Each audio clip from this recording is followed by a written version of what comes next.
Louis Dumont from Mandeville to Marx. The Genesis and Triumph of Economic Ideology. The University of Chicago Press.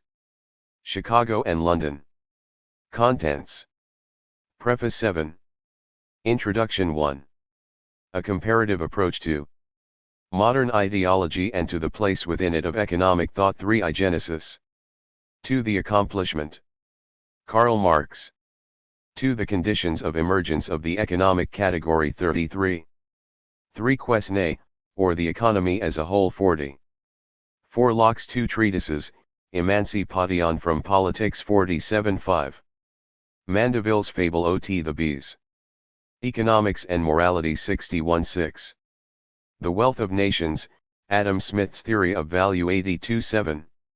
From the revolutionary vow of the young Marx to the German ideology, individualism predominant. 111. 8. The encounter with political economy and its reform. 146. 9.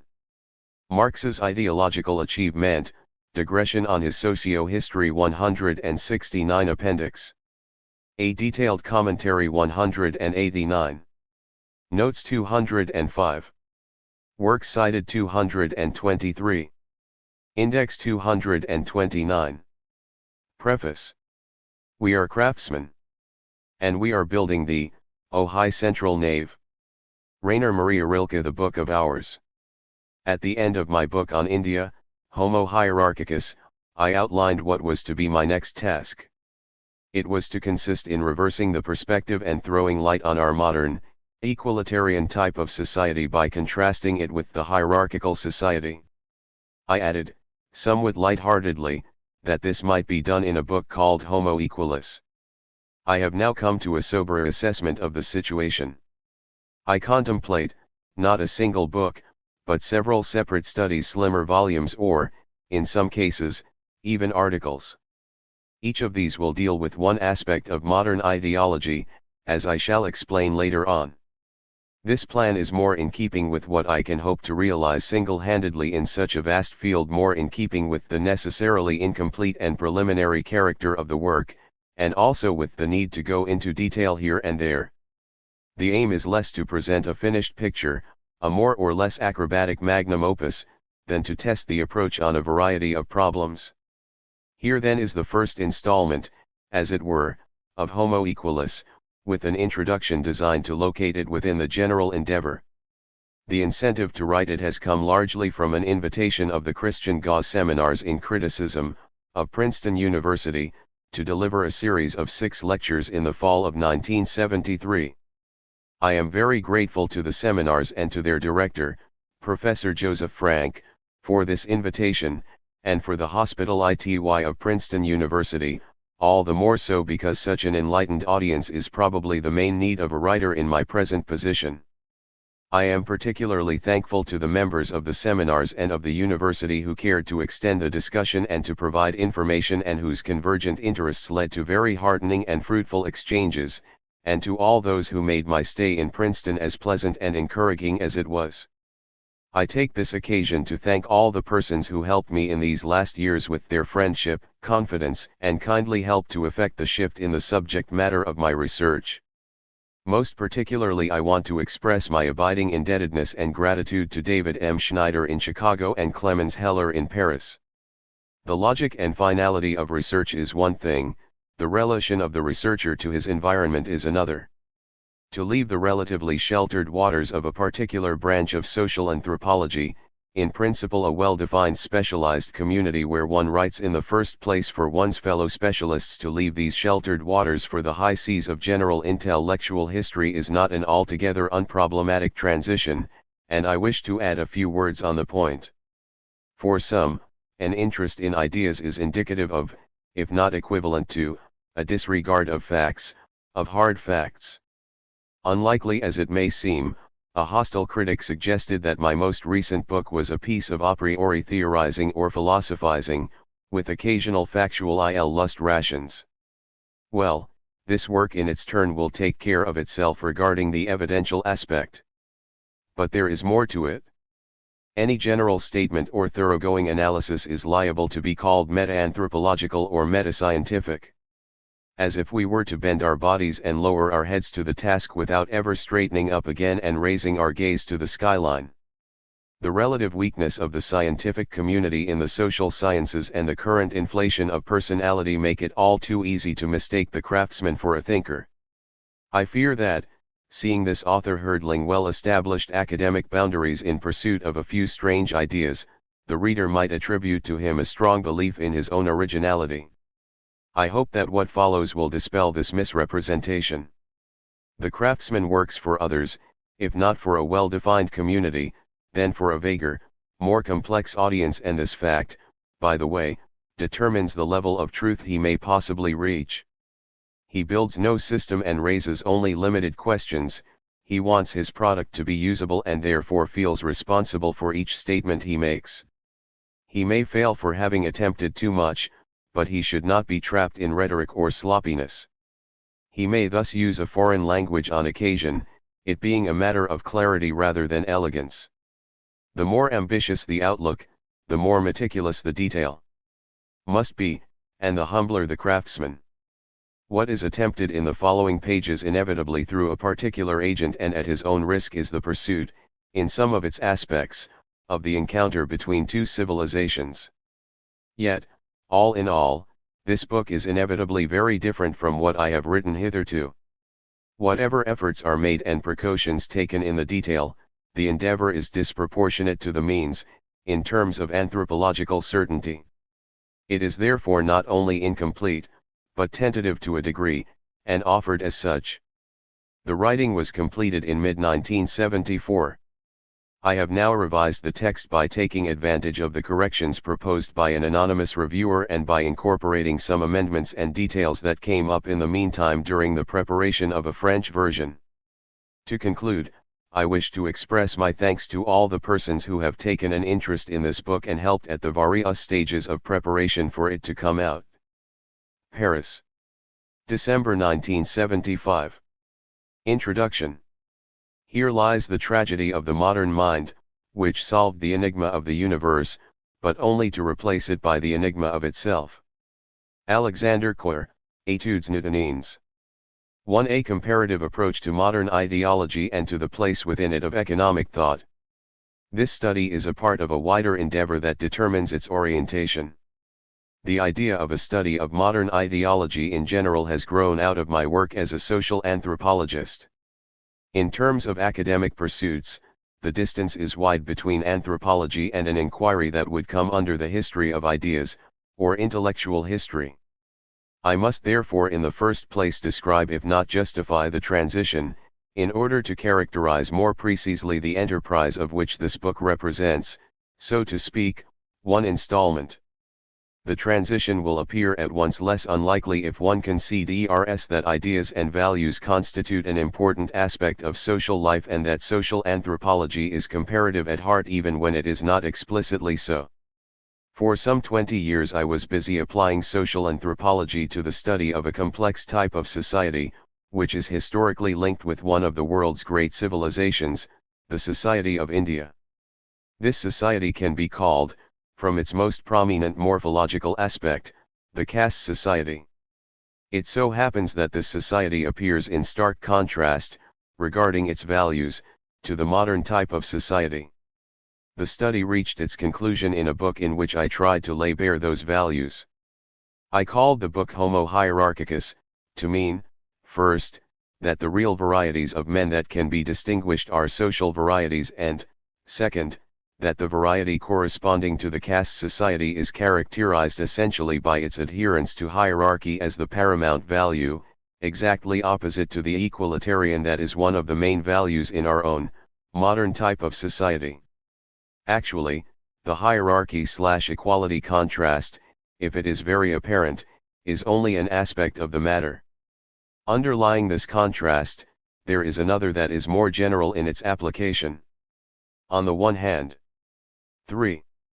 Most societies value, in the first place, order, the conformity of every element to its role in the society. In a word, the society as a whole.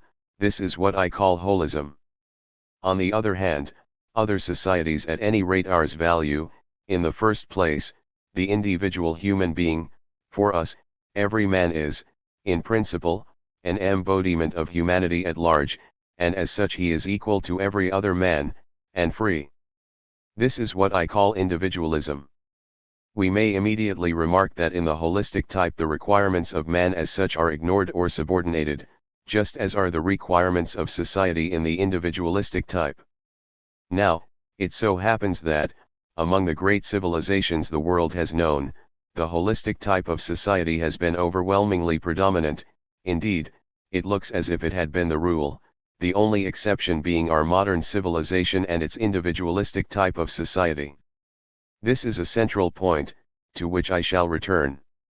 But first to clarify the relation between the holism/individualism contrast and the hierarchy/equalitarian contrast. There is a logical relation, in the sense that holism entails hierarchy while individualism entails equality, but in fact it is by no means the case that all holistic societies stress hierarchy to the same degree, nor do all individualistic societies stress equality to the same degree.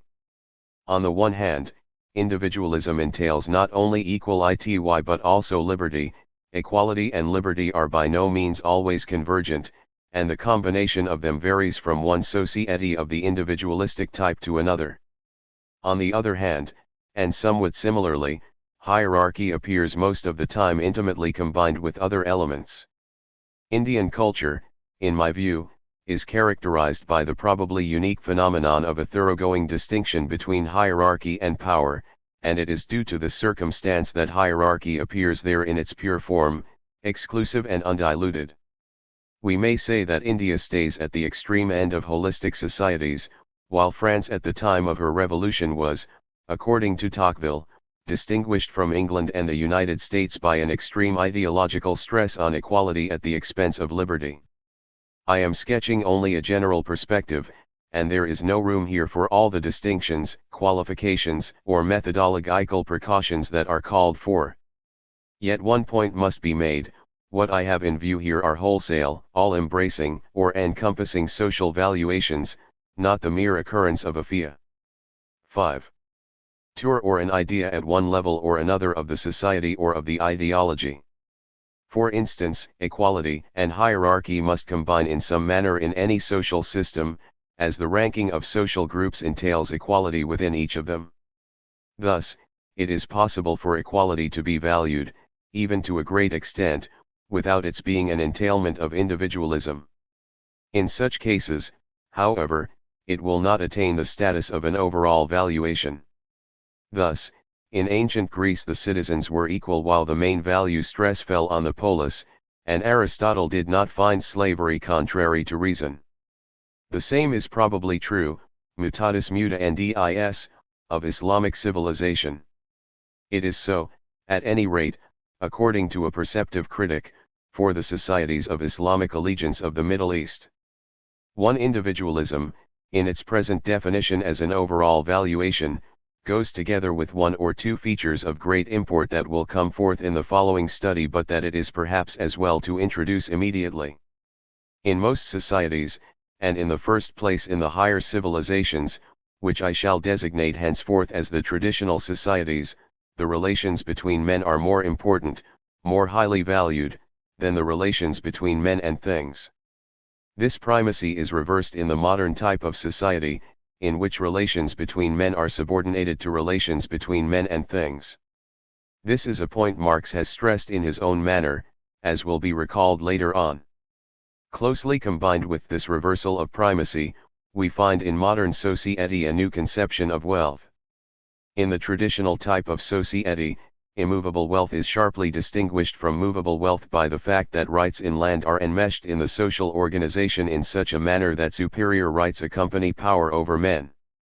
Such rights or wealth, appearing essentially as a matter of relations between men, are intrinsically superior to movable wealth, which is disparaged, as is natural in such a system, for a mere relation between men and things.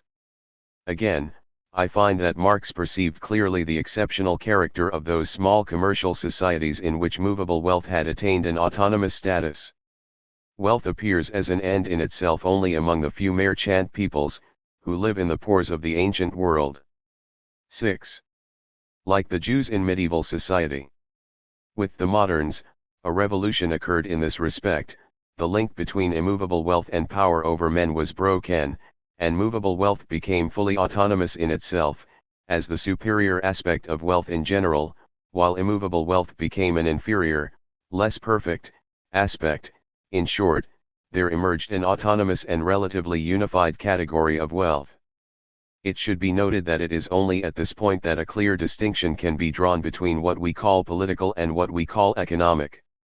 This is a distinction that traditional societies do not admit. As an economic historian recently recalled, it happened in the modern West that the ruler abandoned, voluntarily or involuntarily, the right or practice of arbitrary or indefinite disposition of the wealth of his subjects. This is a factual precondition for our familiar distinction. We verge here on the forceful demonstration by Karl Polanyi in The Great Transformation of how exceptional the modern era is in the history of mankind with regard to the segregation of the economic aspects and the sacrosanct role of the market and its concomitants in the liberalism that dominated the 19th century and the opening decades of the 20th. I am only proposing a somewhat wider view, while at the same time building on an old sociological tradition. The holism/individualism contrast as it has developed from my study without any direct or conscious imitation too is in line with Main's status and contract and with Tönnies's Gemeinschaft and Gesellschaft. I am only putting the hierarchy of values in the foreground, which makes the contrast more pointed and useful, or so it is hoped. In fact, it is not difficult to trace the parentage further back. Tönnies himself expressed his distinction in terms of essential or spontaneous will and explicit will. The expression has a strong Hegelian flavor, not only in the emphasis on the will, which has closer parallels and is, after all, largely German, but in its general tenor. One recalls the young Hegel, preoccupied by the contrast between the spontaneous participation in 7. The life of the city by the ancient Greek citizen and the isolation that results for the Christian individual from his conquest of subjectivity and freedom. One thinks of Rousseau's saying in the Contrat that the Christian is a bad citizen and advocating, consequently, civil religion. We shall find here that if the distinction is not used analytically by Marx, it is because he chose to take it as a pathological feature to which the proletarian revolution would put an end. In other words, he himself offers an acknowledgement of the contradiction. We are separated from traditional societies by what I call the modem revolution, a revolution in values, which has taken place, I believe, through the centuries in the Christian Occident. This fact determines the axis of comparison. More often than not, comparison until now has centered on the modern case. Why did not one or the other of the higher civilizations develop natural science, or technology, or capitalism, as we know them? The question should be reversed: how and why has this unique development that we call modern occurred at all? The main task of comparison is to account for the modern type in terms of the traditional type. For this reason, most of our modern vocabulary is inadequate for comparative purposes. The basic comparative model has to be non-modern. This view of comparison will be objected to, but before defending and illustrating it, a minimum of precision is needed. As previously, I define ideology as the totality of ideas and values common to a society or to a group of people in general. This is only a broad initial definition, sufficient for the moment. Since there is, in the modern world, a set of ideas and values that is common to many societies, countries, or nations, we may speak of a modern ideology in contrast to the ideology of one or another traditional society corresponding, be it recalled, to a higher civilization. Modern ideology is thus a case of several societies partaking of a common civilization, as Mauss called this international or intersocietal social phenomenon. Yet ideology is not quite the same thing as civilization in Mauss's sense. Nor is it the same as culture in the American usage, which 8. opposes it to society, especially because a crucial importance attaches, for the comparative meaning of the ideology, to non-ideological social features. For clarity, two meanings of the expression the individual man should be distinguished: one the empirical subject of speech, thought, and will, the indivisible sample of mankind, as found in all societies too. The independent, autonomous, and thus non-social moral being, as found primarily in our modern ideology of man and society. What is called here individualism is embodied in the second usage. I shall make an effort to distinguish these two senses of the term, sometimes by writing the individual to indicate the moral sense, sometimes by using another expression for the empirical sense, like the particular man, the particular human agent, etc. Yet, precisely because it is necessary, the distinction is often very difficult to express briefly in ordinary language. Similarly, the word individualism should here designate only the global valuation defined above as corresponding to the individual, but I am not sure that I have always avoided using it more loosely and thus lapsing into the vague current usage. To return to the opposition between modern ideology and traditional ideology. What will be disputed in the first place is the level of contrast. Is there not as much distance between, say, French and German modern ideologies as between Indian and Chinese traditional ideologies? There is a difference between the two cases. It should be obvious that England, France, and many, among others, have held, from, say, the 17th century, a common ideology. This does not mean that national differences or for that matter class differences, regional differences, and so forth are not found within each country. On the contrary, the very attempt to delineate what they have in common immediately brings forth discrepancies. Nevertheless, each national pattern can be taken as a variant of the common ideology. Regarding India and China, and leaving aside the question of internal diversity, which is quite irrelevant on the present level. 9. I am not asserting that India and China are not profoundly dissimilar. They are similar only in comparison to us. There is no doubt that traditional Chinese, Japanese, and Indian ideologies are holistic while ours is individualistic. That they are holistic in different ways does not alter an important consequence. The task of describing comparatively those societies would be made easier if our own fundamentally individualistic frame of reference could be substituted by another that would be developed from those societies themselves. Whenever we lay bare an idiosyncrasy of the modern mind, we make a little less impossible the task of universal comparison. Yet it should be borne in mind that the present comparative attempt is and remains limited and represents only a beginning insofar as only one traditional ideology, the Indian, lies at its basis, notwithstanding the generalization I tentatively propose. In other words, it is more than likely that similar comparative attempts, starting with China, or Islam, or ancient Greece, can in their turn throw light on some aspects of our ideology that the India-based attempt, even if supposed complete and perfect, would leave in the dark. To sum up, the modern revolution in values represents the central problem in the comparison of societies insofar as ideas and values are not blocked out of such a comparison, especially of the societies called here traditional, whether we propose to describe and understand such societies and cultures, or whether we propose to locate our own society and culture in relation to others. This latter task also belongs to anthropology.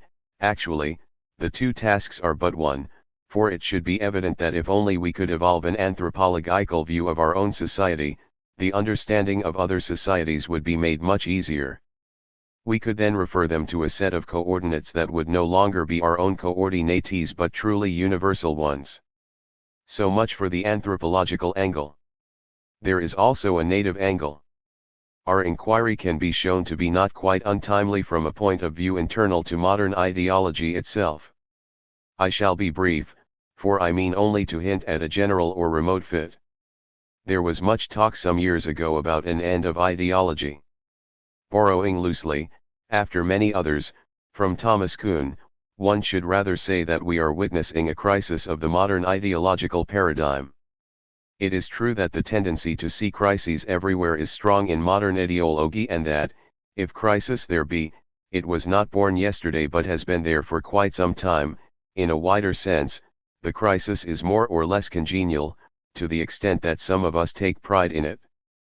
Yet, we may perhaps say that the 20th century crisis of the paradigm has recently gone through an intensification, deepening, or generalization.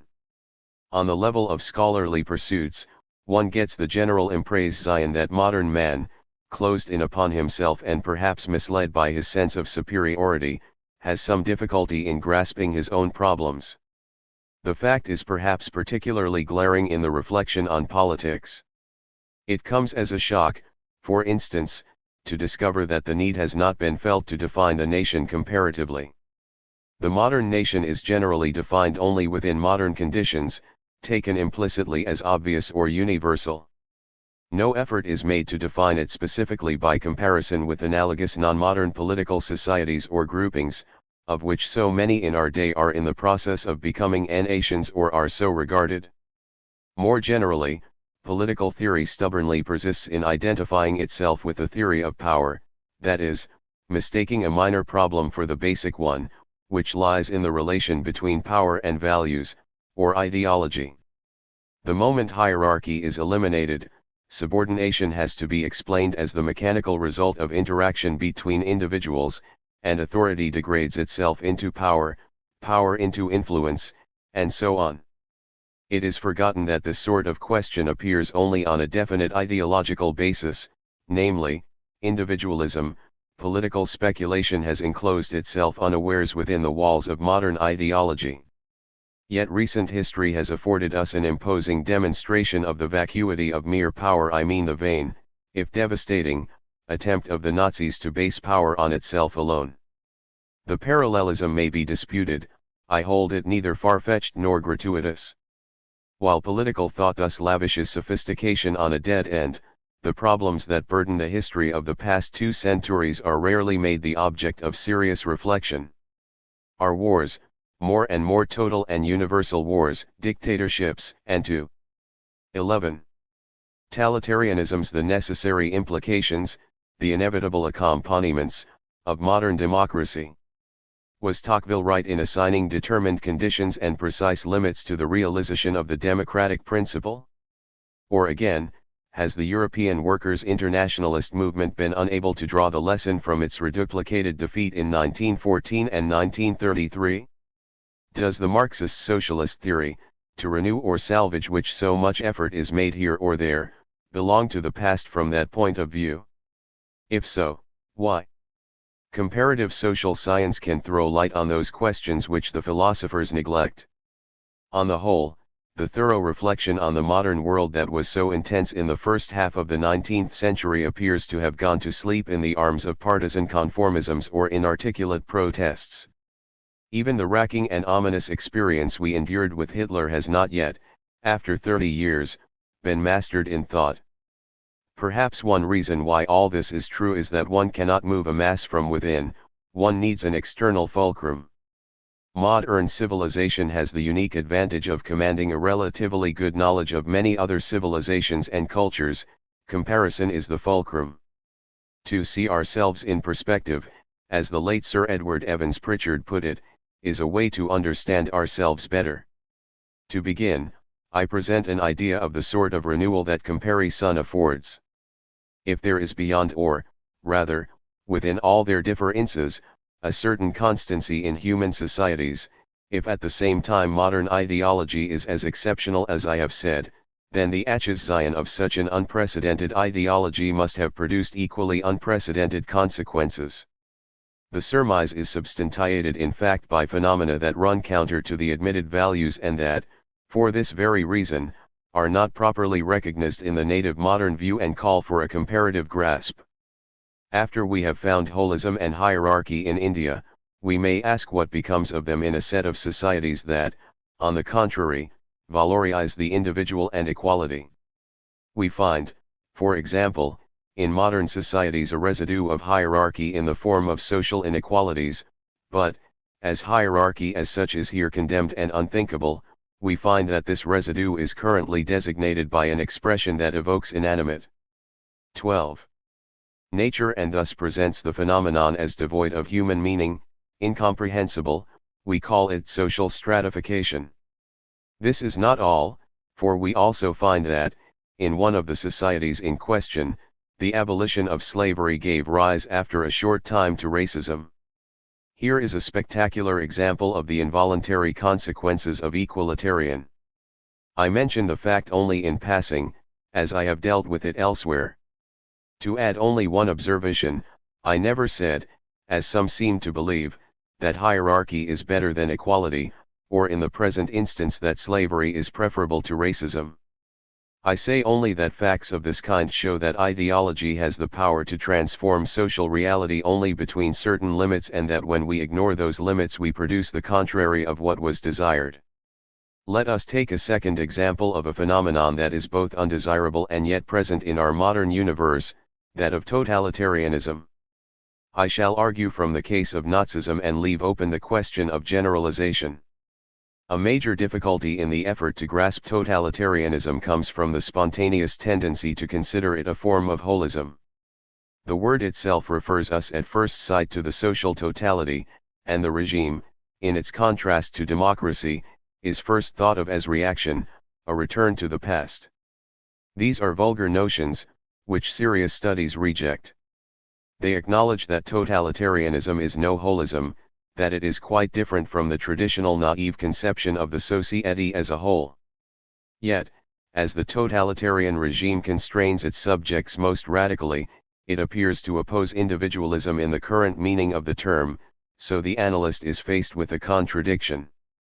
To solve it, one should remember that the phenomenon is internal to the modern world, that the totalitarian ideology is contained within modern ideology. The hypothesis is that totalitarianism results from the attempt, in a society where individualism is deeply rooted and predominant, to subordinate it to the primacy of the society as a whole. It combines, unknowingly, conflicting values. The contradiction that we encounter is internal to it. Hence its inordinate, ferocious stress on the social whole, hence its violence and its worship of violence.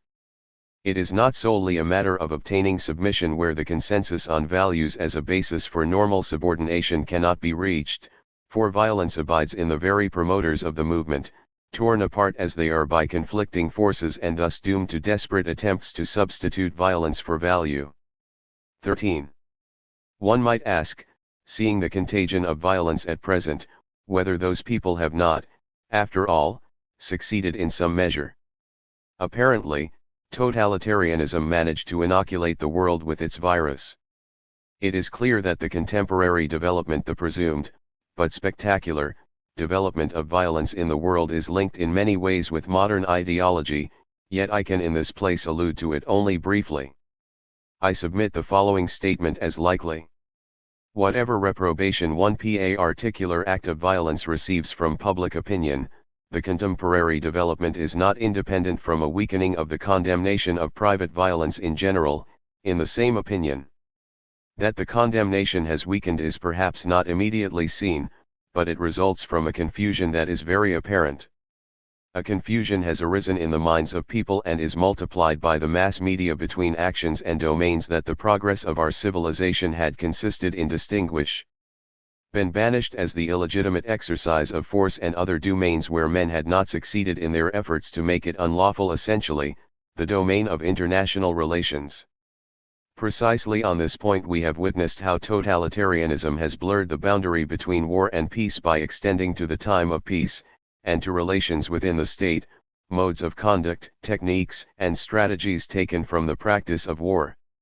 Today, at least in continental Europe, examples abound of confusions of this sort between war and the camps or psychiatric asylums in the Soviet Union, between war and political terrorism, between political terrorism and pure gangsterism. The expression taking hostages, which has spread from specific military usage to the two other levels in succession, is highly characteristic. Its current use in the media to designate the threat to human lives in a ruthless form of blackmail shows how public opinion can, through the confusion I denounce, acknowledge in some manner, or acclimatize, new, unspeakable practices. I do not pretend that totalitarianism is here a cause. On a deeper level, there is a homology or a resonance between these two diseases of our times. First of all, the widespread tendency to increase one's power without regard to other than practical limitations is at work here, a tendency obviously connected with modern individualism and artificialism. 14.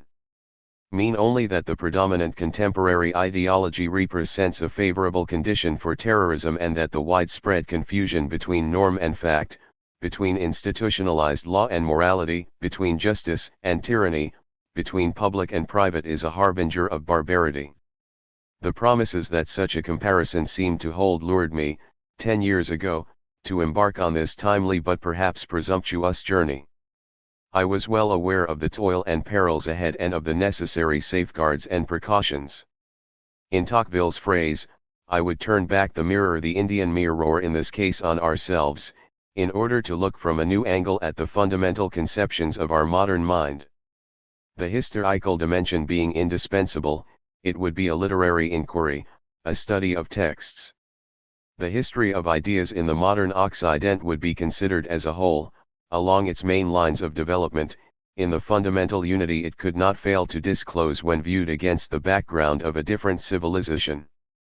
As I now see it, the subject may be approached along three relatively concrete lines, one historical, one that I would call configurational, and one national or subcultural. The historical line is the most obvious. A deep transformation has taken place in Western Europe through the centuries, signaled from our point of view most spectacularly by the emergence of new categories of thought or special points of view such as politics and economics, and of corresponding institutions, the genesis of which can be studied. But these points of view are always given as part of a configuration sui generis for each author, school, tendency, or period. These configurations are the real objects of our study, and nothing less than their sum integral, so to speak, is what is here called modern ideology. Among these configurations one encounters almost immediately national differences. It would not be enough to say that modern ideology is diversely accommodated in different countries or cultures.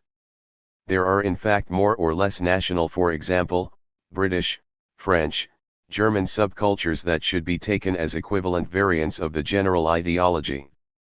So far, only one long essay has been published, The Modern Conception of the Individual, Notes on its Genesis and that of 15. Concomitant Institutions.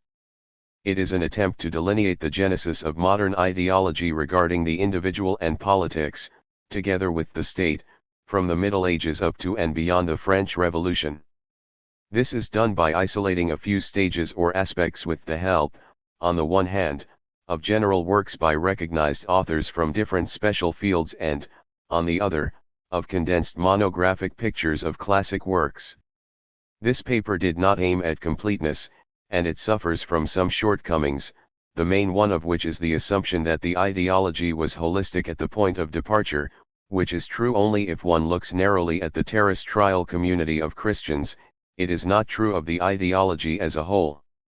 A later, unpublished study of the first centuries of the Church led to a general formula of the Church's ideology through the centuries, which accommodates the changes and accounts for their general direction. In summary, individualism was a characteristic of Christian thought from the start. The evolution was from otherworldly individualism to more and more this worldly individualism, in which process the holistic terrestrial community almost disappeared as such. Fortunately, this initial flaw in the published paper does not distort its description of the progress of individualism, of the birth of the state, and of the political category. In the first stages the paper is more descriptive than analytical. The most striking feature to emerge is the complexity of the process of schizogenesis by which the all-embracing realm of religion gave birth to the new special category, politics, and, regarding institutions, how the state inherited its essential features from the Church, which it superseded as the global society. Through the centuries, down to the French Revolution, religion exercised its action in ever-renewed forms, the conciliar movement, the Reformation, the wars of religion, the Protestant sects all contributed willy-nilly to the new political world. In sum, politics and the state resulted from a differentiation, the effect of which was to detach from the central reservoir a modicum of absolute values. The reader will ask why the social background is absent from that study. It seems especially odd that feudalism and the communes are not mentioned. A general question is involved, which will 16. Be considered below. Along the historical line, the present study follows that of 1965, just as religion gave birth to politics, politics in turn will be shown to give birth to economics. As to the configurational aspect, it represents, as I have stated, the basic unit of the study, as each configuration is the elementary concrete whole from which all developments should be derived. For that reason, configuration is present in some measure everywhere in the study. I say in some measure because what is actually considered is, most of the time, the relation, in one particular work or author, between the concepts, categories, etc., on which consideration is focused. Here, for instance, Chapter 4 on Locke focuses on the relations among politics, economics, morality, and religion. The changes in these relations are for our purpose the basic historical events. The third, a subcultural or national approach, is actually a particular case of comparing configurations. Struck by the deep difference between the French and German representations of the individual and the nation, but having started spontaneously from the French variant, the most clear-cut, I found it necessary at an early stage to characterize the German one. This need gave rise to a study of the German ideology of the individual, the state, and the Volk in the literature of the formative period, from 1770 to 1830. I hope to publish that study shortly. For the present, it is briefly summed up in a lecture. I intend to make a similar study of the British variant, in which the accent will be on the place and function of empiricism in relation to the individualistic valuation, as to utilitarianism, which is, let us recall, an essentially Anglo-Saxon phenomenon. It will be characterized here in its beginning. The study of the German ideology was followed by a study of Nazism and particularly of Hitler's own Weltanschauung and anti-Semitism, already mentioned. This is a configurational study, but it takes great advantage of its predecessor. Not that German philosophy explains the Nazi phenomenon, the phenomenon is essentially European, modern, a crisis of modern ideology. Yet it is not understandable apart from the form it takes, and the form it takes is determined by the German variant of modern ideology. 17. Asterisk. I do not intend to dwell at length on problems of method in the abstract and thus delay the beginning of the concrete inquiry. Nevertheless, some preliminary remarks are called for regarding the ideology in general and what I called, for brevity in the subtitle, economic ideology, meaning the relation of the economic category to the ideology, its place within it. My remarks will cluster around two questions which the reader probably has in mind at this point. How do we go about constructing the object that is here called ideology? And is it legitimate and apposite to separate the ideology from the rest of social reality for a separate study? I define ideology as the totality of ideas and values or representations common to a society or current in a given social group. It is probably expected at this stage that I should distinguish more or less substantially between ideology, on the one hand, and science, or rationality, or truth, or philosophy, on the other. To make such a distinction is the last thing I would do. The only aspect common to the present view and a widespread, more or less Marxist, usage is the social relativity. Any ideology is a social set of representations, certainly a very complex affair. The fact that one particular representation in that set is judged as true or false, rational or traditional, scientific or not, is irrelevant to the social nature of the idea or value. For example, that the earth revolves around the sun is, I take it, a scientific statement, but it is admitted by most of our contemporaries without their being able to demonstrate it. Moreover, even for those who are able to do so, this statement is part of their worldview, together with many other statements they cannot demonstrate. As such, it may legitimately be taken as an integral part of the ideology as a whole, that is, as entertaining certain relations with other components of it. Here we certainly must guard against a widely prevalent tendency that is in the last analysis scientistic and that blurs the problems arising from the relations between the specialized scientific pursuits that are so highly developed around us and the general forms of consciousness. No ideology in its entirety can be said to be true or false, as no form of consciousness is ever complete, definitive, or absolute. Marx characterized religion as a form of consciousness working through a detour. We know better, all forms of consciousness are similar, in the sense that none operates without a grid, through which we take cognizance of the given and at the same time leave out a part of it. There is no direct and exhaustive consciousness of anything. Thus, in everyday life it is through the ideology of our society in the first place that we become conscious of everything around us. The only thing we can affirm about the relation between what is represented and what actually happens is that such a relation is necessary and that it is not an identity. This point is essential, for it leads to the recognition of a duality between the ideological and the non-ideological, which makes it possible to avoid both idealism and materialism, at the cost, it is true, of endless toil. This duality also helps guard us against relativism, which would conclude from diversity to unreality. I have mentioned the social relativity of the ideology as given. This relativity is not final, for comparison transcends it. Our task is to make possible the intellectual transition from one ideology to the other, and this we can do through the inclusion in our comparison of the non-ideological residue, which is itself revealed through comparison, and through comparison only. This is the reason for some reserve about the expression worldview, or Weltanschauung, so highly charged with relativism that it was adopted with some predilection by the Nazis. Their creed, let us recall, furiously denied the intercommunicability of cultures as part and parcel of their racism. Thus, the ideology of a given country at a given time can be taken as embracing its whole intellectual patrimony, provided that only social, and not exceptional or unique representations, are included. Here we encounter a difficulty. Our material is made up of particular texts of particular authors. How shall we recognize in each text what is social and what is not? The answer lies, first, in the relation between these different texts. They may either merely copy each other or, at the other extreme, have nothing in common. On the whole, there are basic representations and configurations that are common to many of them. Or they may be implied in discussions between contemporaries.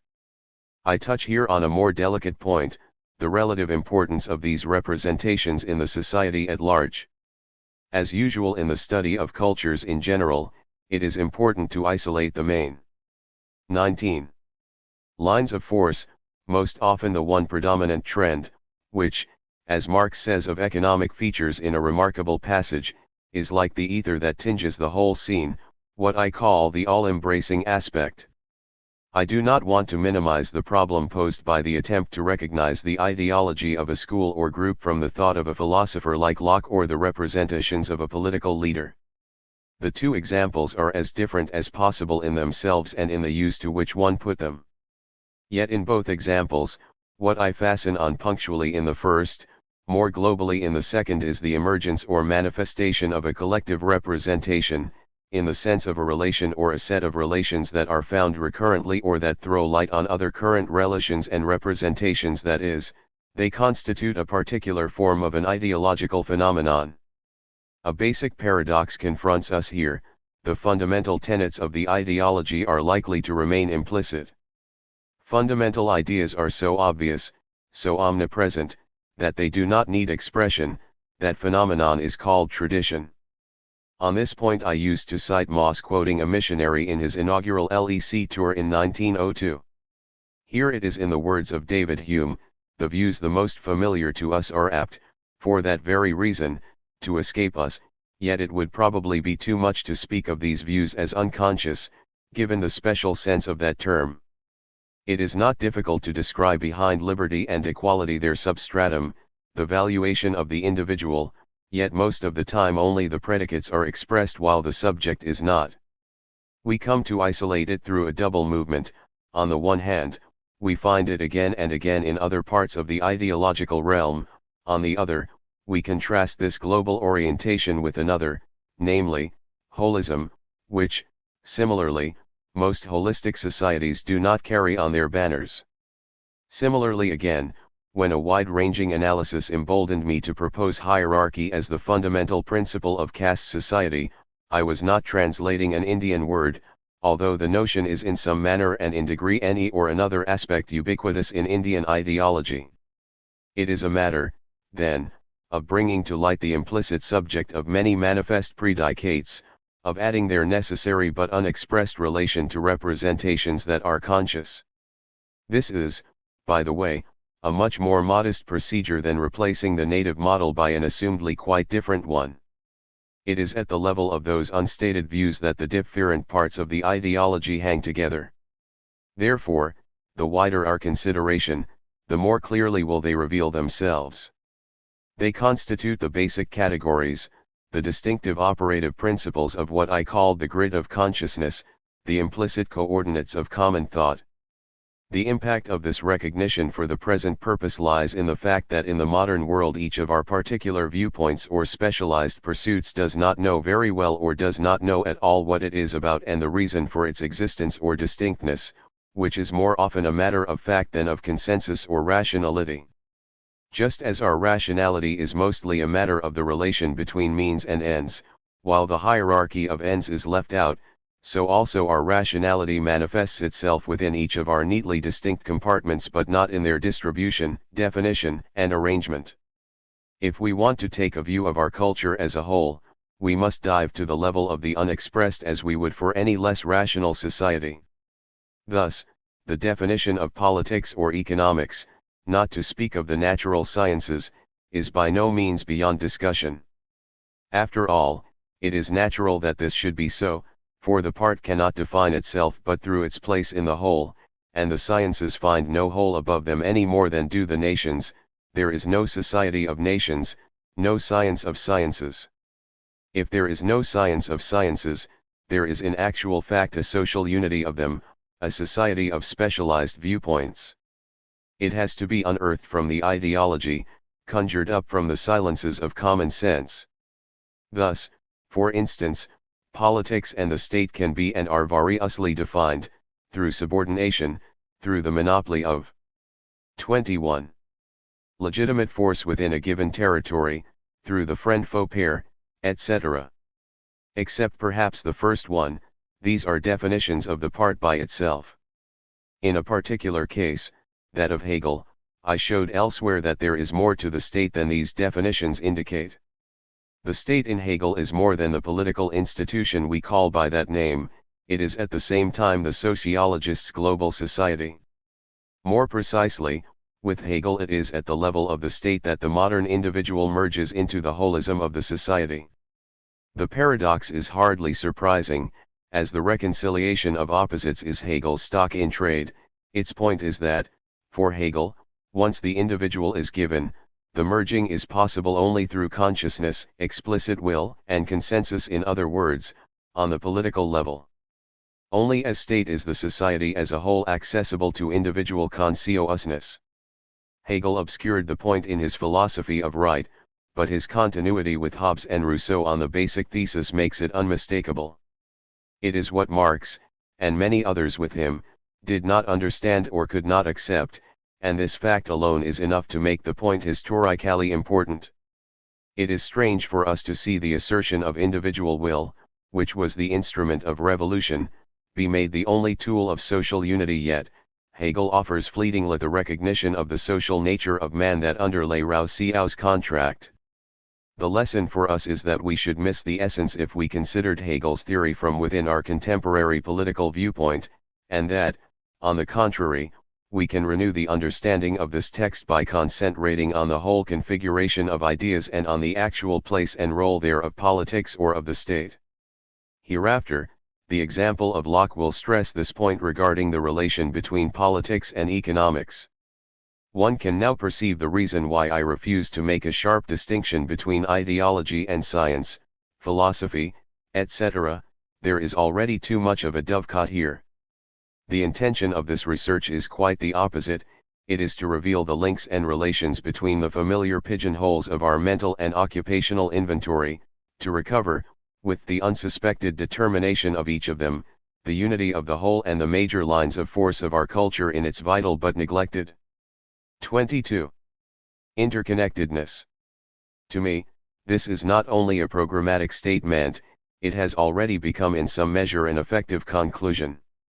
I thus suggested, again regarding our general categories, that, each taken in its stronger sense, politics and economics on the one hand, religion and society on the other, stand opposed, the first two concepts representing the modern innovation and the second two the continuity with the traditional universe that remains in the modern universe. This is only a preliminary or at any rate a very general statement. Our definition of ideology thus rests on a distinction that is not a distinction of matter but one of point of view. We do not take as ideological what is left out when everything true, rational, or scientific has been preempted. We take everything that is socially thought, believed, acted upon, on the assumption that it is a living whole, the interrelatedness and interdependence of whose parts would be blocked out by the a priori introduction of our current dichotomies. The ideology is not a residue, it is the unity of it all, a unity that does not exclude contradiction or conflict. With the global level thus firmly located, it should be acknowledged at once that the distinction I have just rejected is actually used by me in the process of constructing the ideology. If a ubiquitous statement presented as rational or scientific shows itself unjustified as such, there is a strong chance that it was imposed by another type of consistency and can be identified as one outcrop, as it were, of the underlying ideological network. To blandly call it traditional, that is, largely non-rational, would be begging the question. We shall soon have some examples of this heuristic device, which is probably indispensable in order to identify ideological elements to fill in the details of the ideological map. It does not prejudice the global image, in particular, it leaves open the question of the development of the scientific out of the general ideology, a question so basic that it should be reserved as a final test of our inquiry.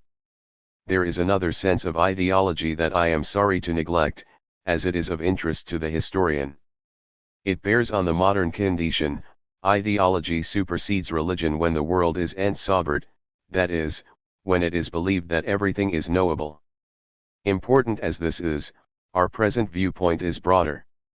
What we need here, in the first place, is a general label under which we can compare the exceptional modern case, in which the general configuration of values is not coterminous with religion, with the general traditional case, in which it is, and I have found no better word than the one I am using.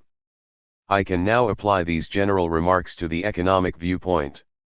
I begin by observing that to define economics is not easy. In his monumental history of economic analysis, Schumpeter does not give any definition, he defines such terms as economic analysis, etc., but from the start he takes economic phenomena for granted. It is difficult to propose a definition that would be universally accepted, particularly if it was to be a definition which the economists of the past as well as those of the present could approve. This difficulty might be one reason for Schumpeter's silence, for certainly Ricardo did not deal with scarce resources. This difficulty to achieve a definition is probably a general modern phenomenon. Not only is it true of the sciences in general, but it can also be said of modern man that he knows what he is doing but not what it is really about. 3. Schumpeter writes of Adam Smith and others, they failed to see that their ethical philosophies and political doctrines were logically irrelevant for the explanation of economic reality as it is. They had not yet a clear conception of the distinctive purposes of analysis, have we? The difficulty of definition is still greater from a comparative point of view, namely, in anthropology. Anthropologists are strongly motivated to identify an economic aspect in any society, but where does it begin and where does it end? In recent years, two antithetic viewpoints have been expressed. The proponents of the formal one insist with good reason that economics is identical with its concept, and they propose as a consequence their conceptions of the alternate uses of scarce means, of methods to maximize gain, etc. The supporters of the substantive view argue that this attitude would be destructive of what is really the economy out there as an objective and universal datum. Briefly, the ways and means of the subsistence of 24 men. If a point of view that issues in such a divorce between the concept and the thing clearly shows itself to be inapplicable, then we have here a significant situation. What is meaningful in one world is simply not meaningful in another. Thus Karl Polanyi, taking the latter position, threw overboard economics in their contemporary version to retain the economy. This is not only an inconvenient land gauge, but it represents also a regrettable step backward on the part of a scholar to whom we owe so much. True, Polanyi tends to add, in conformity with the fundamental thesis of his previous book, The Great Transformation, that, in contradistinction to us, other societies have not segregated economic aspects, that they are found everywhere embedded in the social fabric. If there is any consensus in the matter, it is this, that to isolate economic phenomena the anthropologist has to disembed them on the face of it, a hazardous and probably destructive procedure, a Procrustean operation. It is particularly difficult and, I would add, unrewarding to separate political and economic aspects. This is no wonder, as we shall witness in our own culture the birth of the economic viewpoint from within the political, but when it is proposed to distinguish more and more sharply a political anthropology, and economic anthropology, this does not make sense regarding the progress of knowledge. Quite the reverse, it is indicative of a renunciation of the anthropological inspiration in favor of our modern tendency to increase compartmentalization and specialization. It should be obvious that there is nothing like an economy out there, unless and until men construct such an object. Once it has been built, we are able to descry everywhere in some measure more or less corresponding aspects that we should in all rigor call quasi-economic or would-be economic. Of course they should be studied, but the proviso is operative. In other terms, the place of such aspects in the whole is not the same here and there, and this is essential to their nature. Now, if the object, the economy, is a construct, and if the particular discipline that constructs it cannot tell us how it does it, if it cannot, that is, give us the essence of economics, the basic presupposition on which it was built up, then we should find it in the relation between economic thought and the global ideole. 25. Oki, that is, in its place in the general ideological configuration. This supposes of course that we are equipped to identify this relation, and, as our comparative equipment is, as I said before, incomplete and tentative, it may be that we shall find this relation only incompletely. In that sense, the question will have to remain open. But such is our initial hypothesis. We shall find that the construction of the reputedly external objective reality called the economy was governed by internal constraints, I mean constraints internal to the general ideology. An application of this finding that would indirectly verify it would be to throw light on the extraordinarily checkered course of development of economics as a science in its beginnings, as it becomes manifest in Schumpeter's monumental masterpiece, The History of Economic Analysis. This is a book in the absence of which the present inquiry could probably not have been contemplated. As his title indicates, and as he points out in detail and repeatedly, Schumpeter is concerned not with economic thought at large, but exclusively with what can be considered scientific within it. His history sifts the scientific grain from the chaff. From that angle it will be used as the mainstay of the study. Now perhaps the most striking result of Schumpeter's painstaking inquiry, based on lifelong study and immense erudition, is not so much that there is plenty of chaff but that the historical sequence shows, not a regular growth, but a great disorder and the most astounding discontinuities on decisive points. Schumpeter is never tired of underlining these irregularities, how early acquisitions and discoveries remained long unheeded or were bypassed by the mainstream and had to be rediscovered much later, how the works that have been most influential were not the most seminal or scientific, how fruitful avenues and sound developments had inexplicably to be willfully abandoned or cancelled for a time, how strange in retrospect the Ricardian detour looks, that distinct approach which dominated the classical period. Schumpeter expresses his astonishment and dismay at all this. He does not explain it, and at bottom he cannot because his 26. Inquiry takes the economic point of view for granted and locates itself within it. Only someone standing outside it can possibly try to show how the particular viewpoint has come into existence. In this sense, Schumpeter's history calls for a complement of the kind here attempted, whatever may be the disproportion in knowledge, coverage, and merit between the two. When we look at the economic view as part of the ideology, we do not ask to start with whether a given economic statement is true or false but only how it is thought, in which relation to other statements, whether internal or external to the economic discourse, and, quite particularly, in which covered relation with non-economic statements. It may then happen that a given statement appears strongly founded in its intra-ideological relations while weakly founded in its objective reference. After all, this should be expected, since economics as a science did not develop in a vacuum but in a field where unscientific, common-sense representations were already in existence. But we shall find that there is more to it than that, for the economic consideration developed from an ideological pull that powerfully inflected its course, at least in the initial stages. In other words, the scientific object was not easy to construct, and the vagaries of its constructors show that it was not merely a matter of registering an externally given datum.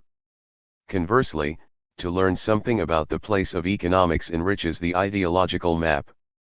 To anticipate, the economic category rests on a value judgment, an implicit hierarchy. It supposes that something else is excluded or subordinated. In other words, we learn what kind of detour we are actually taking. Are these high claims? I felt impelled to articulate them.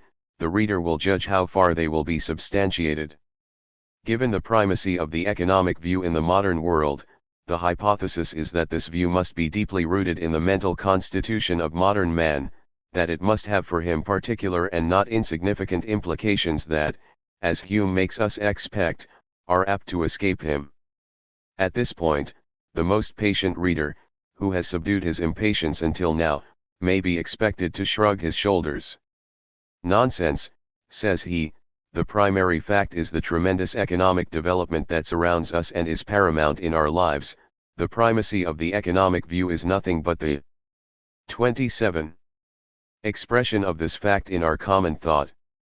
Things are not that simple, but certainly there is a correspondence between the two planes. Yet this reader poses the most redoubtable question, which I cannot avoid any longer: how far is it legitimate, and apposite, to single out the ideology for separate consideration without taking into account its social background, that is, primarily, in the present instance, what would most commonly be called the economic development that actually accompanied the genesis and development of economic thought? To do so is to go against not only current practice but also an exceptionally wide consensus about what social science and history itself should do. More, to thus isolate a part of social reality is, on the face of it, in direct contradiction to the anthropological inspiration and to my own insistent plea for a holistic approach, so that it may seem that I should be the last person to engage in such an exercise. On this last point, though, I may rejoin that my criticism bore in the first place on the uncritical or definitive division of social phenomena into our own familiar rubrics, like political, economic, etc., and that, on the methodological level, I have admitted and have advocate the distinction between ideological and non-ideological fiatures both in anthropological practice and which is not very different in a comparative approach. Yet this is not a sufficient justification for what I shall do here, and as a matter of fact I do not take very seriously some recent anthropological attempts to unravel a foreign ideology without maintaining a demonstrably close connection with observed behavior, for we are too much exposed in that case to gross misunderstanding if we do not give full weight to the control through what actually happens. But the case is quite different in our own intellectual universe. Here, to isolate our ideology is a sine qua non for transcending it, simply because otherwise we remain caught within it as the very medium of our thought. This observation is enough to cut short what would otherwise develop into a tedious, fruitless debate around the conundrum of the relative priority of the hen and the egg. To illustrate, the general tendency among us is to accept, be it only as a familiar and useful schema, something like the Marxist infrastructure/superstructure construct, at one end, material life and subsistence relationships, at the other, everything. 28. Else the former pole being endowed, at least hypothetically, with a preeminent causal efficiency. I need not labor the point, I suppose, to establish that this view is part and parcel of a contemporary ideological trend. It is how most of our contemporaries like, in the first approximation, to fancy that things are and how they happen. By saying this, I remain uncommitted to the truth or untruth of any of the statements belonging to the class. Nevertheless, it is fair to say, and I suppose a social scientist may be allowed to state, that such statements are often false and may even be recognized as such without causing a sizable impact on the vital ity of the general belief. To give a single but massive example, I take it that the Industrial Revolution in its diverse phases and aspects on the continent of Europe, and particularly in France, is currently antedated by some 30 to 50 years by the proponents of a materialistic explanation of the French Revolution. In my view, we have here an example of wishful thinking, the trace of a hard belief, which makes it especially interesting as indicative of its situation at the core of modern ideology. As such, it is part of the object of our study, not part of our investigative tools. Moreover, this general bias makes more difficult the ascertainment of extra-ideological facts, which is already very difficult in itself and requires the skills of a trained historian. The discussion goes on among specialists on too many crucial questions of fact, and the outsider rarely feels that a lasting consensus has been reached on which he could build. Strange as it may seem, it is easier to form a relatively certain idea of the wealth of nations than of the state of England in 1776. Therefore, while the analyst suffers from any insufficiency in his knowledge of the context, it is safer for him to avoid in his writing what does not strictly belong to his object, the relation of economic thought to the general ideology. The resulting picture will not be a complete sociological picture but will present a partial whole whose final sociological meaning will thus remain out of reach. Such will be our Dieter or Umweg. Moreover, I would point out that, for the inquiry itself, the loss is less than it at first appears, because the non-ideological dimension that is left out is substituted in some measure by the comparative dimension. 29. Zion, that is to say, by the small set of simple tools already mentioned. These comments anticipate the conclusion of the study. I present only the approach, with the hope that the reader will not reject it out of hand. If, in the end, this essay throws some light on the history of economic thought, if it reveals meaningful interrelations in the disjointed puzzle or seemingly atomized heap of our own culture, if it brings this exceptional development into some intelligible relation to the more common run of higher civilizations, then the approach will have justified itself. Asterisk. Coming now to my discussion, I shall give an outline that states the limitations of the study and the technical precautions or safeguards that flow from them. My study was originally limited to the genesis of economic thought, from the 17th century through the physiocrats to Adam Smith, that is to say to the emergence, by disentanglement or disembedding, of the new viewpoint.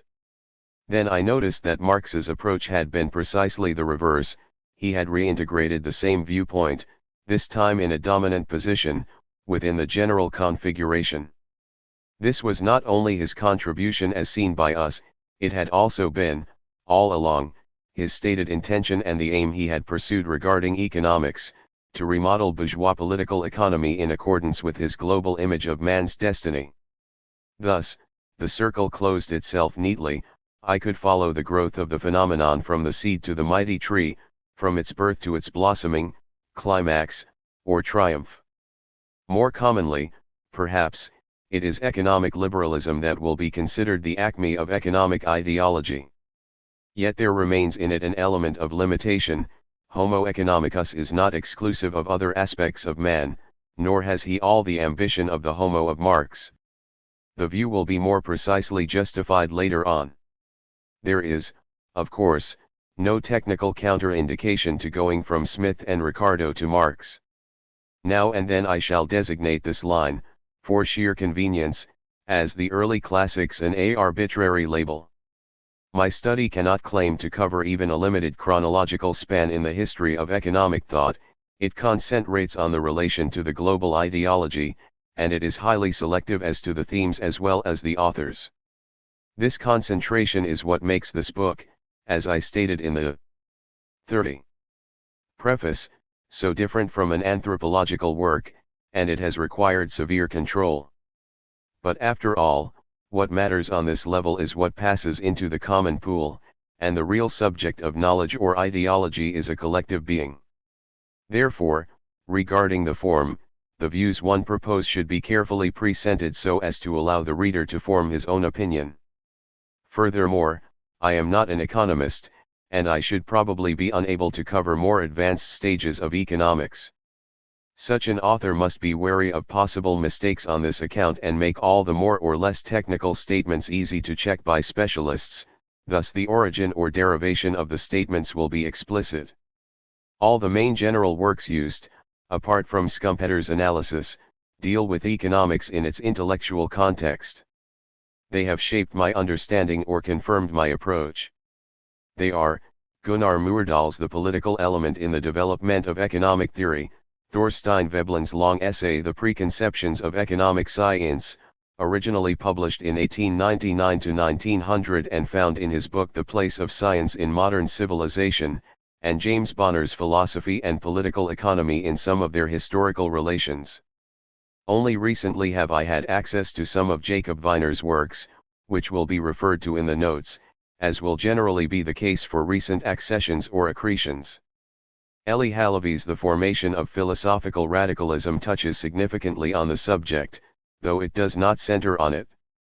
It is the type of book that I found could be heavily relied upon in my inquiry in general.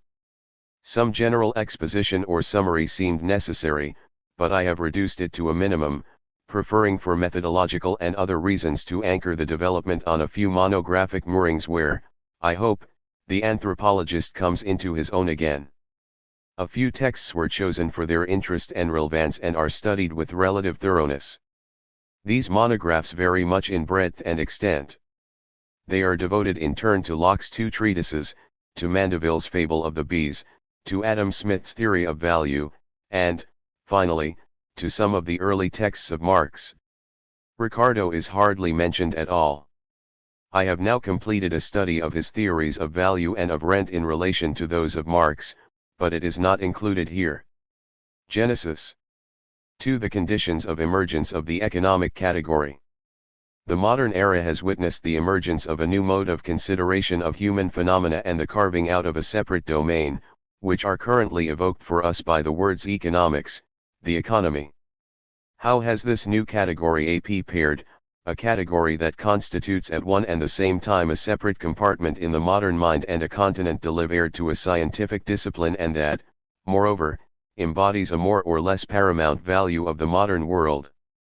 It is convenient, and not too arbitrary, to take the publication by Adam Smith in 1776 of the book entitled An Inquiry into the Nature and Causes of the Wealth of Nations as the birth registration of the new category. What is it, then, that has happened in the wealth of nations, and in what relation does the book stand to what was there before?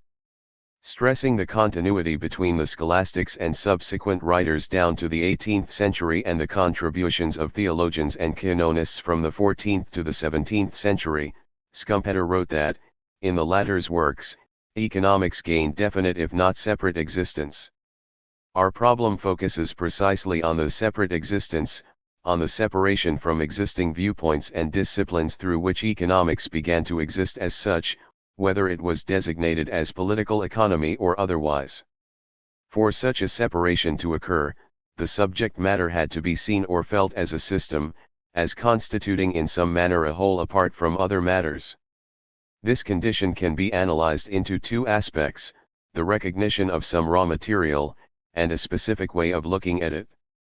The first aspect was present early, the second only later. This is what Schumpeter tells us when he speaks for the intermediate stage of a definite but not separate existence of economics.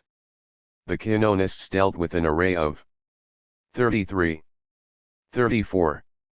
Questions relating to the public good that bore on what we call economic matters. However, those questions appeared in their works unconnected or only loosely connected among themselves, and they were treated, not from a specific, but from a more general point of view. Similarly, the writers called mercantilists, of the 17th and 18th centuries, mingled the phenomena we classify into economic and political. They considered economic phenomena from the point of view of the polity. With them, more often than not, the end is the prosperity and power of the state. Political economy appears in that period as an expression designating the study of particular means, economical means to that end, that is to say, a particular branch of policy. Actually, the general subservience of wealth to power in that period has been challenged, yet I think it is safe to assume that, while the two were thought of as closely interdependent, wealth remained on the whole subordinated to or encompassed in power. To make a brief comparative remark, I note that in the Indian civilization, while the political had been distinguished from and subordinated to the religious, the economic was never conceptually detached from the political. Interest remained an attribute of the king. Moreover, it is clear that this feature is linked with the fact that immovable wealth remained, as associated to power over men, the only recognized form of wealth, as in the configuration I noticed above. Therefore, the preoccupation of our mercantilists with trade and money appears comparatively pertinent. True, there never was a commercial or mercantile system as Adam Smith later presented it. In particular, we have it on Schumpeter's authority that no serious writer ever believed that the wealth of a state or nation consisted in the accumulation of treasure. What seems to be the case is that, once it had attained its independence, economics began to look down upon its humble beginnings and disparaged everything that had gone before, to the point of disregarding many valuable insights. Schumpeter regrets this discontinuity, but there are reasons for it. In particular, it is natural that the champions of what was popularly, at any rate, known as free trade became impatient with those who had started, at any rate, from the point of view of state intervention. But then another. 35. Question comes up, if the writings of those whom we shall go on calling, for convenience, the mercantilists are not entirely devoid of merit, how far is it true that they presented only disconnect statements and no system? All considered, we may at the most speak of partial systems in the making. To be brief, we shall concentrate on one aspect that is crucial regarding the lack of unification of the field. The close relation to the state has this consequence, that international transactions are considered in one manner and transactions within the state or country in another. Thus, what Schumpeter singles out as perhaps the foremost achievement of the period, Malanese's automatic mechanism, is a partial theory of equilibrium in international trade which was to receive its definitive formulation from Cantillon and Hume. To see the point more clearly, we may refer to a basic ideological change that occurred in the period. The primitive idea is that, in trade, the gain of one party is the loss of the other. This idea was popular, and it came spontaneously even to acute minds like Montaigne. I am tempted to call it a basic ideological element, an ideologeme, and to see it in relation to the general disparagement of trade and money that is characteristic of traditional societies in general. To think of exchange as advantageous to both parties represented a basic change and signaled the advent of economics. Now this change occurs precisely in the mercantilist period, not suddenly, but progressively. The ideologeme lingers on, while it recedes from the domain of internal trade, be it only because, considered globally, the gains and losses of particular agents cancel each other out. It is found in full force in the domain of international trade. It lies at the root of what Heckscher calls the statism of the economy as opposed to the dynamism of the state. The sum of wealth present in the world is taken as constant, and the aim of the policy is for one particular state to get the greatest possible share of that total and constant sum of wealth. Thus, with Colbert. On a different level, it is striking to find in a thinker of Locke's caliber a clear trace of the heterogeneous conception of internal and external transactions and of the inability to unify the field across national boundaries. Reasoning about the optimum. 36. Amount of money a country ought to possess. Locke sees the price of the goods in international trade as determined solely by internal conditions, namely, by the internal price in the exporting country. External trade, that is not conceived as a sort of trade existing in its own right but only as an adjunct to internal trade, not as an economic phenomenon per se but as a set of transactions in which the price is determined by economic phenomena. Thus, mercantilist literature clearly shows that, if a separate domain was to be recognized as economic, it must be carved out of the political domain. The economic point of view demanded to be emancipated from the political. Subsequent history tells us that there was another side to this emancipation. Economics had to emancipate itself from morality. This point may seem strange at first glance, but the necessity can be understood, or, at any rate, we can familiarize ourselves with the climate in which it appears by a brief reflection. One may well ask, in a quite general manner, whether there can be a social or human science that would not be normative. We social scientists mostly contend or suppose not only that such can be, but also that such should be the case. In imitation of the natural sciences, we hold that science is value-free. But the philosopher can argue a priori that a science of man is by definition normative, and he will support this statement by denying either that our social science is really a science, or that it is devoid of value judgments. We may perhaps leave the question open regarding a hypothetically global science of man in society, but the philosopher's doubt is strongly reinforced if we consider the case of a particular social science of a social science, that is, that studies only some aspects and not others of social life, as is the case with economics. Here the philosopher will ask whether the initial postulate by which such a science ideally separates, that is, constitutes itself, can possibly be free of value judgment. Rather than discussing the question in the abstract, I observe that the history of the genesis of economics and of its first or classical phase fully confirms the philosopher's surmise. Gunnar Myrdal has shown that a normative aspect clings all along to economics. As to the genesis itself, we shall see in some detail that the distinctness of 37. The economic domain rests on the postulate of an inner consistency oriented to the good of man. This is easy to grasp. In the circumstances, the emancipation from politics required the surmise of inner consistency, for otherwise order should be introduced from the outside. But that was not quite enough, for supposing it was shown that the inner consistency worked for evil, then again it would have required the politician and statesman to intervene. We may observe, en passant, that the assumption of consistency itself may be viewed as the residue, within an avowedly purely descriptive social science, of its normative or teleological foundation. In the eagerness with which the founders of economics took hold, in the most uncritical manner, of any correlations that presented themselves immediately to their minds, we see a reflection of the sine qua non condition. When Schumpeter wonders at such arbitrary assumptions as, for instance, the ubiquitous notion that foodstuffs, by their very existence, create the population that will consume them, too, he simply forgets the paramount need that engendered such beliefs, the need for immanent laws to guarantee the independence of the domain and of the consideration applied to it. Thus James Mill, the production of commodities, is the one and universal cause which creates a market for the commodities produced.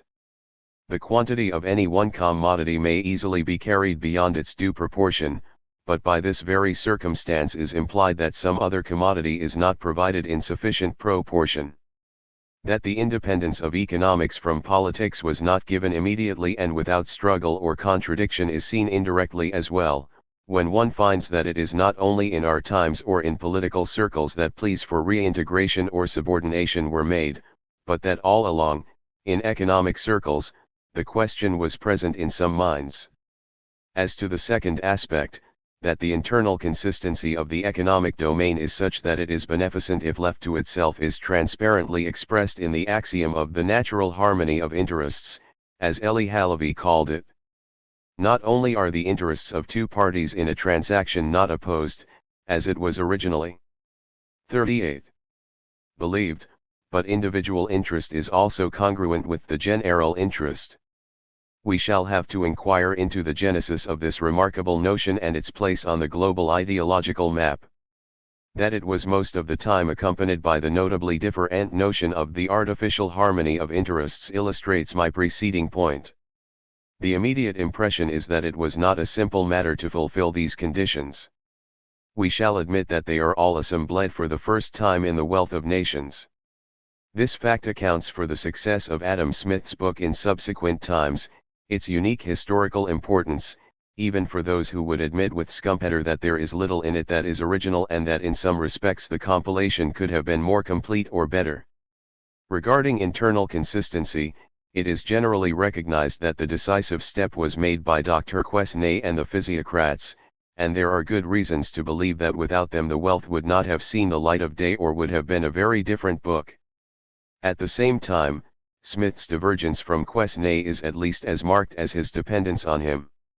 The point can be related to our external conditions. With Quesnay, economics is not made radically independent from politics, nor is it severed from morality. Characteristically, with him it cannot be said that all economic interests harmonize by themselves, while in Adam Smith they do so, in principle if not always in fact.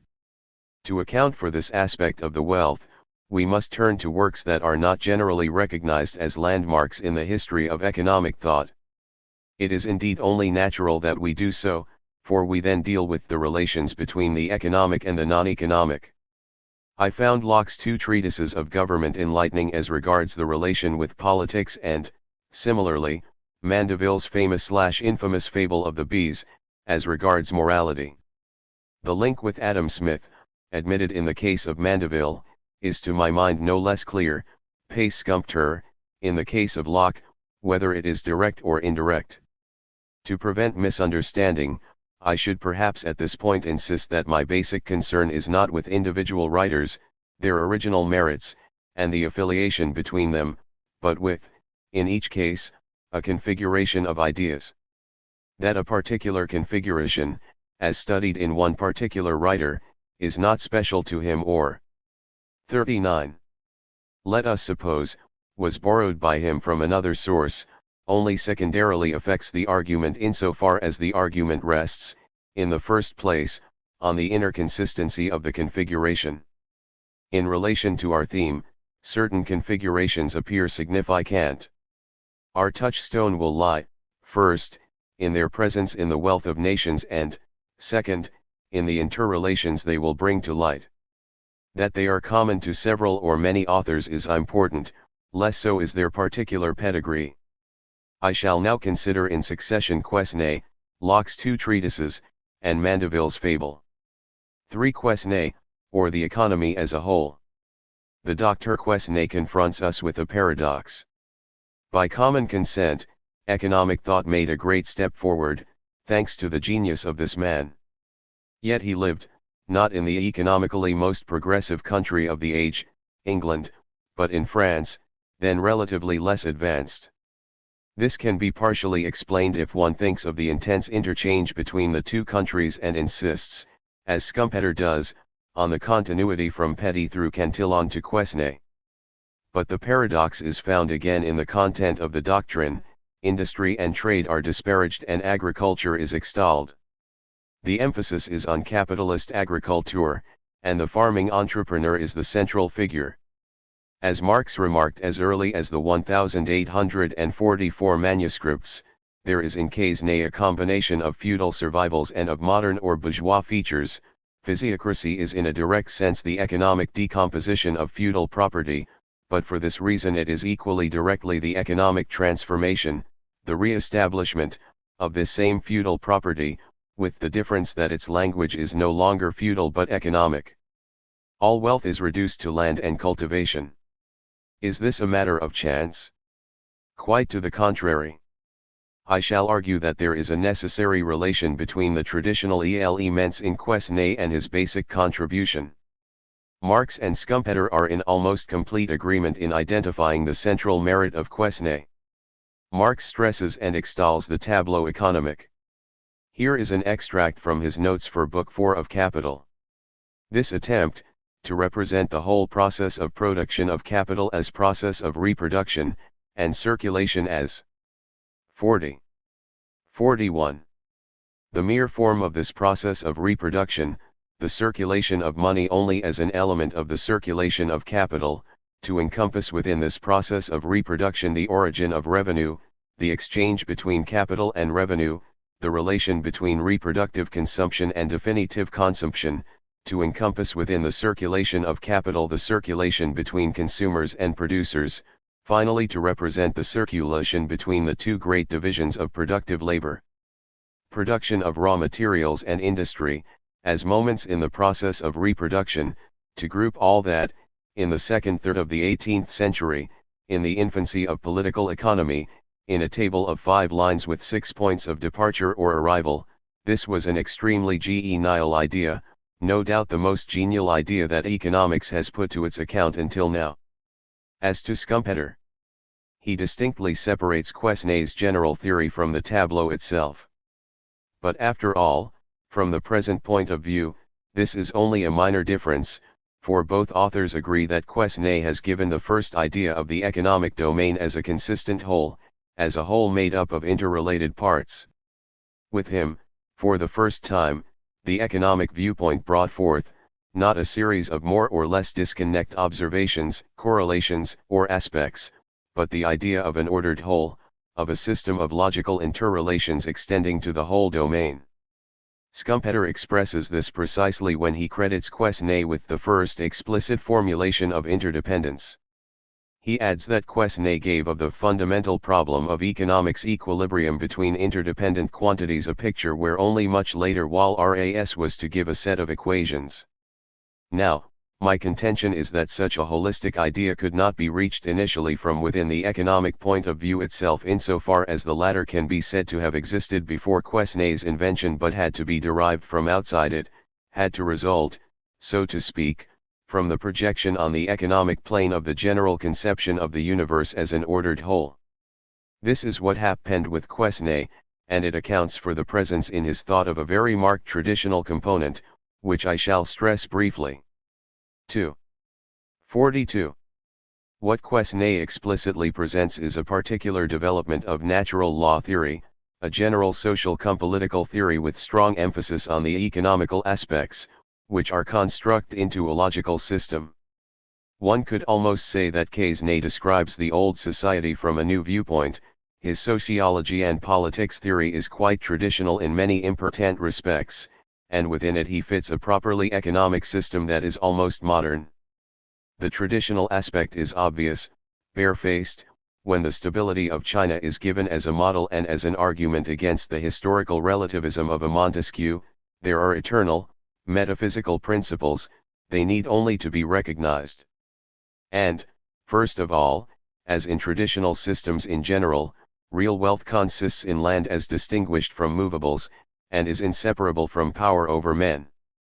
3. More properly, land is the only source of real wealth, and Quesnay's landowners, les propriétaires, are at the same time in charge of political functions, including the administration of justice, with all the responsibilities and liabilities that this entails.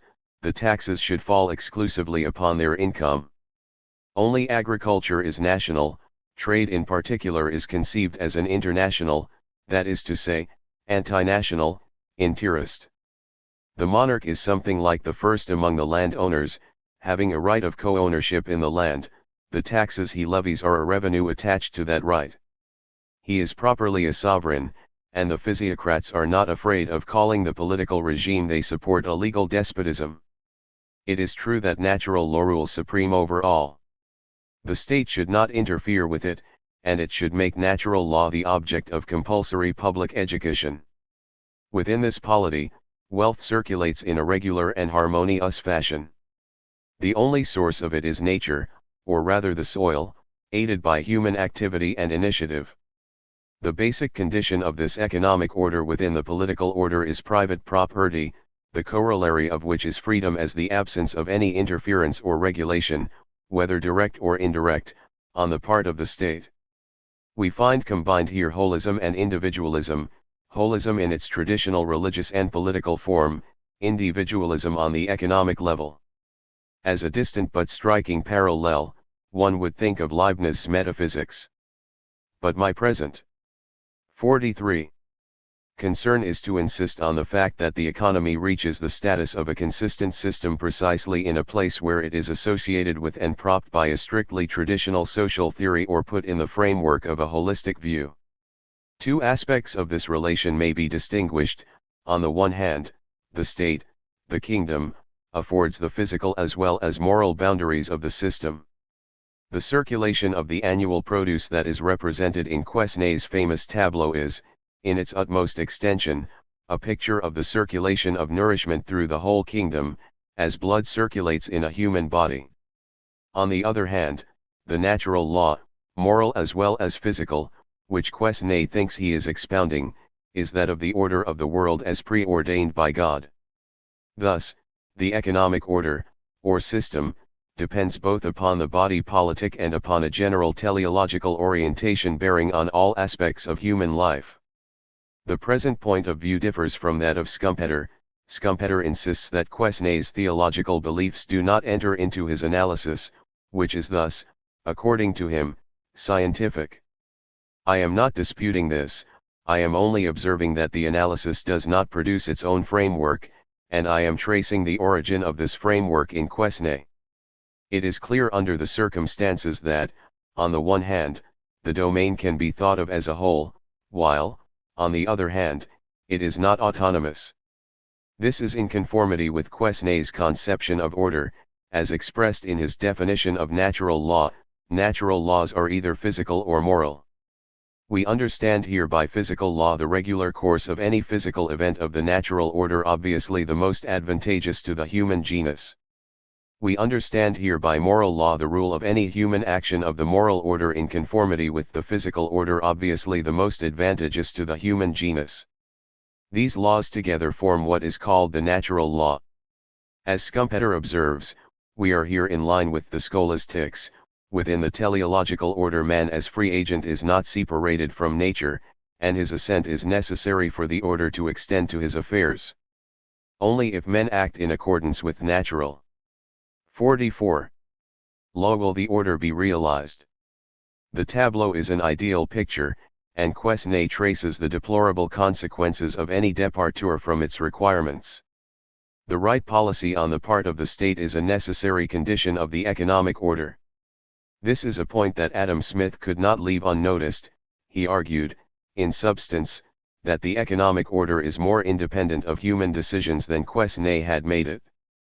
It must be added, though, that according to Quesnay, the right policy of the state is by and large one of abstention.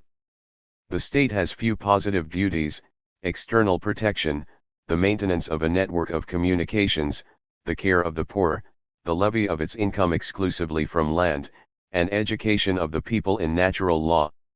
Yet again, as Schumpeter observes, Quesnay was concerned with reforming the bad practices of the state, and reform meant that the state had to act upon itself in order to become non-active in economic matters. On the whole, here is our paradox: the consistency of the domain is explicitly formulated for the first time, not by someone who separates it from politics, morality, and religion, but by a man who argues from the overall consistency of the world, including human, or moral, affairs, to the conditional consistency of the particular domain. And I might add, not by starting from the individual agent and arguing in terms of cause and effect, but by starting from a teleological order including and warranting the freedom of the individual agent. No doubt Adam Smith went further than that. We shall have to see how. There is perhaps one more fundamental feature that classical economics owes to Quesnay, which Marx underlines and Schumpeter does not ignore. To paraphrase Marx very briefly, it was essential to separate production from circulation, etc., for no progress was possible as long as surplus value could be searched for in the sphere of circulation and was not considered independently from circulation. To begin with, it was possible to do so only in agriculture, where surplus value is clearly visible apart from circulation, and this is one reason why agriculture is prominent in the place where the separation is made for the first time. It is a fact that Quesnay neatly separates two processes: the production of the annual produce, which includes, over and above the equivalent of the total investment. 45. The net produce, which in Marx's view can be roughly equated with what he calls surplus value. Then in a second stage Quesnay studies, in his tableau, the circulation, or distribution, of the produce among his three classes of economic agents. A similar dichotomy, it is well known, rules in Smith, Ricardo, and Marx and in the classics in general. Schumpeter at bottom deplores it, and this is a valuable indication for us, but he does not explain its prevalence, even if we may gather hints from him for gaining some understanding of it. In this regard, Quesnay represents a step in a process that will be easier to grasp when we reach Adam Smith. Let me for the moment try to characterize Quesnay's step. Opposing the mercantilist spirit, it was essential for him to stress what real wealth consisted in, or rather the creation of real wealth. He saw it in agriculture, called it production, and therefore called all other pursuits unproductive. In doing so he was making a value judgment in accordance with his worldview. He was also modifying a tenet of Cantillon, and of Petit before him, who had isolated land and labor as the twin sources of wealth. Instead of thinking of a PAR or rate of correspondence between the two factors, making it possible to express both in terms of one of them, land, Quesnay hierarchized them. Land was the productive factor. The natural fertility of the soil alone accounted for the increase in real wealth from seed to harvest, and human labor and initiative were merely necessary adjuvants in the process, in keeping with the idea of natural law as physical cum oral law. For on the whole, the economic process was essentially a process of increase in wealth, that is, production, and the secret of this increase lay in land, a single, self-sufficient entity enshrined the rationale of the economic process. Economy was production, and production was land. Through a quite traditional hierarchization, nature commands morality, land commands labor. We have here the first step in the identification of the economy with a single essential factor, a causasui, a substance. The subsequent development leaves no doubt on the point. To anticipate, I can adduce one of the passages in Marx where the word substance is used. 46. And which shows that for him, at any rate, the process was of the kind I suggest. He says that, with the physiocrats, surplus value does not yet take its proper form because they have not yet reduced value itself to its simple substance, that is, labor. If, as I shall insist later on, this mode of thinking is individualist, at one remove the individual, as a self-sufficient entity, thinking of his world in terms of self-sufficient entities or substances, then we have here one more individualist feature in Quesnay. But just as this feature is still half decided, so are his economic conceptions and his moderate version of natural law theory encompassed in a holistic framework. If this framework gives Quesnay the rare privilege of seeing the economy as a whole, it is at the same time relatively unmodern as compared to what is to come. We can thus understand that Quesnay's innovation came from France, and not from England, the line of thought of Cumberland, for instance, whose influence on Quesnay was stressed by Hasbach, is largely submerged in England in Quesnay's time. All in all, with Quesnay order commands property, and property commands freedom, that is, order commands property and freedom. This configuration appears the more remarkable if, together with the time interval between the two authors, Locke's undoubted influence on Quesnay is borne in mind, for in Locke property has pride of place, as we shall see presently. 4. From a trend of thought in which individualism remains contained, as in fetters, within holism, we pass now to a trend of thought in which holism is superseded and individualism reigns supreme. This is my reason for discussing Quesnay prior to Locke, which does not mean that Quesnay was uninfluenced by Locke in other regards or on other levels. As I stated earlier, this second trend of thought, which will be represented here by Locke and Mandeville only, enters as a basic component into the wealth of nations. If, as we found from mercantilism, the full assertion of the economic dimension demanded its emancipation from politics, then it will be hard to find a text more important for our consideration than Locke's two treatises of government. 1. Economics as such is not present there, it is only a matter of the dimension, which we know in retrospect to be the economic dimension in statu nascendi, powerfully asserting itself against the political. If such is our main concern, this relation is only an aspect of a wider configuration of ideas, and, just as it would be dangerous to isolate entirely the two treatises from Locke's philosophy in general, so it is impossible to leave the relations with morality and religion out of the picture, even if the study is very delicate and threatens to wreck the student's course. This is the more important, as the relation with morality is also implicated in the birth of economics and will come to the foreground with Mandeville. I recalled above how the political dimension had developed from within religion. We reach here a further stage in this process of differentiation, a stage that, needless to say, occurs in its turn within the general religious and philosophical ideology. The Christian religion has directly contributed to the initial 47, 48, and sometimes the lasting assumptions of many disciplines or trends of thought. This kind of general osmosis has been the object of some study concerning natural philosophy. In the human sciences this osmosis is sometimes obvious, as it is in the philosophy of history, but more often it is unknown or unheeded, as it is in economics. As to the relation between politics and economics, it would seem that either predominates over the other in any given trend of thought, thus politics in what is often called mercantilism, economics in the Marxist philosophy of history. Nothing is clearer than Locke's polemics against Filmer in the first of the two treatises of government. When Filmer states that Adam was the first patriarchal monarch, he is postulating a continuity between the authority of the father in the family and that of the king in society. He is implying as well a whole view of social order in which we can isolate the following components: the stress is on society or the group, as a whole built on subordination. The king or father rules by a delegation from the ultimate ruler, the creator. This idea of subordination applies not only to men but also to all earthly beings, which God has explicitly committed to man's rule. To put it in another light, Adam's prescribed rulership over creatures is interpreted by Filmer as extending to human and non-human alike, and this is one of the points on which Locke takes Filmer sternly to task for his interpretation of the Bible.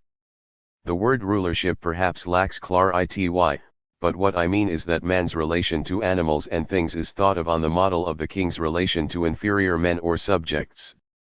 This represents, I submit, a traditional view, where economics is not distinguished for its own sake within the political sphere characterized by subordination.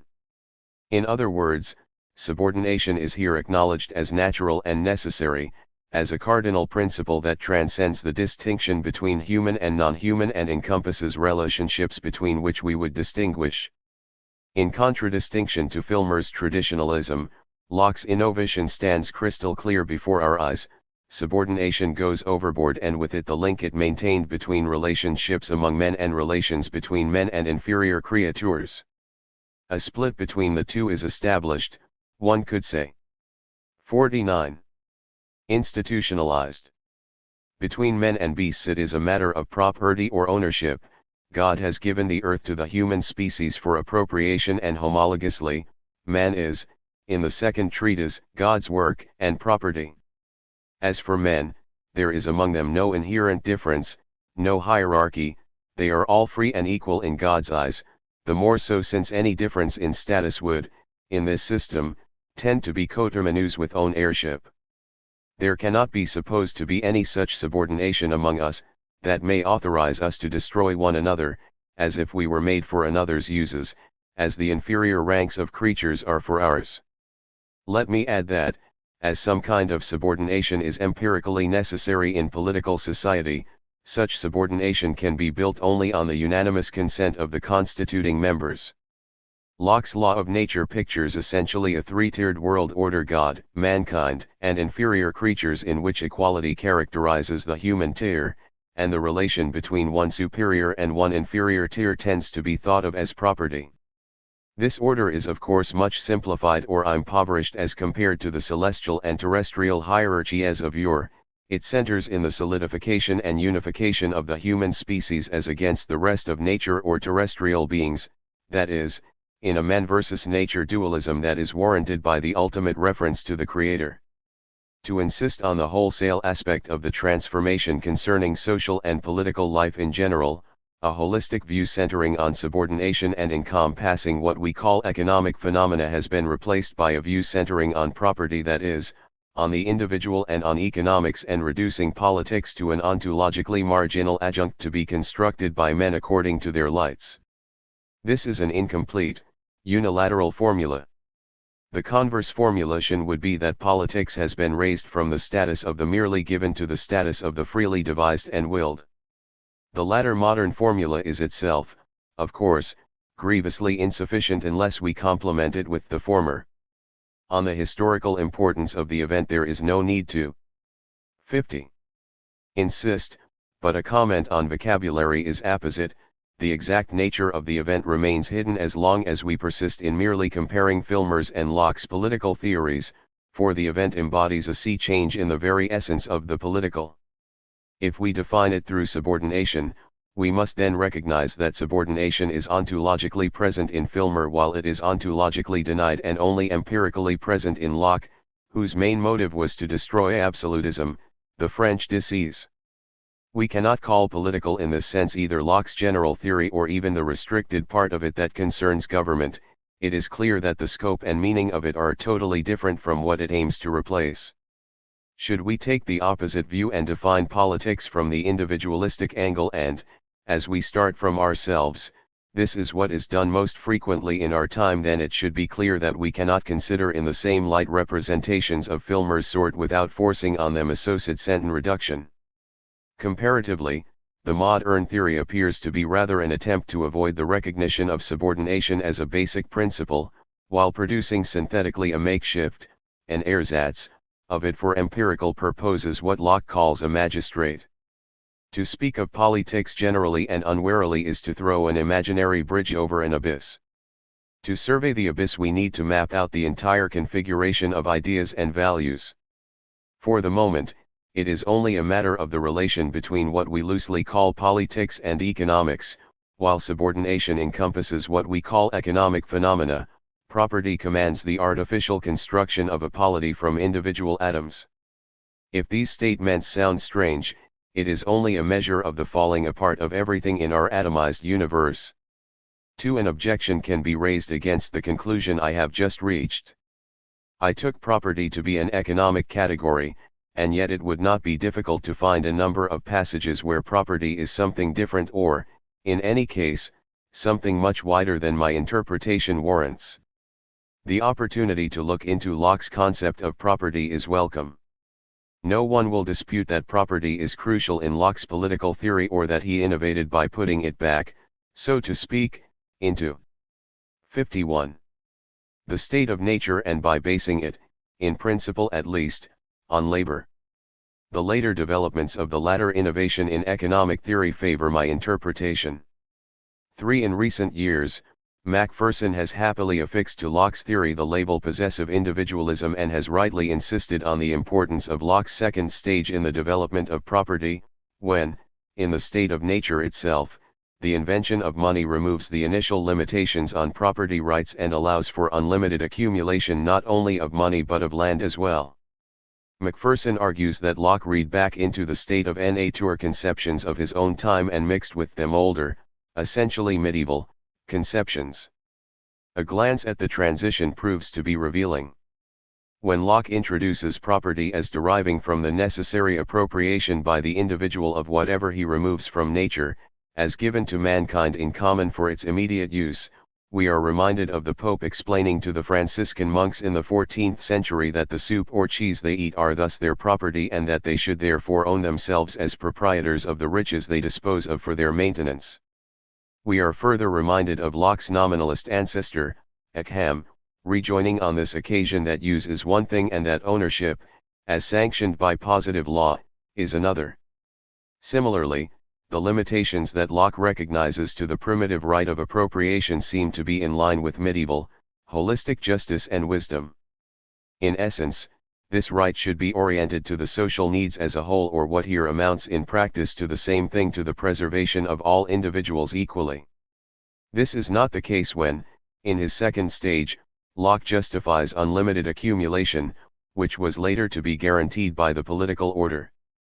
But, as yet in the first stage, we observe that to base property on the individual's labor and not on his needs is typically modern, and that whatever is consonant with medieval ideas appears here only in the guise of limitations to that individualistic definition. Along the same lines, and whatever precise meaning is attached to the word property, when justice is derived from property, we are obviously at the antipodes of medieval thought. The 52. Conception of justice as arising, not from the idea of the whole and of ordered relationships within it, but rather from the individual in whatever aspect, is strikingly modern. This innovation stems from Hobbes and was to be accepted by Hume, so it deserves to be called British. By what stretch of the imagination can such a system be supposed collectivist instead of individualist? The misconception can arise only from having concentrated on the formal political aspects while losing sight of what is undoubtedly their basis. But let us return to our difficulty. The word property has most often in Locke a very broad meaning: life, liberty, and estate. Thus, men enter into society for the mutual preservation of their lives, liberties, and estates, which I call by the general name, property. Or again, by property I must be understood here, as in other places, to mean that property which men have in their persons as well as goods. Peter Laslett aptly discusses this usage, which seems to have been widespread or normal in the 17th century, and which at the same time is clearly important or functional in Locke himself. For to base property in goods on labor is precisely to derive a title to extraneous things from what most evidently and actually belongs to the individual, his body and effort, in other words, to take advantage of the widest meaning of property in order to establish the restricted meaning, which in turn is equivalent to deriving a juridical relation between man and things, not from the necessities of the social order, but from an intrinsic property of man as an individual. This is only one aspect of the concept, but I believe it to be an important one. To borrow from Laslett's formulation, what man can alienate seemingly belongs to him more surely when it is lumped together with what he cannot alienate. Macpherson has discussed in detail, not only Locke's theory of property right, but also the leveller's views on franchise and freedom, and I find the parallel enlightening. He says, in a footnote, the levellers spoke of having a property in a thing, meaning a right to use, enjoy, exclude others from, or dispose of, that thing. Thus they could speak of a property in land, in estate. 53. In right to trade, in the franchise, or in one's person. 5. 2 points are worth noticing. Wage earners and beggars are excluded from the franchise on the ground that they are not independent, that they are included in their masters. Moreover, men are free as proprietors of themselves, that is, in particular, of their body and their labor. To paraphrase, to be independent, not to be included in anyone, and to be guaranteed against the attacks or encroachments of anyone, is to be able to dispose of oneself without interference from the outside, that is to say, indifferently, to be free or to be the proprietor of oneself, body, labor, and all. In Macpherson's words, the levellers conceived of freedom as proprietorship of one's own person and capacities. We are close to Locke, but what I should like to single out is one particular aspect of the parallelism. The levellers' conception of franchise gives one clue regarding what it is that their conception of freedom and property is opposed to. Wage earners are not independent, they are included in their masters. Whatever the practical impact of the expression, I surmise that included means here essentially what I call encompassed. Such people are not independent because they are caught in a hierarchical relationship, and it is in contradistinction to this situation that freedom proprietorship emerges. We have thus in the notion of inclusion in one's master the equivalent, in relation to property or freedom, of subordination in Locke. 6. To return to Locke, I think that this discussion of property does not invalidate the view I proposed, but leads to a more precise expression of it. Property here is not an economic category, pure and simple, but an economic category in statu nascendi, before the umbilical cord has been cut. What is essential is that, with property, something that is exclusively of the individual is made central to a realm of consideration and facts that was governed by holistic, hierarchical considerations. This is the point where we part company with Macpherson. Possession is not a historically transient accident of a permanent phenomenon called individualism. On the contrary, it is in the 54 guise of possession or property that individualism raises its head, knocks down any remnant of social submission and ideal hierarchy in society, and installs itself on the throne thus made vacant. I need not here labor the point. Economics as a philosophical category represents the acme of individualism and as such tends to be paramount in our universe. Paulin has pointed out that Locke realized an original synthesis of morality and politics. This partial truth is best combined with our recognition of the relation between economics and politics, and I think we shall not be far off the mark if we say that, in Locke, politics as such is reduced to an adjunct of morality and economics. Morality and economics provide, in the law of nature, the basis on which political society should be constructed. Of course, the view can be reversed by saying that, while morality and economics are merely given, society is freely contrived by man. But man's freedom consists here in obeying the law of nature. I have noted the disappearance of subordination as a social principle. It is largely replaced by moral obligation. I mean that both have the same function as regards the empirical individual, for, obviously, it is moral obligation that prevents liberty from degenerating into mere license. This statement affords an insight into the mechanism of the transformation of which Locke is the exponent, or at least a sociological approach to it. When we say that subordination is functionally replaced by moral obligation, we hint at a procedure for comparing holistic and individualistic values. In some way, morality must provide an equivalent of social order. It may be considered from one angle as an internalization of directly social values. A process of this kind has been and still is at work all through the transformation, and, regarding Locke, one think the view is confirmed by the whole of his philosophy, general as well as political. Thus the true and solid happiness that should be preferred by the free and rational creature is finally human order as it appears to the individual, who is bound to think in terms of hedonism. 7. Let us look at the act of constituting civil or political society. Individuals living in the state of nature congregate and agree to 55. Unite and constitute a power, a judge on earth, by laying down and uniting the powers they had over each other in the state of nature. Clearly, this is only the obverse of the coin, the face of rights, and there is a reverse, that of duties, whereby the obligation to the common judge is derived from a previous obligation. In other terms, there can be a factual subordination only because there had already been obligation. If it is easy to see how Locke's view of morality underlies and makes possible his politics, it is difficult to grasp the full articulation between religion in general and politics. I must here make do without a good deal of preliminary discussion. 8. One point can be singled out, the question of the relation between God and the law of nature, also called rule of morals. Regarding the law of nature, Peter Laslett has insisted on the peculiar relation between the political work and the philosophical, or epistemological, essay on understanding. In the two treatises we find the existence of the law of nature suavely asserted and taken for granted. But if we turn to the essay for demonstration, we are greatly disappointed, as it is practically absent from that work. Laslett concludes that Locke has purposely left the question in the air, which thus creates a gulf between his political theory and his metaphysics, a gulf that may have been very profitable to the former and was content to take, in the matter of natural law, a stance that was sufficient, if I understand rightly, to procure the benevolent attention of his contemporaries. Leo Strauss has been more radical in his criticism. According to him, Locke could not fulfill his promise of a deductive theory of ethics, nor could he demonstrate the existence of a law of nature, because of the lack, in Paulin's phrase, of a sufficient theological support.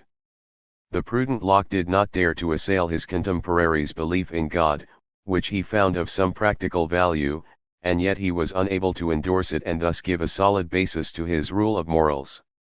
Strauss is certainly not sympathetic to Locke. He does not reconstruct Locke's preoccupations, nor does he allow for differences in point of view or even in thought between his different writings, and yet we cannot deny that. 56. Something of Strauss's criticism sticks in the mind of the reader. Subsequent to Strauss's criticism, von Leyden published the Latin text and a translation of the 8 essays on the law of nature, dating from Locke's early period in Christ Church, which afford precisely the demonstration of which Strauss had judged Locke incapable. Yet, as Laslett has observed, this does not solve the problem posed by later texts and attitudes. Other writers have maintained that Locke truly and deeply believed in God while being as latitudinarian as could be wished and maintaining in a Socinian fashion that revelation contained nothing contrary to reason. Paulin vindicated against all critics the consistency of Locke's political philosophy, centering it largely on the link between liberty and moral obligation, the existence of God being the warrant of it all insofar as it guaranteed the coincidence between the rational and the natural orders. 9. What is the problem for us? It is not so much to know whether Locke sincerely believed in God or merely pretended to in order to speak with the desired effect to his contemporaries, for in both cases a link is supposed between religion and Locke's ideas, whether this link is at the level of the individual Locke or at that of the reading public in England or Europe at the time. Moreover, if we bear in mind our inquiry into Locke's view of property, we shall better understand that only a religion reduced to deism could possibly support such a possessive individualism as his. The question is, rather, of the degree of necessity in the association of religion and the rest, or of what religion affords in the matter, of which exchange takes place between religion and the special consideration of civil or political society. There are close Stoic parallels to much of Locke's moral utterances, and one might think that the Christian religion is not here a necessary ingredient. Nevertheless, the Stoics did not engineer political societies. Maybe there are 2 clues to the solution of our problem. The first is found in the general history of political and other speculation. Here as elsewhere the special consideration, politics, was emancipated gradually from the general and normative consideration, religion. In this regard, the role afforded in Locke by morality marks a transition, as there is scarcely any doubt that his notion of the individual as a 57. Moral being is closely bound up with his religion, at least at the outset. The second clue is found in Locke's own evolution, as documented by von Leyden from comparison between the early essays and the subsequent writings, up to those of 1690. The development of hedonism, negated at the start, stands out clearly. It helps to reinforce the importance of rewards and punishments in the afterlife, for otherwise the coincidence between pleasure and good, pain and evil, would be impaired. No wonder that later on, in the reasonableness of Christianity, Locke confessed that reason had failed in its major business.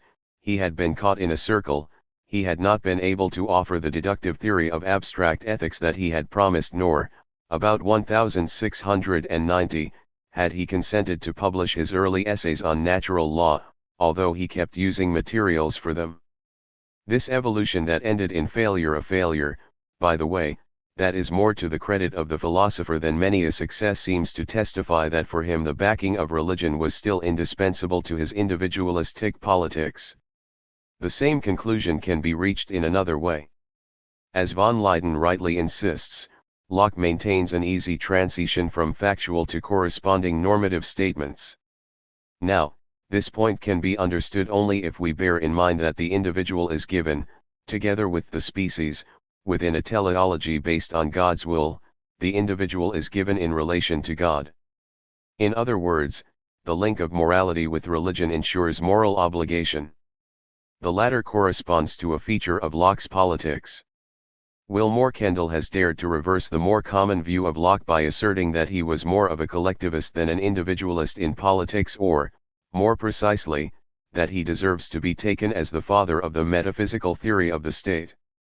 What seems more likely is that Locke supplemented his individualistic ideology with a good deal of empiricism.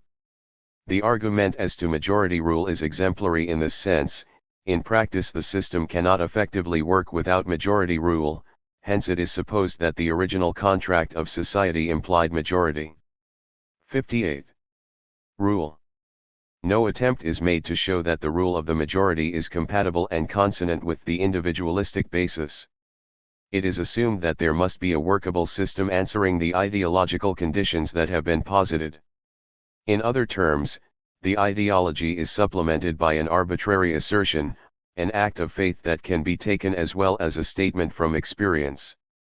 That there lurks in the background some trace of holism is seen from the assertion of the common will as one will.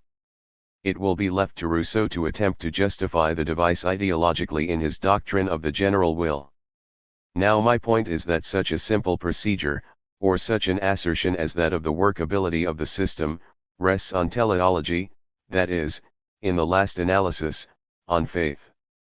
Locke was content to introduce his basic ideological or normative principle in order to destroy subordination and to base the political order on consent.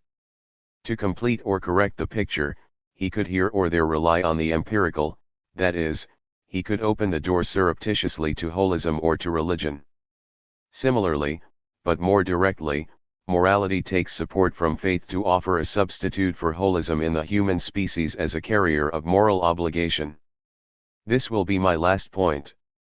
Kendall again observes that, in the state of nature, the rights inhere, not in the individual as such, but in the individual in relation to others, and he concludes that some kind of community is thus presupposed. 10. This is only partially true. Kendall does well to insist on the reciprocity of rights and duties in the state of nature. But to say relation is not to say community. Among the different meanings of society in Locke, there is one that comes from the Stoics and designates the human species as the ideal society of all men, taken abstractly, he and mankind are one community. And were it not for the corruption and vitiousness of degenerate men, there would be no need, that men should separate from this great and natural community and combine into smaller and divided associations. To be sure, this is not a society for us, but it is within this so-called society and not, by any means, within a concrete community that the reciprocal structure of rights and duties is. 59. Conceived.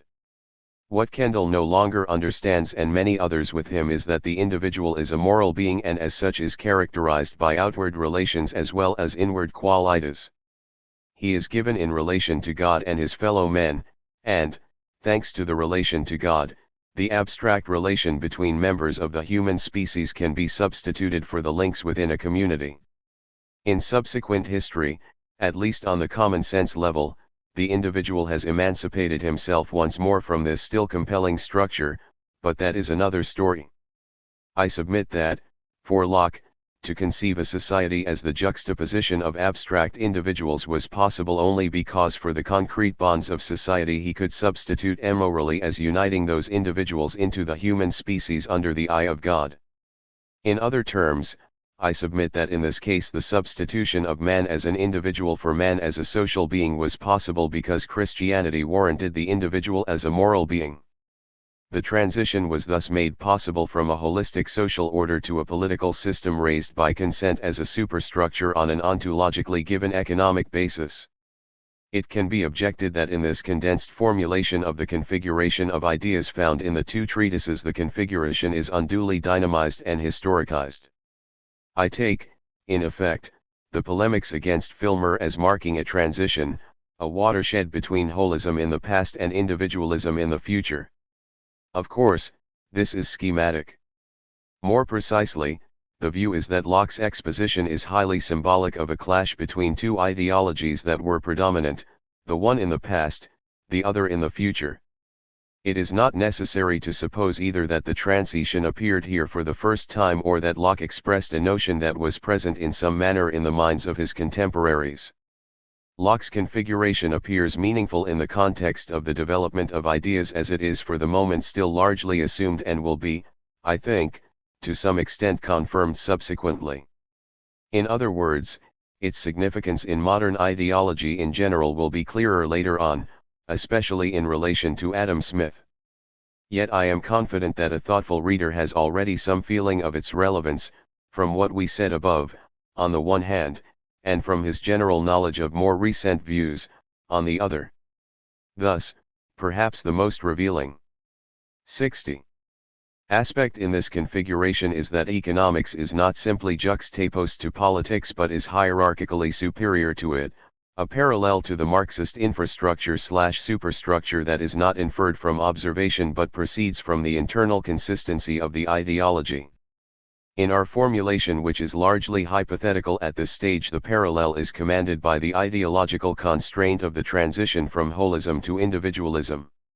In other terms, it looks as if the emancipation of the economic dimension from politics corresponded to that change in primacy, a change that is equivalent, in later terms, to seeing the infrastructure as more important than the superstructure. 5. That the economic dimension could not assert itself without emancipating itself from politics was obvious from the starting point, where it is found embedded in politics. On the contrary, it becomes clear that something of the same kind had to happen in relation to morality only once after the process had been completed in the end product, the wealth of nations. But, to speak simply of an emancipation from morality would be at once excessive and insufficient. In this case the relation is more subtle. There is actually an emancipation from the general or common run of morality, but it is accompanied by the recognition that economic action is by itself oriented to the good, that it has a special moral character of its own.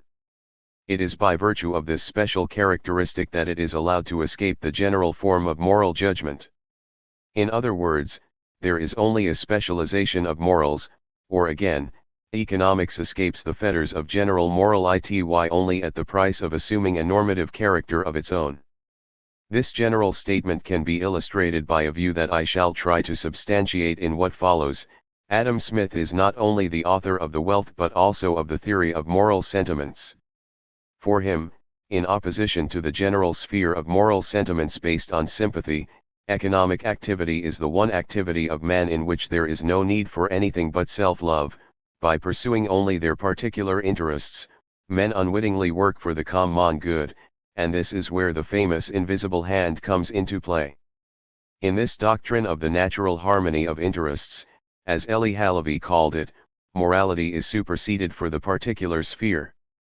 For morality, if anything, teaches that self-love should be subordinated to higher ends.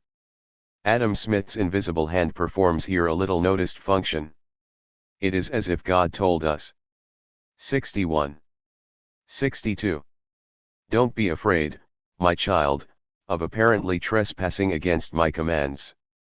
I have so arranged everything that you are justified in neglecting morality in this particular case.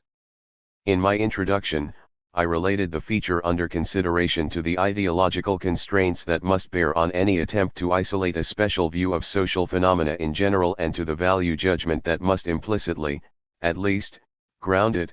Perhaps the study of Locke's treatises has revealed such a judgment, but it is only a part of the story.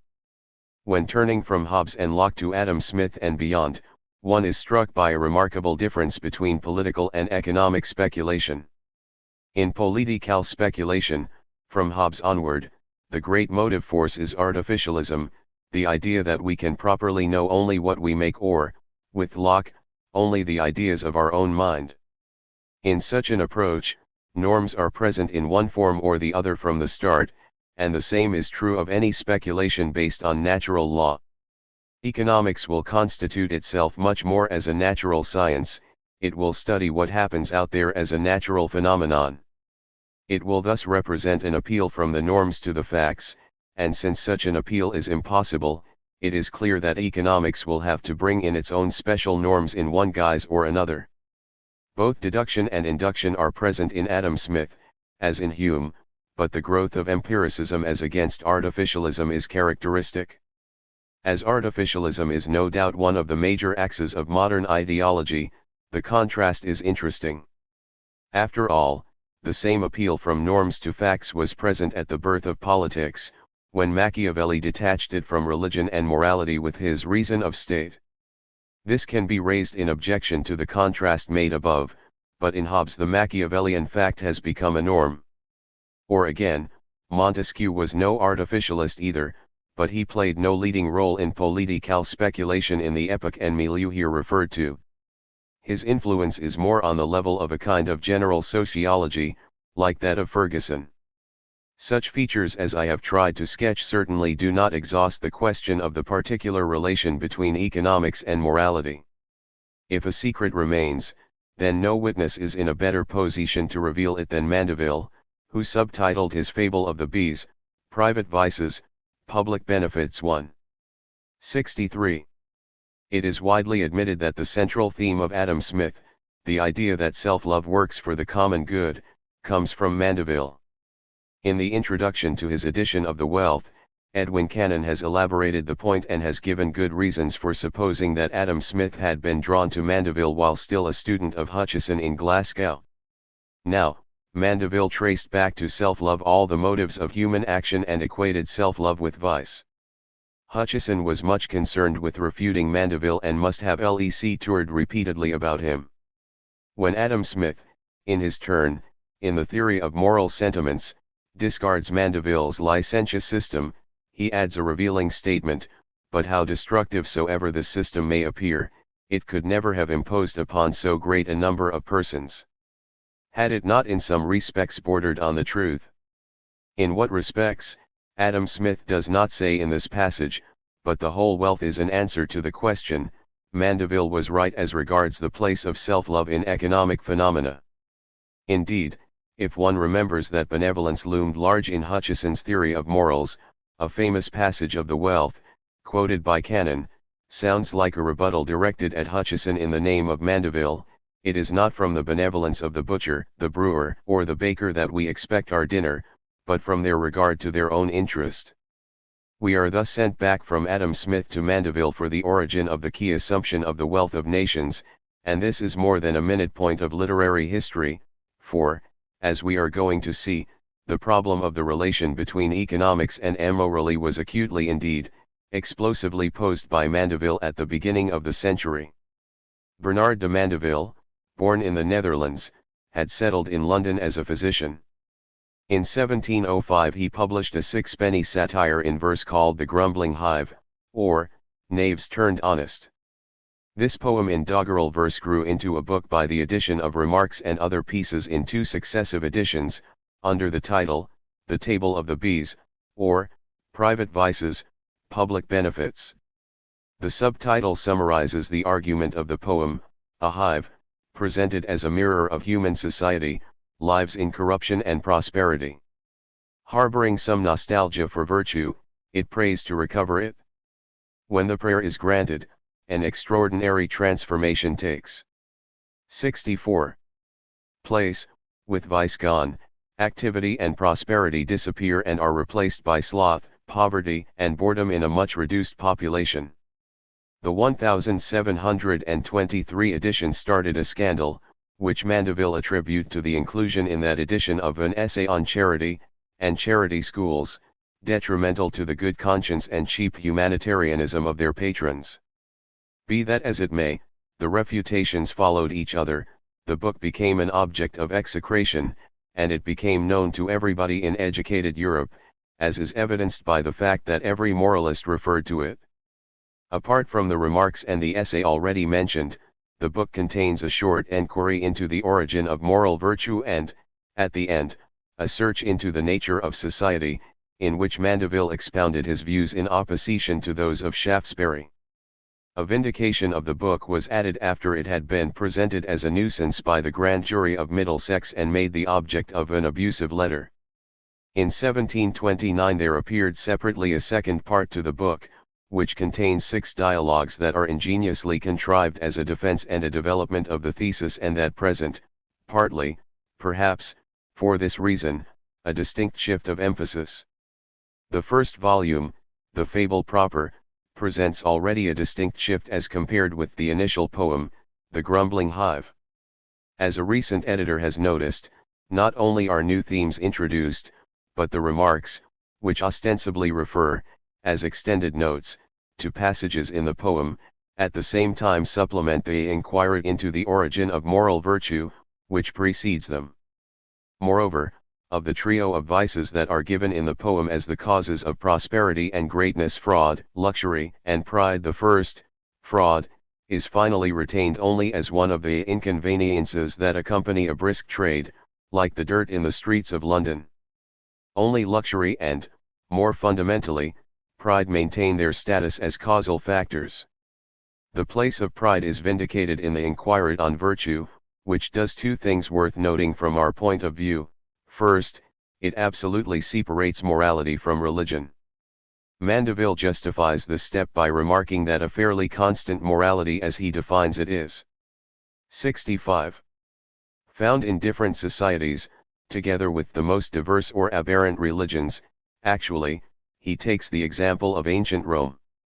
Second, the inquirer presents the thesis that morality, that is, the definition of virtue and vice, was invented by the moralists and philosophers of all ages or by wary politicians in order to make men sociable by submitting their other passions to the most inveterate and powerful among them, pride, which makes men eager to receive praise and to avoid shame. I think we may read here, expressed in the language of the times, a recognition of the social nature or function of morality, provided we do not, at the same time, forget that for Mandeville as for Hobbes man is given in the pre-social state as an individual, and as an individual endowed with all the mechanism of passions that Mandeville could observe among Londoners of his day, including presumably a high development of pride. Only later was Rousseau to take the development of pride one amour propre as a consequence of the development of civilization.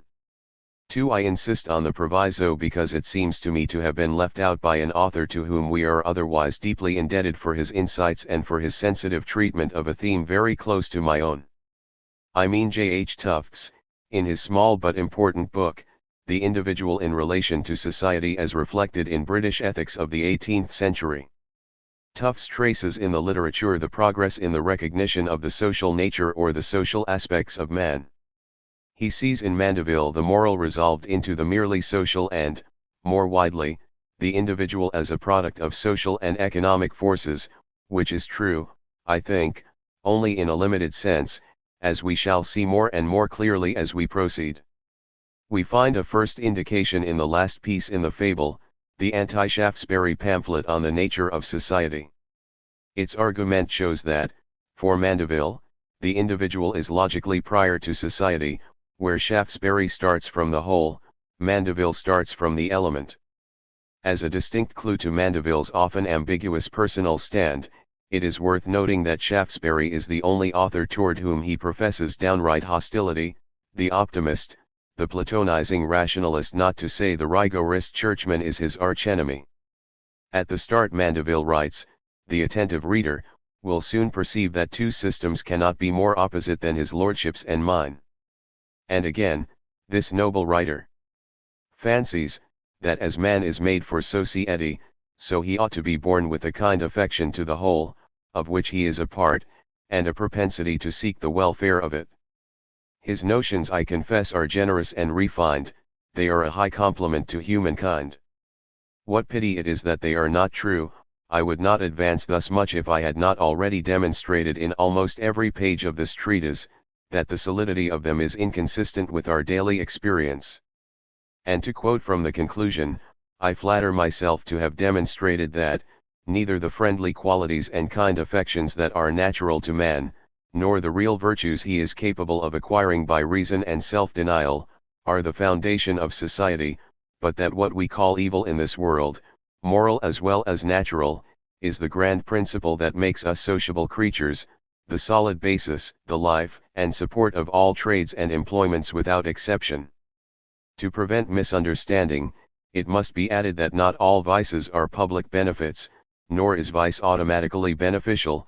It needs the dexterous management of a skillful politician, and the idea is rather that all benefits are based on actions fundamentally vicious. It will be observed that Mandeville here purposely widens the thesis of the poem. Evil is basic, not only to social prosperity, but also to social existence altogether. How is this so? I demonstrate that the sociableness of man arises only from these two things, viz. the multiplicity of his desires, and the continual opposition he meets with in his endeavors to gratify them, that is to say, moral evil and natural evil. In other words, on the one hand man is sociable through those of his qualities that are judged to be negative, either from a strict moral view, which judges them to be vices, or from an extended moral view, which judges them to be wants, imperfections, or uneasinesses. On the other hand, man is compelled to live in society by the external world, which accumulates obstacles to the business of self-preservation. All in all, a very wide connotation of evil is used here to effect a transition from the thesis of the poem that pride and luxury are economically useful to a new thesis.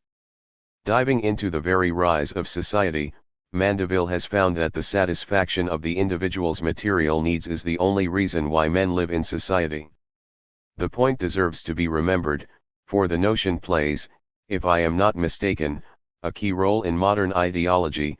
The relations between men and things' material needs are primary, the relations between men society secondary. The point is confirmed in the second volume of the fable, in which the origin and the gradual development of society constitute the major theme. The three main stages are, the forced association of men to protect themselves from wild beasts, their association to protect themselves from each other, and the invention of letters, essential to the establishment of laws. 3. Mandeville attributes most of the development to the slow, gradual improvement of one generation after the other, the joint labor of several ages, aided by the plasticity in body and mind of the children and the double tendency of men, rooted in the family, to revere and to dominate. This gradualness, which Kay praises, is intended not only to replace the innovations of great men by the product of an anonymous social process, but also to bridge over the discontinuity between animal and human life and between men as individuals and men as social beings, which the existence of language most uncomfortably underlines. More important, Mandeville insists, against Shaftesbury, that he conceives society, not as a herd of cows or a flock of sheep drawn together by natural affection to their species or love of company, but as a body politic under a government. The passage links the point with Mandeville's psychology, and it is reminiscent of Hobbes in every detail but one. Man under government is become a disciplined creature, that can find his own ends in laboring for others. Mandeville thus introduces economic activity, division of labor, in a 68. Social framework characterized by subordination. This he never forgets, but his posterity will. Thus each member is rendered subservient to the whole, and all of them by cunning management are made to act as one. Man is not naturally sociable, but only teachable. He has to be taught sociability by society itself, through the ages. Given man's pervasive and universal selfishness, this training entails hypocrisy. From the start, Mandeville proclaimed that the imaginary notions that men may be virtuous without self-denial are a vast inlet to hypocrisy, and he went on to suggest that Shaftesbury deceived himself. He believed he was spontaneously virtuous, while actually he was simply of a quiet indolent nature.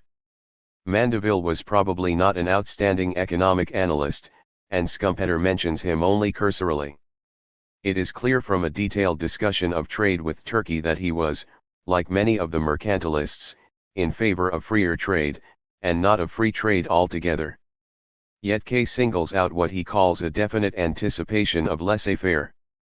Provided nobody meddles with it, an equilibrium would spontaneously establish itself in regard to one particular, in the compound of all nations, the different degrees of men ought to bear a certain proportion to each other, as to numbers. What I find most remarkable here is the combination of the international level of consideration with the unusual and vague notion of a proportion in the numbers of the different degrees of men. We have seen that some mercantilists had arrived at the notion of an automatic equilibrium in the flows of money in international trade. We have here something more abstract and general, and I am tempted to take the passage for a statement, not of a particular theory of laissez-faire, but of its underlying ideological principle, something like the ideology of free trade. If I may risk the term, say, there must be a universal spontaneous order of a sort. This is all the more remarkable in that we have seen Mandeville fully recognizing, in general, the necessity of government and subordination in society. Of course, the statement is a mere corollary of the more general harmony of interests, but to disregard national boundaries in a matter only indirectly connected with international trade would seem to require ideological abstraction. 69. In conjunction with his moral or anti-moral preoccupations, Mandeville presents an overly simple view of the emotive forces of the economy. For him, consumption commands all the rest. We have been shown the diversity of wants at the root of society, and his belief that luxury is a boon because it encourages the production of goods. The demand creates the supply, and so the demand for work creates the workers, as, according to others, the amount of available subsistence creates the population to consume it. This is the make-work fallacy. As Kay puts it, the Great Fire of London was not an unmixed evil, since it created work for many craftsmen. No one is less concerned with investment or saving. Only, by reason of the universal interdependence of opposites, the miser accumulates so that the spendthrift may better and more usefully dissipate. The animus falls on frugality, a virtue for theologians, which makes for a small and stagnant society, not for a large and prosperous one. It is perhaps too much to speak of a theory of the division of labor in Mandeville. Yet he is fascinated by the phenomenon, and when, in the index of the second volume, he lists labor, the usefulness of dividing and subdividing it, he refers to a passage where one can read dividing as meaning the distinction of different industries, and subdividing as meaning the division of labor within each industry. Kay thinks that Adam Smith here followed Mandeville. Smith's picture of the making of pins is anticipated in the fable in the making of watches, but the latter is widespread, being found in petty, as Marx knew, and in the Considerations of 1701, a fact that one would like to associate with the deist's predilection for the great clockmaker. Mandeville also mentions the plain coat of the peasant as embodying a considerable degree of division of labor. In general, Mandeville delights in showing how vast a chain of work exercising different skills contributes to a given product or machine, such as a man of war, or is set to work by a single intemperate consumer, such as a drunkard. Kay is correct in locating in his philosophy of individualism Mandeville's first and foremost bequest to the economists, the idea that passions are so arranged that they're apparent. 70. Discords harmonized to the public good does represent a step further in the emancipation of the individual. We are now in a position to return to Adam Smith, to see how he managed to reconcile the two irreconcilable foes, Shaftesbury and Mandeville, as Bonner said. It is enough to recall that Smith is also the author of the Theory of Moral Sentiments, written a great deal earlier than The Wealth. In the sphere of morality, the human subject is made a social being through the operation of sympathy. This notion is in line with Hutcheson and Shaftesbury, even if, for Smith, sympathy is to a large extent composed in a Mandevillian manner of egoist elements, and if he replaces Hutcheson's predominance of altruistic tendencies with the predominance of egoistic ones. On the contrary, in the sphere of economics, what we would call in our jargon the socialization of man's deeds is effected by an automatic mechanism, a non-conscious property that is equated with the operation of the invisible hand. The economic sphere is the particular domain where the predominant passion, egoism, can with good justify cation be given free rein under the form of self-interest. Glob ally, Adam Smith has differentiated economic action within human action in general as the particular type that escapes immorally without being contrary to morals in a wider sense.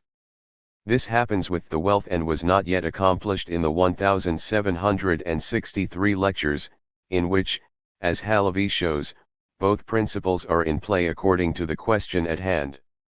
Yet the place of the wealth was marked in advance in the moral sentiments, where it was said that society can subsist without love and affection and be based only on utility, or justice, a mercenary exchange of good offices according to an agreed valuation, etc. For up to now we have considered only some aspects of Mandeville's views. We must now come to their core, to the center of Mandeville's argument, private vices, public benefits. There is no doubt about what Mandeville is actually saying, but there is ambiguity about what he wants his reader to conclude and about what he himself thinks about it. According to Leslie Stephen, has overlaid a very sound and sober thesis with a number of shadowy paradoxes which, perhaps, he only half believed. He is, in fact, radically opposed to the ascetic. 71. Doctrines of theologians. Accept in all sincerity the doctrine of contempt for the world and its wealth, and the further doctrine that all natural passions are bad, and we should be a set of naked savages. And it is perfectly true that the industrial view of morality is, on this point, vitally opposed to the old theological view. That some of Mandeville's contemporaries saw traditional morality in danger is shown by the refutations of men like Denis, Law, and Berkeley. Selby Biggie takes a different view, which is also convincing up to a point. For him, Mandeville is a satirist, and a satirist should not be asked to produce speculative validity and completeness. His constant indulgence in paradox enables him to give a maximum of offense, while keeping in the background a few unexceptionable principles to which he can appeal in case of need. And Mandeville did so, abundantly, in his rejoinders to critics. The satirist denounces the sham, and this implies adherence to the code. Yes, but is this adherence sincere or feigned in Mandeville's case? Selby Biggie asserts that it is indeed sincere, and he is thus led to turn the argument upside down. When he is maintaining the odious thesis of private vices public benefits, he is really concerned to argue the converse, that is, to attack the complacent cant which sees in the accumulation of private wealth the height of social virtue. There is no reason to suspect backhanded attack upon ascetic and theological ethics. This seems to be making Mandeville's argument simpler, more one-dimensional, than it is. Now, Selby Biggie distinguishes the satirist and the skeptic, not to speak of the cynic, and there is ample reason to find some skepticism in Mandeville, who was, in the first place, a disciple of Pierre Bell. The interpretation is too narrow. Indeed, it seems impossible to maintain that Mandeville's treatment of luxury is evidently ironical, for it is intimately linked with his interest in the division of labor and in economic phenomena in general. We are much indebted to F.B.K. for his monumental critical edition of the fable and especially for his painstaking collection of sources documented or hypothetical of Mandeville's thought, and for parallel passages in previous writings, on the one hand, and his catalogue of references to Mandeville in the 72. Subsequent literature, on the other. He has generously enabled us to form a conspectus of Mandeville's place in the history of ideas. Clearly, the interpretation by a scholar who has immersed himself so painstakingly in the Mandevillian climate is of great weight. On which side, he asks, do Mandeville's sympathies lie? No doubt he is with the empiricists against the rigorists. There is plenty of evidence for that. He is simply not to be believed when he states, if I have shown the way to worldly greatness, I have always without hesitation preferred the road that leads to Virtude. We have only to look at his insistence on the animal facts of life, which expresses such complete faith in nature that he feels no need for any beliefs by which to lift himself above it. Rigorism is not congenial to Mandeville, yet K does not believe that he was attempting a conscious reductio ad absurdum of it. It appears consistently in all his major works and seems to have become part of his mind. Finally, such a coupling of contradictory attitudes is not unknown in other authors of the age. We come, thus, to the conclusion that it is not easy and perhaps not apposite to try to condense from the fable a theory that would both be Mandeville's own and be consistent. We shall be on surer ground in trying to focus on what is happening in and through Mandeville, in plotting his position in the history of ideas. K's minute inspection of the literature confirms the reader's impression that there is little originality in Mandeville's points, taken separately. He is, in the first place, the disciple of Pierre Bell, the skeptic author of the Dictionnaire historique et critique, that Bible of the Enlightenment. Either through Bell or directly, Mandeville imbibed the whole trend of continental, especially French, psychology. Skepticism, relativism, anti-rationalism found in him an eager disciple. He combines Gassendi's sensualism with that of Hobbes and Locke, and his Hobbesian emphasis on self-love is armed with the sharp scalpels of Jansenists like Pascal and Pierre Nicole. Several authors have noted this confluence of two national traditions, French psychology and British philosophy and political economy, which probably contributes to the effectiveness and pungency of the debunking in the fable. Mandeville's originality lies in his manner of 73. Amassing in force a number of contradictions which he found, scattered in the literature of at least two countries, and of which his contemporaries were not totally unaware. He concentrates them, as it were, into a single contradiction between moralistic pretenses and a behavior oriented to material advantage and worldly satisfactions. We must now look more closely at the achievement. In the first place, we noted in the Inquiry on Virtue the separation between morality and religion. Morality in its essential mechanism is common to civilizations that differ deeply regarding religion. Morality is of this world, as linked with universal conditions of social life. Religion is not, and for this reason it is put out of court. Here we may remark that the same is exactly the general effect, or direction, of Bell's criticism, which consists, according to a French historian of philosophy, in depriving the metaphysical and religious theses of every support in human nature and human reason, with the result that the metaphysical truths are placed so high, that they have scarce any interest for men. Religious life, reduced to itself, separated from rational and moral life, isolated in its majesty, is left hanging in a void. Religion is thus, for practical purposes, expelled, cast out, and it is noteworthy that a consequence of this position in Bell is a concrete, historical conception of human nature and a sociological view of man. Thus Bell attributes to Nihusius this reflection: what would be the use of abandoning the denomination that has produced and raised us if, by leaving it, we were only to exchange one disease for another? 5. We see here a close parallelism between Mandeville and his master. K designates as rigorism Mandeville's amalgamation of two contemporary currents, the ascetic and the rationalistic view of morality. But let us start from Mandeville's most complete and formal definition: those acts alone are virtuous by which man, contrary to the impulse of nature, should endeavor the benefit of others, or the conquest of his own passions out of a rational ambition of being good. Moral action being defined through its motive, three characteristics are here identified among themselves in 74.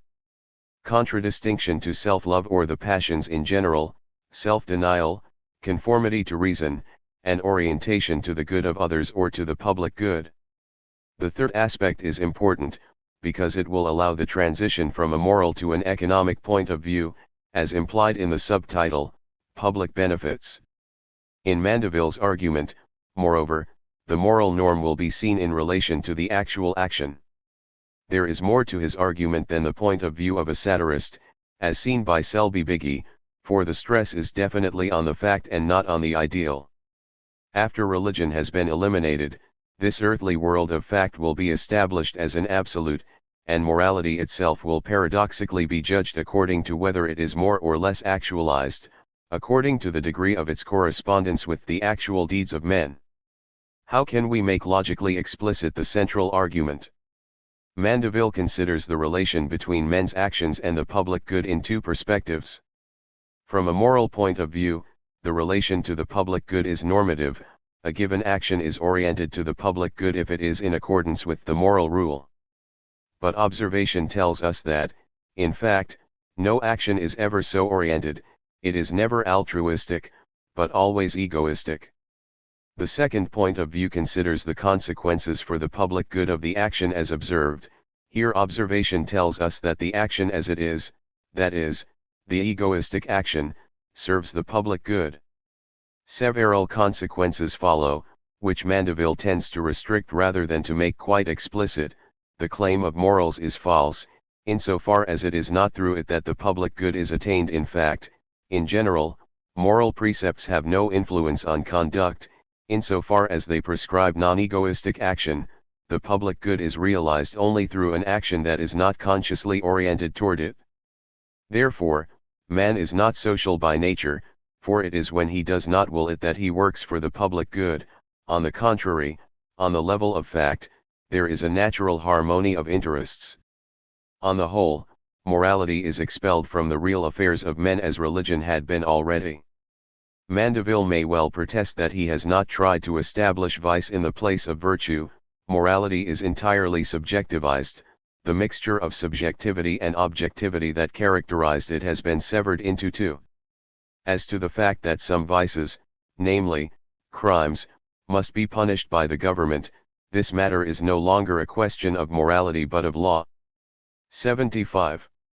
Let us note that to compass, as he says, this result, Mandeville has, on the one hand, pushed moral rigorism to extremes by refusing to admit as virtuous any action that would in the slightest degree favor the agent. On the other hand, he has identified economic prosperity with the public good, without more ado. The thesis is in itself quite implausible. There must have been particular circumstances and a quite peculiar passion in Mandeville to lead him to such a position. One would be inclined to admit that Mandeville, as a disciple of Bell, was deeply disturbed and shocked by the contrast between the current moralism and the ubiquitous immorality of his surroundings. He resented it as a hypocrisy he felt called upon to unmask. At the same time, turning with some cynical relief to the coarser aspects of life, he perceived a vigorous growth of material interests and was one of the first observers to feel the optimism of economic growth and to express it in the ideology of the natural harmony of interests. His genial trick was to connect the two things in a satirically very effective, superficially coherent manner. 6. Be this as it may, one cannot help sensing that one is faced here with a crucial issue. What aroused a scandal among Mandeville's contemporaries appears to us retrospectively as a critical transition. I shall now endeavor to lay bare some of its aspects. The author himself implies in his argument some equivalence between two systems, the moral and the economic, representing two views of the social system. In the social system of morality, we see the subjects or agents internalizing social order under the form of moral rules, each subject defining his conduct indirectly, by reference to the society as a whole. In the economic system, on the contrary, each subject defines his conduct by reference only to his own interest, and society is no more than the mechanism or the invisible hand by which interests harmonize. It is a mechanism that is not conscious to begin with and that, once discovered, as by Mandeville, will justify the egoistic, asocial conduct of everyone. In other terms, the transition from traditional morality to utilitarian ethics represents the expulsion of the only and last form under which, in the modern world, the social whole still constrained individual conduct. The individual is free, his last chains have fallen from him. A very similar transition. 76. That between the law of nature and utilitarian philosophy, seems to have gone unnoticed. Thus, in Schumpeter's History of Economic Analysis, continuity is assumed and utilitarianism is seen simply as a development of natural law theory. This view hides what is to my mind a very serious change. Natural law theory has no doubt greatly served the emancipation of the individual. In it, social and political institutions are considered and discussed by reference to an ideal state of nature in which men are given as individuals, and the theory consists in trying to deduce the principles of society and polity from the characteristics of the individual so given.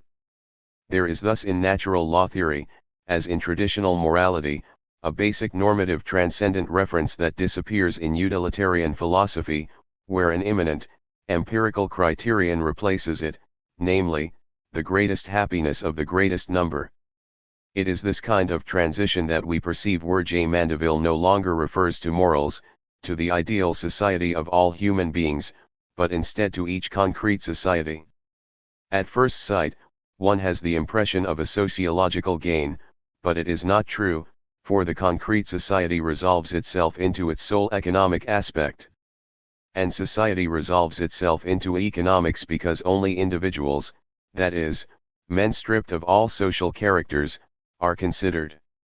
The reduction of society to individual agents, which was ideal and normative in natural law theory, is here taken for granted on the level of the description of social life. Who can say that nothing has happened and that there is an unbroken line from medieval scholastics and their sound recognition of the social whole? There remains something opaque in the transition we are discussing, a heterogeneity between the moral point of view and the economic that is not only a matter of the actual versus the ideal, and that we can grasp by observing that the transition is from relations between men to relations between men and things as the focus. Morals regulate the relationships between men, whether or not goods are involved, while Mandeville focuses on gain, wealth, material prosperity, as the core of social life. We can look at the fable, and especially at the poem itself, as dealing throughout with this change in primacy. Morality fits the small and stagnant society, not the 77 large and powerful society of today. We shall see that Locke and Hume were concerned with the same shift at different levels. It should be clear that this is a major axis in the transition from traditional to modern ideology. But we must also come back to the question of the relation between norm and fact. Hume complains of the confusion between the 2 points of view that he found. He says, in every system of morality one have hitherto met with. Our contemporaries also often complain of the absence of this distinction in, say, Hobbes or Locke, and we have at hand an enlightening essay by Alasdair MacIntyre, who convincingly shows that Hume did not state that the transition was impossible, but only that it should not pass unnoticed or unjustified. He recalls that the absolute distinction under whose spell we labor was the work of Kant. Where does Mandeville stand in that matter? We found that, outdoing Bell, he severed the moral norm, together with religion, from the sphere of actual life, thus no doubt paving the way for Kant.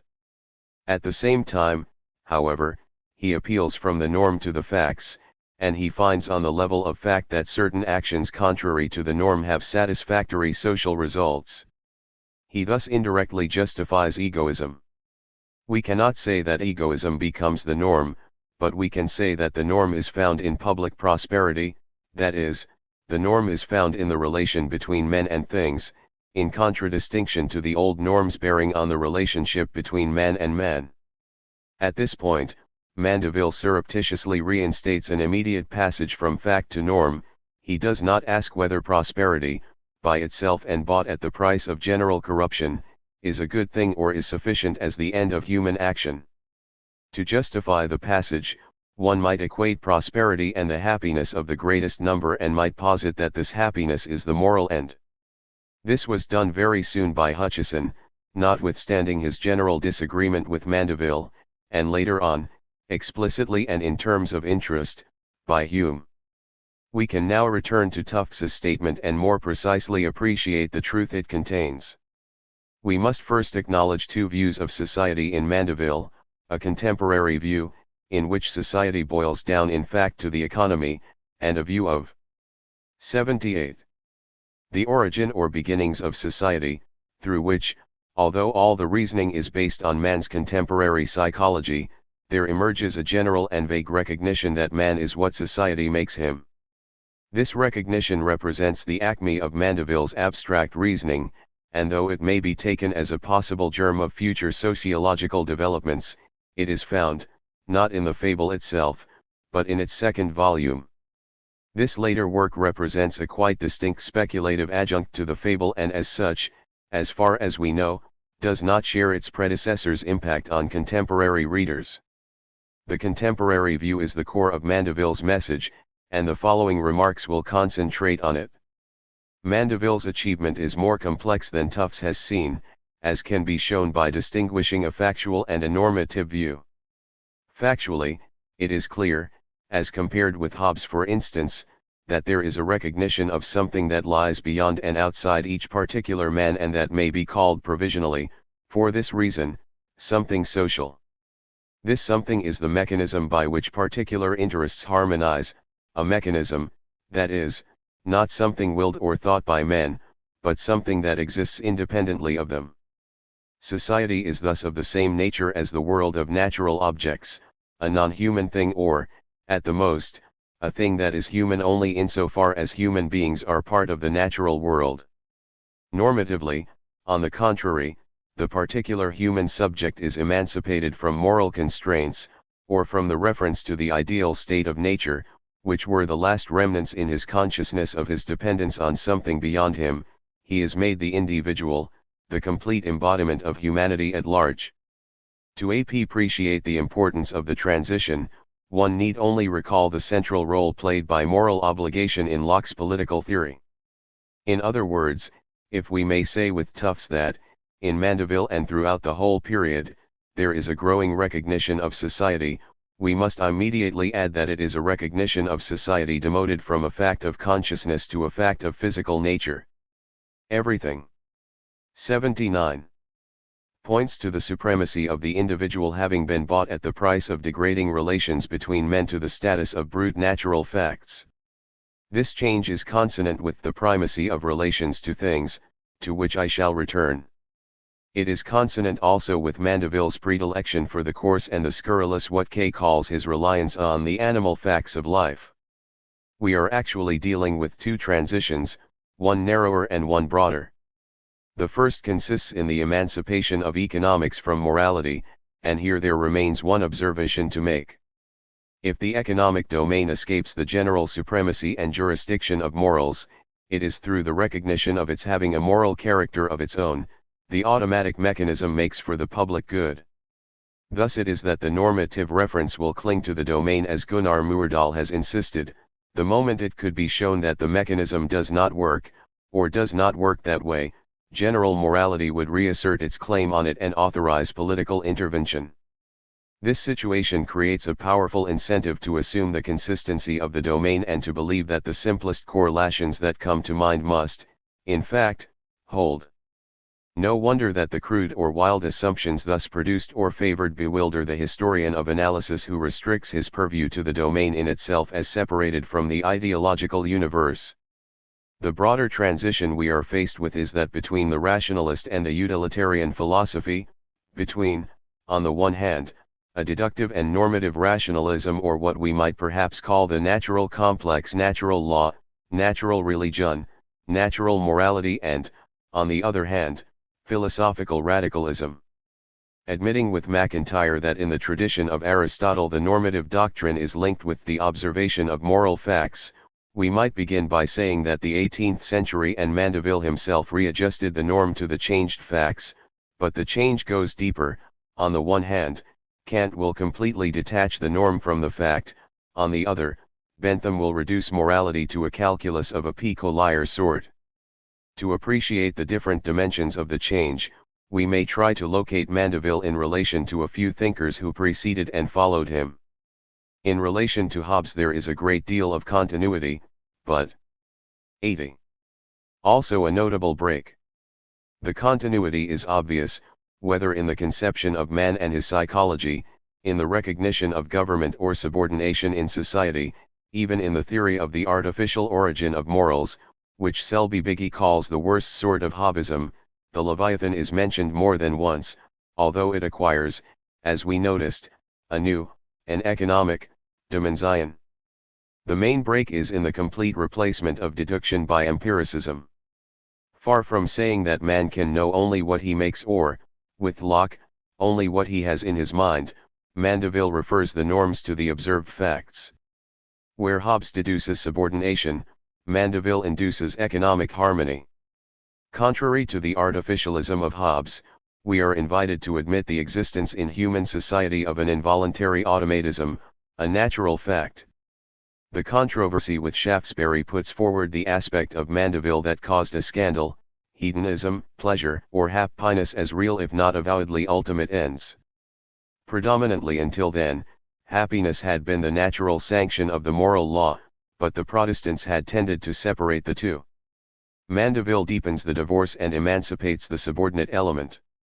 Very soon, Hutcheson himself will accept happiness as the moral end, utility as a criterion of virtue, and in the British tradition the utilitarian principle will attain predominance, while Kant, with the categorical imperative, will reinstate morality by cutting it off definitively from the realm of facts.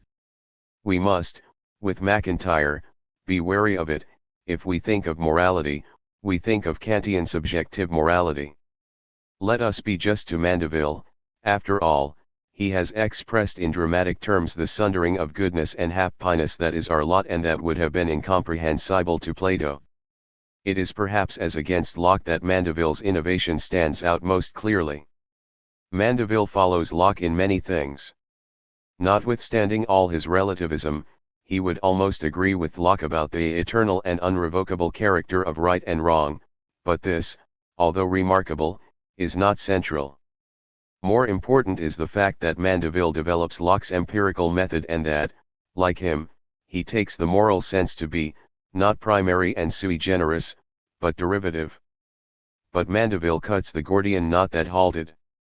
81. Locke.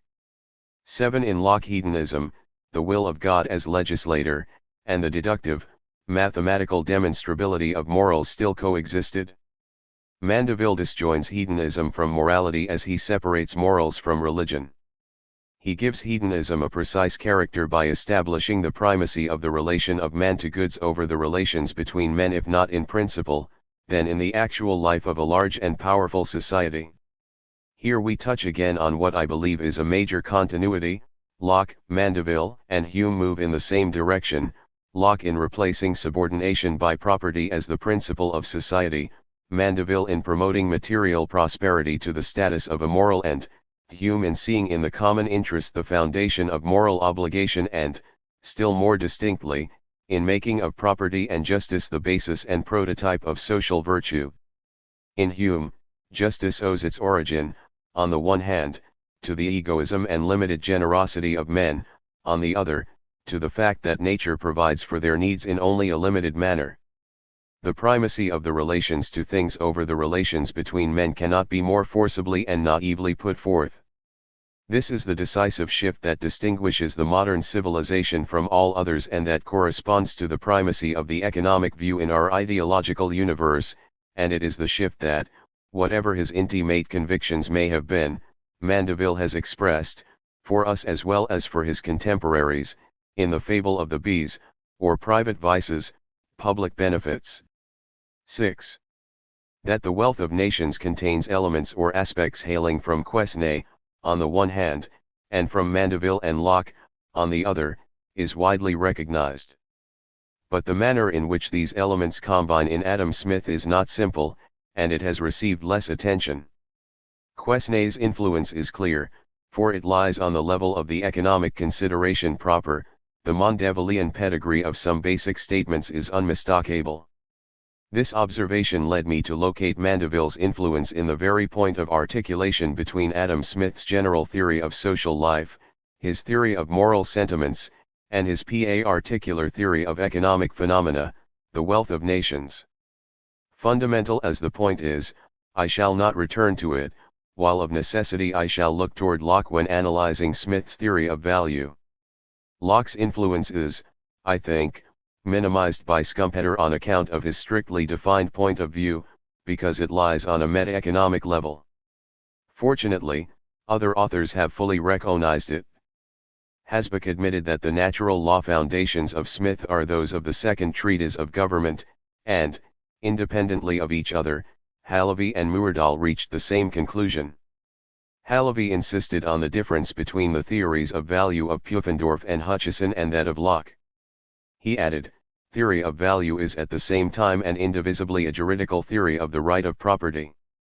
Actually, pace Schumpeter, there is in Locke at least the germ of a theory of value in his statement that 'tis labor indeed that puts the difference of value on everything, and in his surmise that labor constitutes 9/10 or perhaps 99/100 of the value of goods.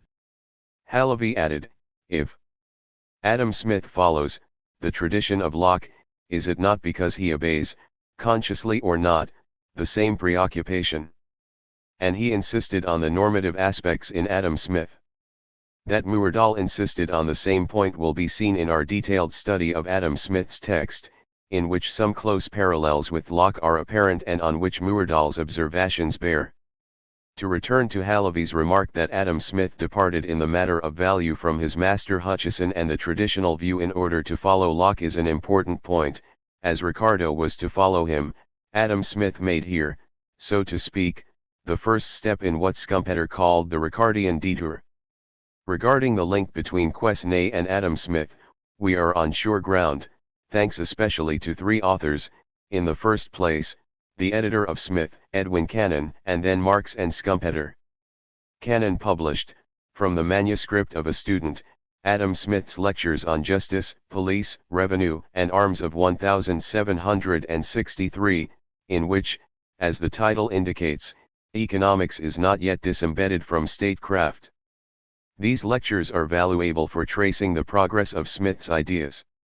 A much later draft of The Wealth, relatively short and incomplete, has been published more recently.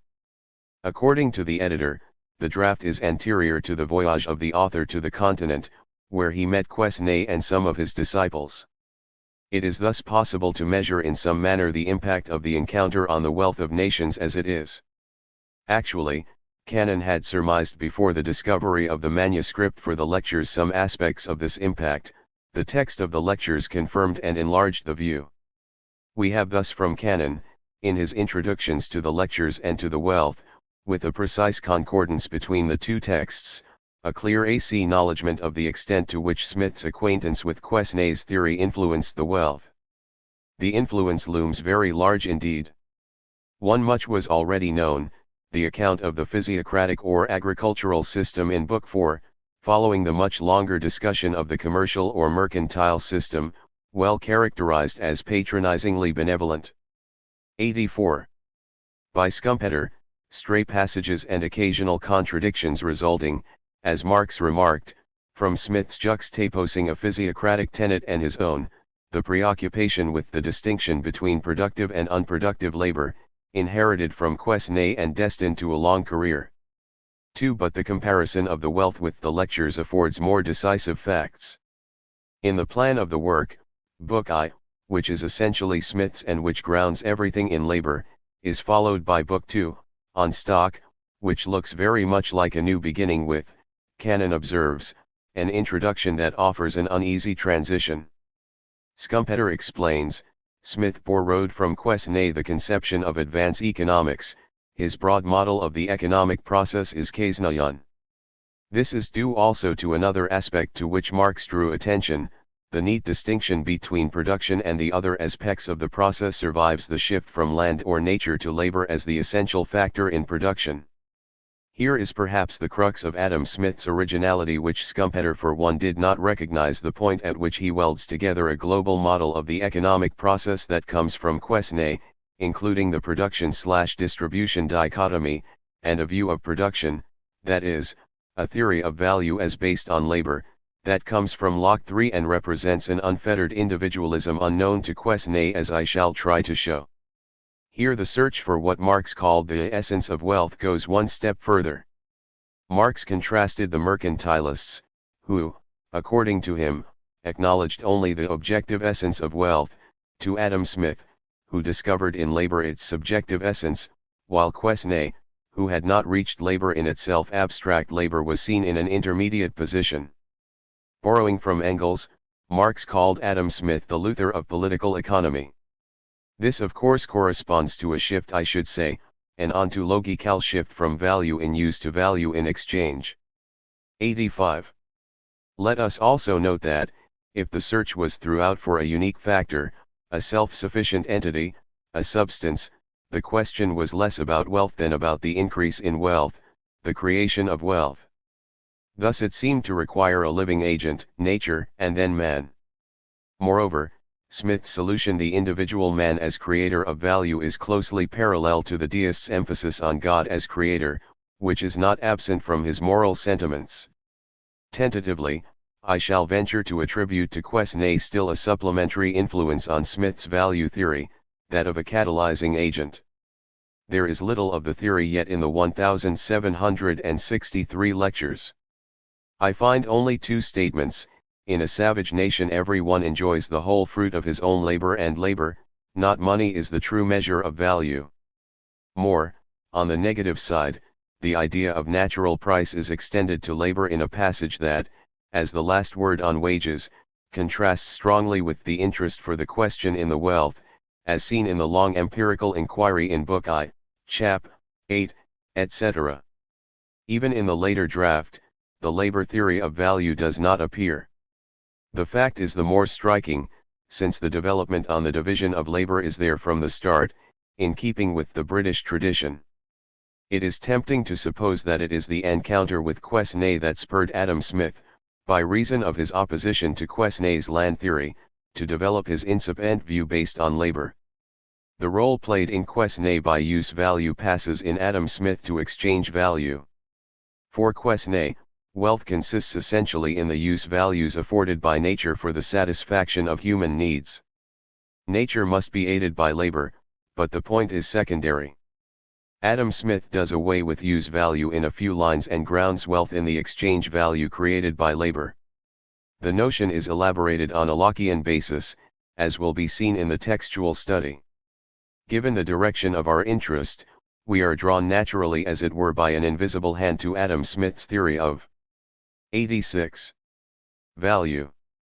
Also, the topic is central to the relation between Smith and his followers, and a continuity can thus be traced from Locke to Marx through Smith and Ricardo. This continuity has a pronounced meta-economic, value-oriented character. Here is an area where the themes that interest us crystallize, to speak. Moreover, the topic is highly problematic. Adam Smith has been charged with inconsistency by his own followers, and he seems to have remained uncomprehended to this day, with the exception, perhaps the partial exception, of Marx. Here then is a choice ground for testing our approach, by taking Adam Smith seriously, as the anthropologist does a good informant, by accepting his concern for what it is, and by applying our small set of tools, we can make sense of a body of statements that have been very influential although they were seen as contradictory. Another attraction is the fascination exerted on the modern mind by the quantity of labor theory of value. It is easily understood, taking, if not Marx's definitive theory, at least a vulgar Marxist form, that all commodities, since they are exchanged against one another in the market in certain proportions, must of necessity contain one and the same thing, a social thing, at that in the same proportions, seems obvious to a mind accustomed to think in terms of substances and not in terms of relations. The fact that there is more value at the end of the labor process than at its beginning is easily understood as a surplus value if one admits that labor is a commodity, the only commodity that can produce a greater value than it is worth. The argument is tight, and the idea of man as an individual acting creatively on some part of his environment is by no means ungenial to individualist thinking. An anthropological parallel is brought forth by Levi Strauss in his criticism of one detail in Mauss's classical essay on gift. At one point Mauss discusses a Maori notion, the how, a quality inherent in objects that would explain all the obligations he has noticed in connection with the complex exchange of gifts. The critic observes that this solution is fallacious, in particular because there is no advantage in tracking back a complex of relations to a supposed substance that will be nothing but the reification or hypostasis of the relations themselves. 87. Asterisk. Before coming to the topic of the labor theory of value, I shall locate it in the Wealth by outlining the place of labor in the first book of the work. Labor is the first substantive the reader encounters, for the introduction begins with this dogmatic assertion: the annual labor of every nation is the fund which originally supplies it with all the necessaries and conveniences of life. These very words evoke Quesnay, who would have said, the annual produce of the land and labor. Then the title of Book I begins, of the causes of improvement in the productive powers of labor. Here, apart from the major theme of labor, we encounter a secondary theme of importance. The Wealth, in its first book, is permeated with the idea that there has been and there is taking place a process of improvement, development, increase, progress. This dynamism or optimism supports and orients the whole inquiry. We already had something similar in Mandeville, and for once it is difficult not to see expressed here a perception of the growth of British economy preparatory to or on the threshold of the Industrial Revolution. For be it as it may, this perception softens, for instance, that of the conflicting interests of the workers and their employers, for in a period of growth, as Adam Smith expounds in Chapter 8, the increasing demand for labor keeps wages well above the minimum subsistence level. From the start of Book I, the reader is put under the spell of the division of labor and its development. Halavy remarked that Smith had inverted the order of factors found in his master Hutcheson. With Hutcheson the division of labor is the cause of exchange, while in Smith it is the exchange, the propensity to truck, barter, and exchange that calls forth the division of labor and its development. Halavy shrewdly concludes that Smith thus offers a demonstration, or an illustration, of the natural harmony or the theorem of the identity of interests. Exchange arises from self-interest, and self-interest not, say, a desire for cooperation is thus the cause of the blessings brought by the division of labor. Schumpeter stated that Smith had added nothing to Petty on the subject. It must also be remarked that here is the first example of another ubiquitous feature characteristic of the wealth, I mean an association between labor and exchange so close that it invites reflection.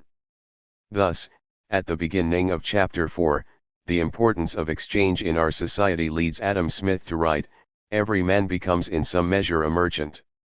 The first chapter is a sort of hymn to the division of labor and its progress. An English peasant lives far better than an African king. As I have commented, this had become a kind of commonplace witness lock for the passage just cited. Smith goes further, the process has ethical results, for the real price of labor increases with it, and the worker sees his lot bettered in proportion to the increasing productivity of his labor, which is in conformity with equity. The first 3 chapters of the first book deal with the division of labor in itself and in relation to the extent of the market. The 4th chapter is devoted to money, a technical necessity, and the 3 following chapters deal with value and price. The order is anything but linear. Chapter V essentially asserts that value consists in labor and that only labor can really measure it, a largely metaphysical assertion. Chapter 7, on the contrary, is very empirical. It describes the oscillation of market price around what is defined from observation as natural price. In between, Chapter 6 attempts to present as logically as possible the transition between Chapter V and Chapter 7. At this point, I must refer the reader to the appendix, to which I have relegated the detail of the indispensable explication to text in order to make the present development a little less heavy-going. A reader who so chooses may neglect the appendix, to which I shall refer only sparingly. Not so, if he wants to find out how far the statements in the text are substantiated in the detail. To get at the principle of value, Adam Smith starts from what is actually the state of nature. He finds the principle of value in labor, where Locke had found that of property, and he proceeds to try to apply this finding to the civilized or contemporary state of things. In this development, he has been charged with incon. 89. Consistency. There is a transition in his definition of value from the quantity of labor contained or embodied in a good, to the quantity of labor its owner can exchange it against, directly or indirectly the quantity it can purchase or command. This is well known as an important juncture where Ricardo and Malthus took opposite stands. We may ask why Adam Smith introduced the second formula.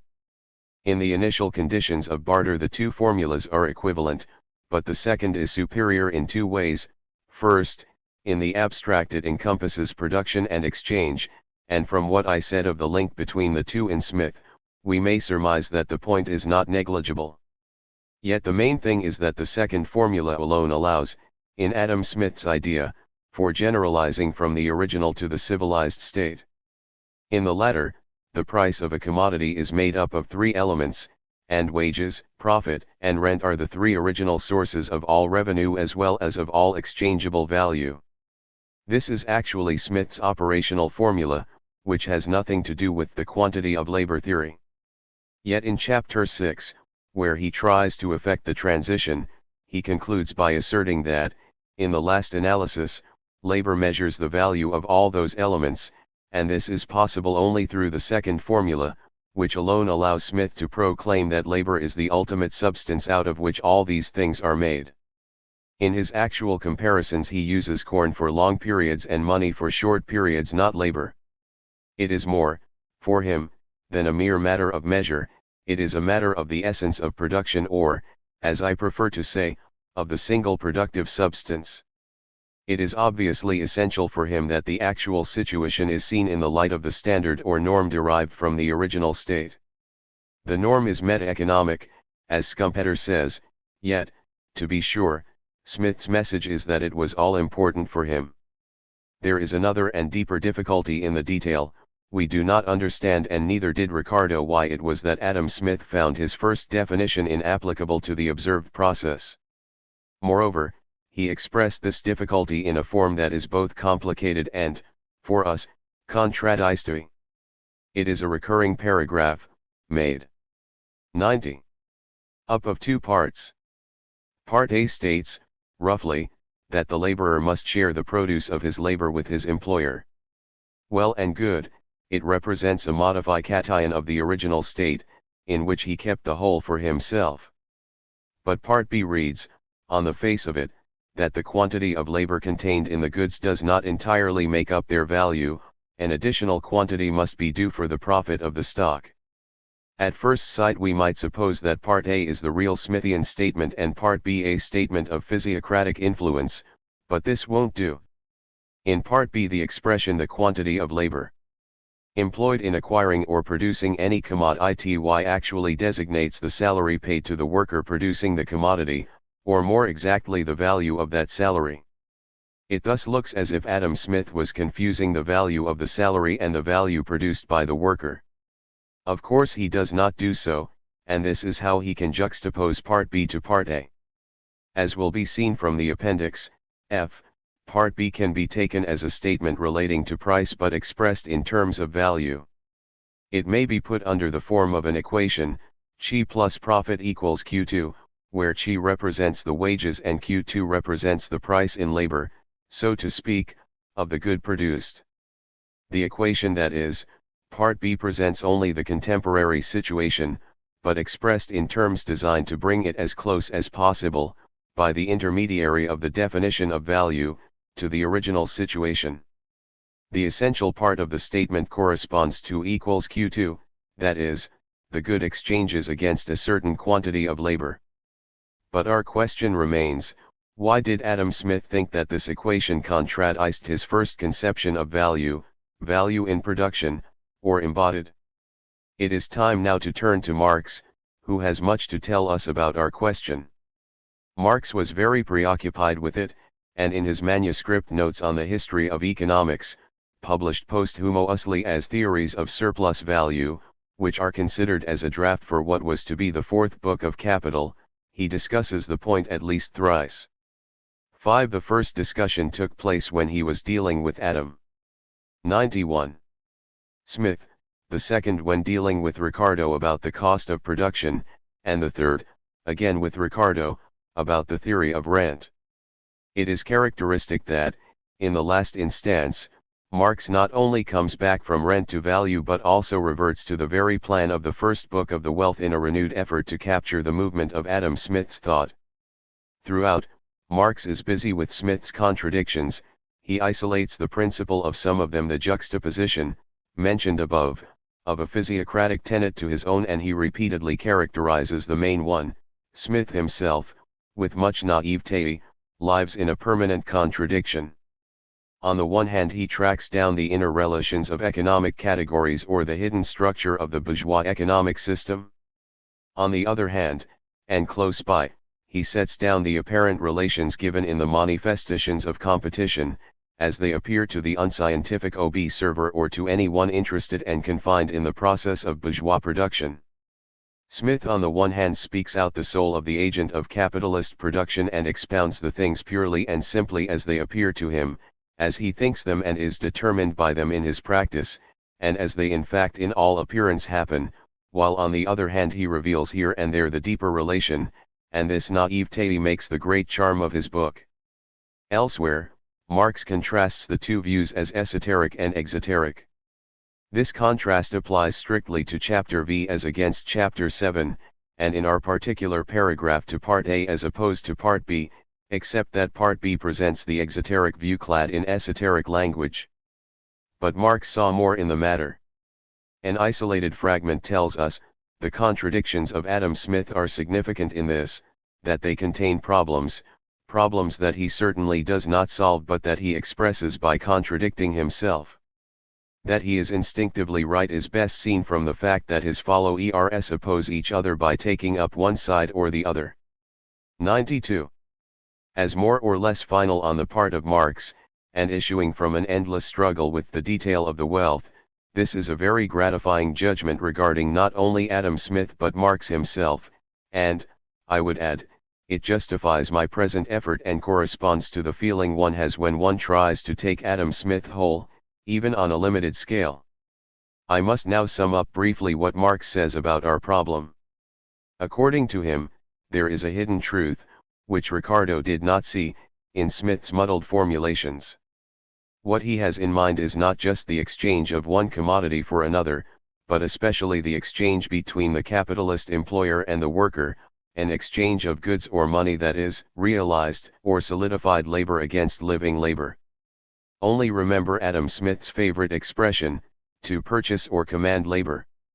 Now, says Marx in substance, in this particular exchange it is correct to say that the quantity of labor contained in the wages the capitalist pays is less than the quantity of labor the worker gives in return, and that the difference or, in Smith's language an additional quantity, corresponding to Marx's surplus value, must be added to account for the profit of the capitalist.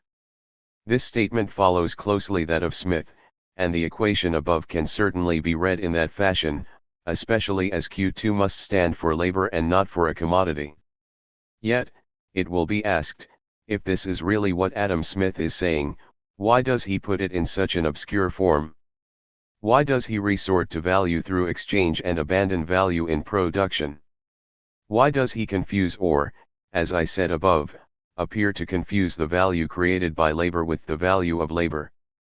Because, says Marx, he has not distinguished, from labor, the labor power which is what the employer actually buys. On the whole, Marx is not vindicating Smith's statement as it is, but is only showing that, albeit bungled, it makes some sense from his point of view. Can we reach any further? Can we account more completely for Smith's statement?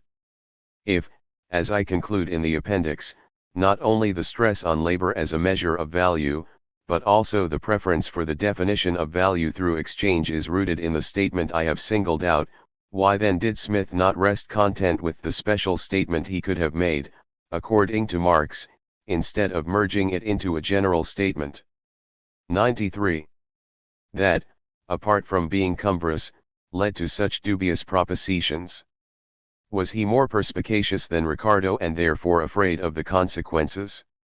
Did he dimly perceive what were later to become the socialistic implications of his ontological thesis, the contradiction between it and the property-based liberal view? Was he therefore content to bypass the difficulty and assert the claim of labor on a superior level, only the level of measure? The surmise is unwarranted. There was perhaps another way out. One could have imagined that not only living labor but also realized labor has in certain conditions as capital the faculty of producing value.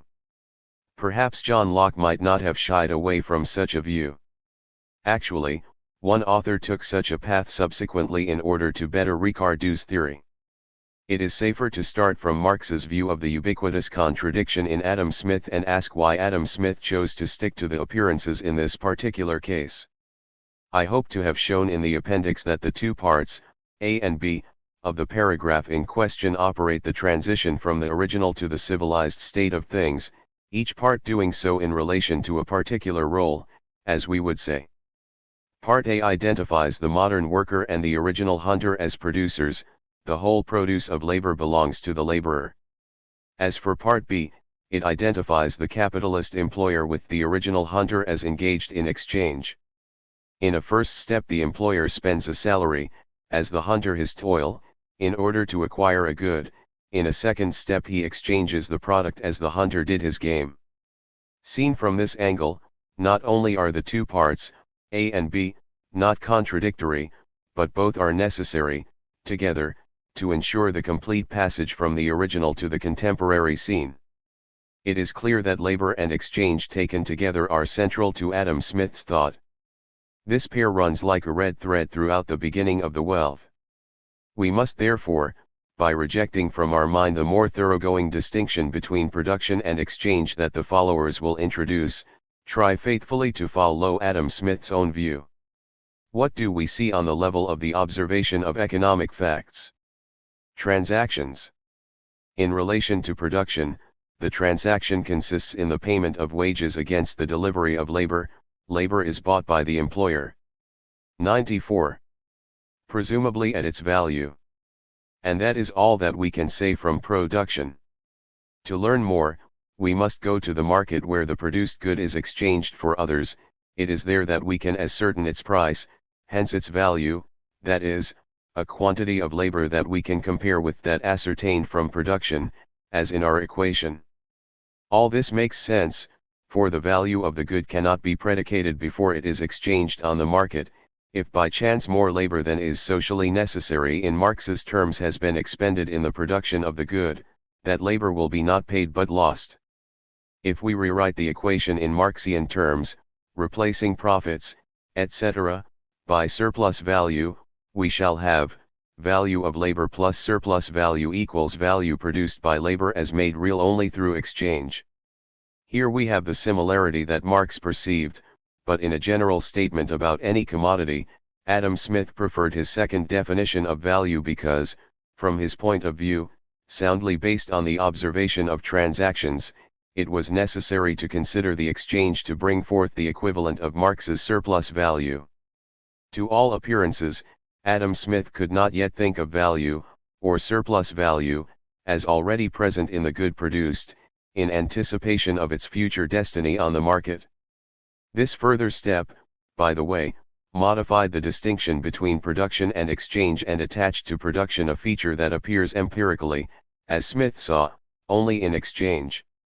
This step is of course in keeping with the general inspiration of classical economics as tending to see the economic process as rooted in a substance rather than in relations. Yet, the same tendency was already present in Adam Smith on a more general level, that is, in his ontological doctrine of labor, and the difficulty that has detained us so far marks precisely the point at which the tendency, as present in Adam Smith, is held in check. The produce of labor does belong entirely to the laborer, but in terms of value, and starting from the actual transactions, we must put it another way. Here. 95. Labor is not enough, for value is inseparable from exchange. It is only with his disciples that exchange will be demoted to secondary status as against production, or labor. True, Adam Smith had already hierarchized his pair of concepts, finding in the original state the secret of the preeminence of labor. Yet he had a strong feeling that in fact labor alone was not enough. At the beginning of his chapter on wages he speculates at length on what would have been the blessings of the division of labor if it had come about without accumulation of stock and appropriation of land. He then observes that accumulation and appropriation were present long before the most considerable improvements were made in the productive powers of labor, which is a way of acknowledging that the division of labor is linked with the forms of appropriation and that labor or production is not self-explanatory. And yet he did push as far as he could the preeminence of labor. One observation remains to be made regarding Part B, which has claimed so much of our attention. We concluded that the seeming confusion of that passage had its roots in Adam Smith's wish to build as complete a parallel as possible between the original and the observed state of things. This is the preoccupation that has compelled the author to identify a quantity of labor with a salary, i.e., with the value of labor. Yet this particular identification was possible only through his having confused these two sorts of concepts throughout. Other passages present the same confusion between labor as a value and the value of labor. If our analysis is right, it is not this confusion itself that has commanded the form of Part B, as has probably been generally believed, it only made it possible. We may go one step further and ask whether we cannot reverse the order of the two factors. Suppose that it is the difficulty encountered in the application of the labor theory of value to the modern case that has caused Adam Smith to become confused and, in general, in order to bypass the obstacle, or by way of overcompensation, to put forward excessive claims in the name of labor, to exaggerate or extrapolate the identification of value with labor. I feel that the point is obvious in this very chapter regarding the introduction of labor as measure, and it might be extended step by step to the other passages. It cannot be demonstrated, but it is likely, that the need to make labor the deus ex machina of the whole story, held in check by the facts, or, as Marx said, by the apparences, has led Adam Smith to err as to the value of labor. Here may lie the explanation for part of the dogmatic exposition and stentorian tone which are so striking in the whole development. The stumbling block Adam Smith encountered was his inability to dissociate value from the transaction in which it appears in fact, namely, the exchange. It is noteworthy that his followers, heirs to his ontological conviction, will see nothing of the sort in their way and will wonder at Smith's inconsequence. We may then say that the initial, the Smithian, formulation of the labor theory of value was not so remote as the subsequent formulation from a view that would not separate production from exchange, for if Adam Smith distinguished and hierarchized the two aspects, he did not as yet, at this level, construe production into a self-sufficient entity. At this point, I must go back to a surmise I made above. I noticed that the lectures of 1763 already contain two statements. In a savage nation everyone enjoys the whole fruit of his own labor, and labor, not money, is the true measure of value. According to the present hypothesis, the latter proposition would have resulted from the difficulty in generalizing to present-day conditions the identification of value with the quantity of labor contained in the commodity.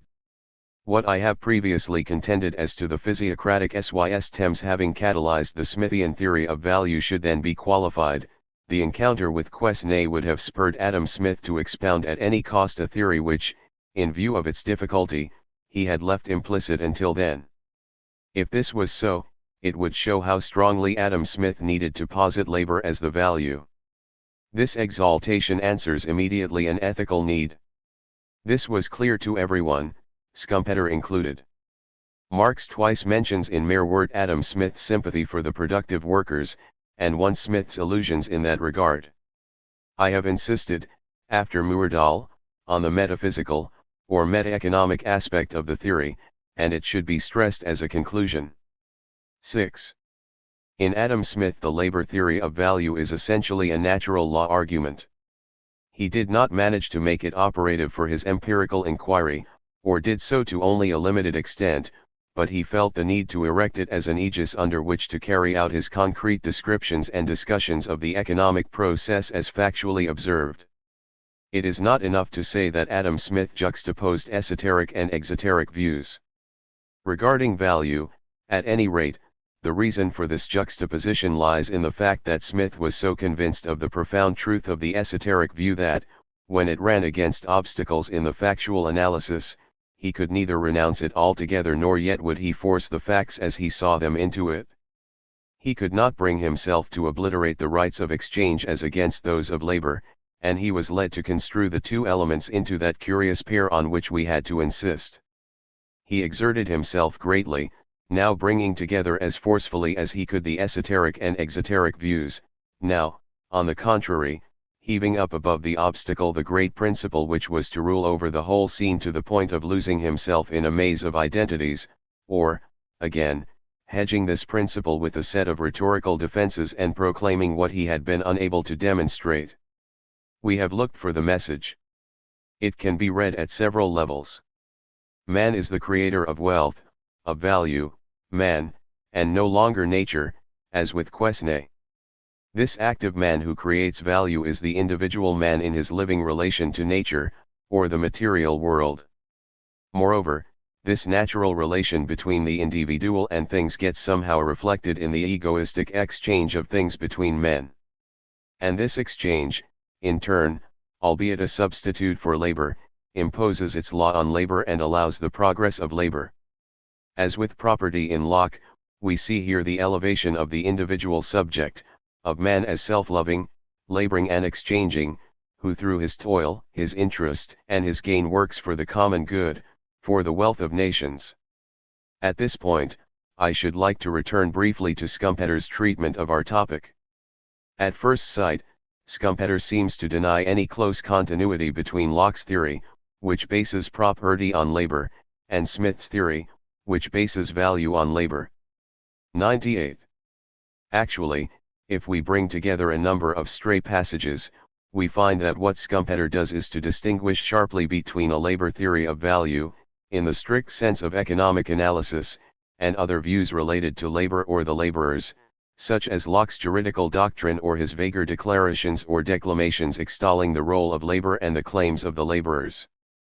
But then, does Adam Smith have any labor theory of value at all? Notwithstanding a passage to the contrary, the final answer is no.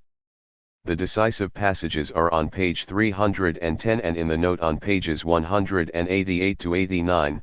Adam Smith claimed no validity for the labor theory of value beyond the special case of primitive barter. That labor alone produces the whole product or is the only factor of production is not an economic proposition, hence not a theory of value. Nor is the proposition that the value of a commodity is measured by the quantity of labor for which it can be exchanged, for it simply asserts the choice of a measure or numeraire. Whatever may be the case from the point of view of economic analysis, all this is highly unsatisfactory for the understanding of Adam Smith and for the history of ideas. For what Schumpeter has done is to cut up a chain or complex of assertions that clearly belong together for Adam Smith, in order to sort them out into his own pigeonholes. As he wrote about Marx, we lose something that is essential to understanding him when we cut up his system into component propositions and assign separate niches to each. In the deepest sense, it is not true that Smith intended to limit his labor theory to the natural state. Quite to the contrary, the propositions that labor produces the whole product, that, if not the labor embodied, at least the labor obtained through exchange accounts for the value of a commodity, that all the components of price can in the last analysis be measured in terms of labor. These three propositions result from the obstacle encountered in the generalization of the labor theory of value to the civilized case. They are something like residual statements of this theory. As for the filiation of 99 ideas, if it is admitted that a passage of Adam Smith that does not contain a labor quantity theory of value is the source of such theories in Ricardo and Marx, then why could not the juridical assertion of Locke be recognized as closely linked with Smith's labor theory of value? Moreover, Schumpeter's treatment hides a similarity of great import between the theories of Smith and those of his two followers. I mean their failure. It can be argued that Ricardo no more than Smith had a real labor theory of value.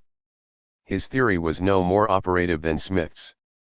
He had to be content with giving it as an approximation, a 93% approximation. Partly for this reason, Marx in his turn took the field. Did he succeed? He was able to establish more firmly than ever the concept of value, to make value absolute in a sense even Ricardo had not, but this was accomplished only by completely severing value from price, which it was intended to explain. The very expression exchange value lost all meaning. Value became a metaphysical entity unrelated in actual fact to the exchange of anything but agricultural goods and unrelated as well to the individual producer. To wit, in Schumpeter's terms, that is to say, in strictly economic terms, there has never been a labor theory of value worthy of the name. It has always been a very imperfect affair, rooted in metascientific needs. This imperfection does not make the topic any less significant for the present inquiry. To the contrary. I shall therefore briefly outline the fate of the idea, up to Marx. I hinted above at a post-Smithian step, reserved for a generation already familiar with labor as the productive substance.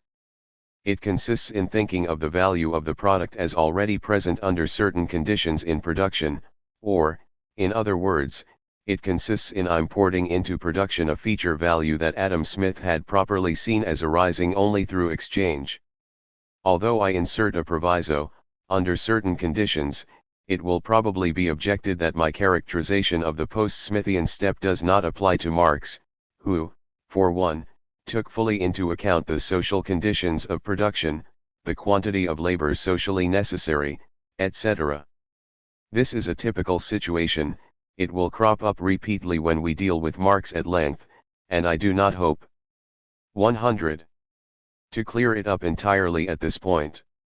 I argue that, under the cover of the social context, production itself is separated, reified, or construed into a metaphysical object far removed from experience, and that it can be assailed regarding the functions it performs and the distinctions on which it rests, and can be seen in the light of alternative constructions.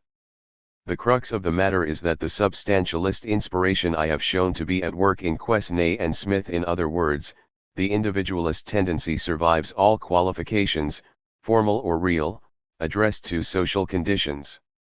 Marx's criticism of Ricardo's theory of value, coming from a follower of the approach, is decisive and is particularly interesting for us because Marx shows that the rigorous Ricardo, if he sees some of the limitations of his theory, is blind to the most immediate and decisive ones. As to Marx, it is widely, if not perhaps generally, admitted that, in his definitive economic theory, he completely severed his theory of value from his theory of prices. This is so even if Marx avoids, in the initial stages, telling the reader outspokenly that the value of a thing has nothing to do with its price, but in fact largely implies the contrary.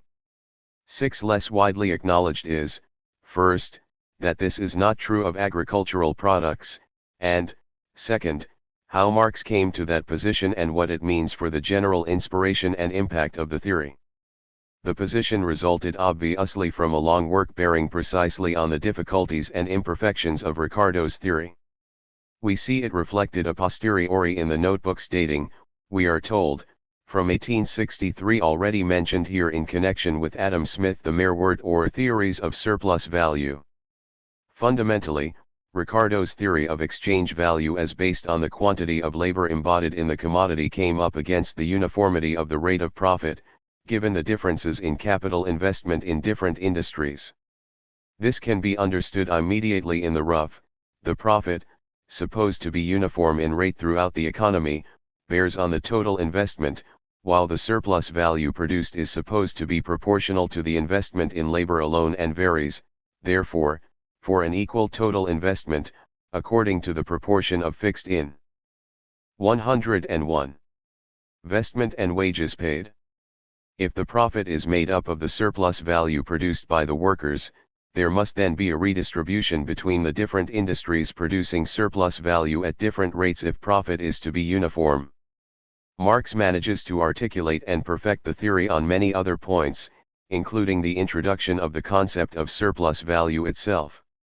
But this interposition of a sort of general pool that receives the integral sum of all the surplus value produced within the economy and redistributes it according to a common rate of profit, so that the price of each good is more or less that calculated by the capitalist according to his expenses and his profit, and no longer depends on the value incorporated in it by the labor that made it. This is the basic change introduced by Marx, and with its help he thought he had salvaged the labor quantity theory of value.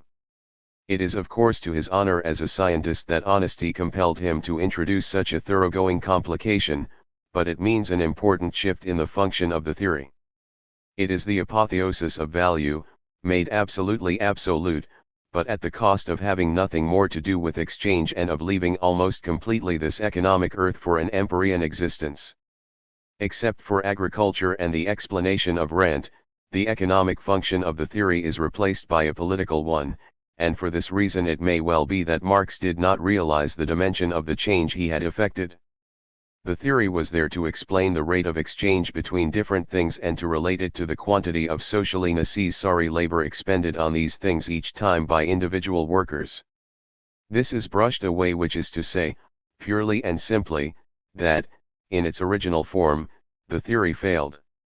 I take one aspect to be essential: an individualist theory was compelled, in order to survive in name, to combine with a holistic scheme and thus find refuge in the heaven of the unfalsifiable. What remains is, on the one hand, the metaphysical notion that the creation of wealth is still in our days the work of the individual man and not contrary to all evidence of teams of men judiciously assembled and helped by their own creations, and, on the other hand, the notion that 102. The workers, as the creators of wealth, are collectively dispossessed of a part of their produce, are exploited by the owners of the means of production in proportion to the relation between the surplus value they create, an entity supposed to exist but forever impossible to measure, and the wages they receive. In perfecting the theory, Marx had been led to introduce the concept of socially necessary labor, which already meant resorting to the social whole. But what is the bearing of such a concept when it is admitted that the value of a thing does not manifest itself in its price, except for the fact that whatever surplus value it contained has been pooled with all others to enable them to reach the price they command? I said that Marx's theory of value still had a strictly economic function regarding agriculture. Its link with his theory of rent is sometimes overlooked. Here, Ricardo has been drastically amended. He granted only relative rent, while Marx admits that there exists an absolute rent, and he accounts for it by imagining that agricultural products escape the capitalist law of exchange at production cost and are or can be exchanged at their value.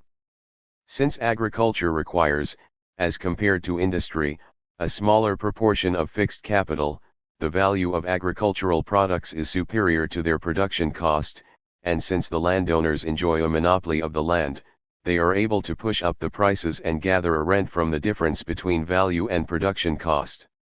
The theory transcribes very ingeniously the historical relation between the classes as Marx saw it. The heirs of a defunct domination are able, through their monopoly of a natural factor of production, to escape the law of the market to which their victors are subject, and to exploit an otherwise submerged property of the goods that come to the market, thanks to the relatively great quantity of labor that enters immediately into agricultural production. Asterisk. We are coming to the end of the first part of this inquiry, which has been focused on some landmarks in the genesis of economics. The study is too incomplete to bear the weight of a full array of conclusions, and I shall not here recapitulate all the major questions raised.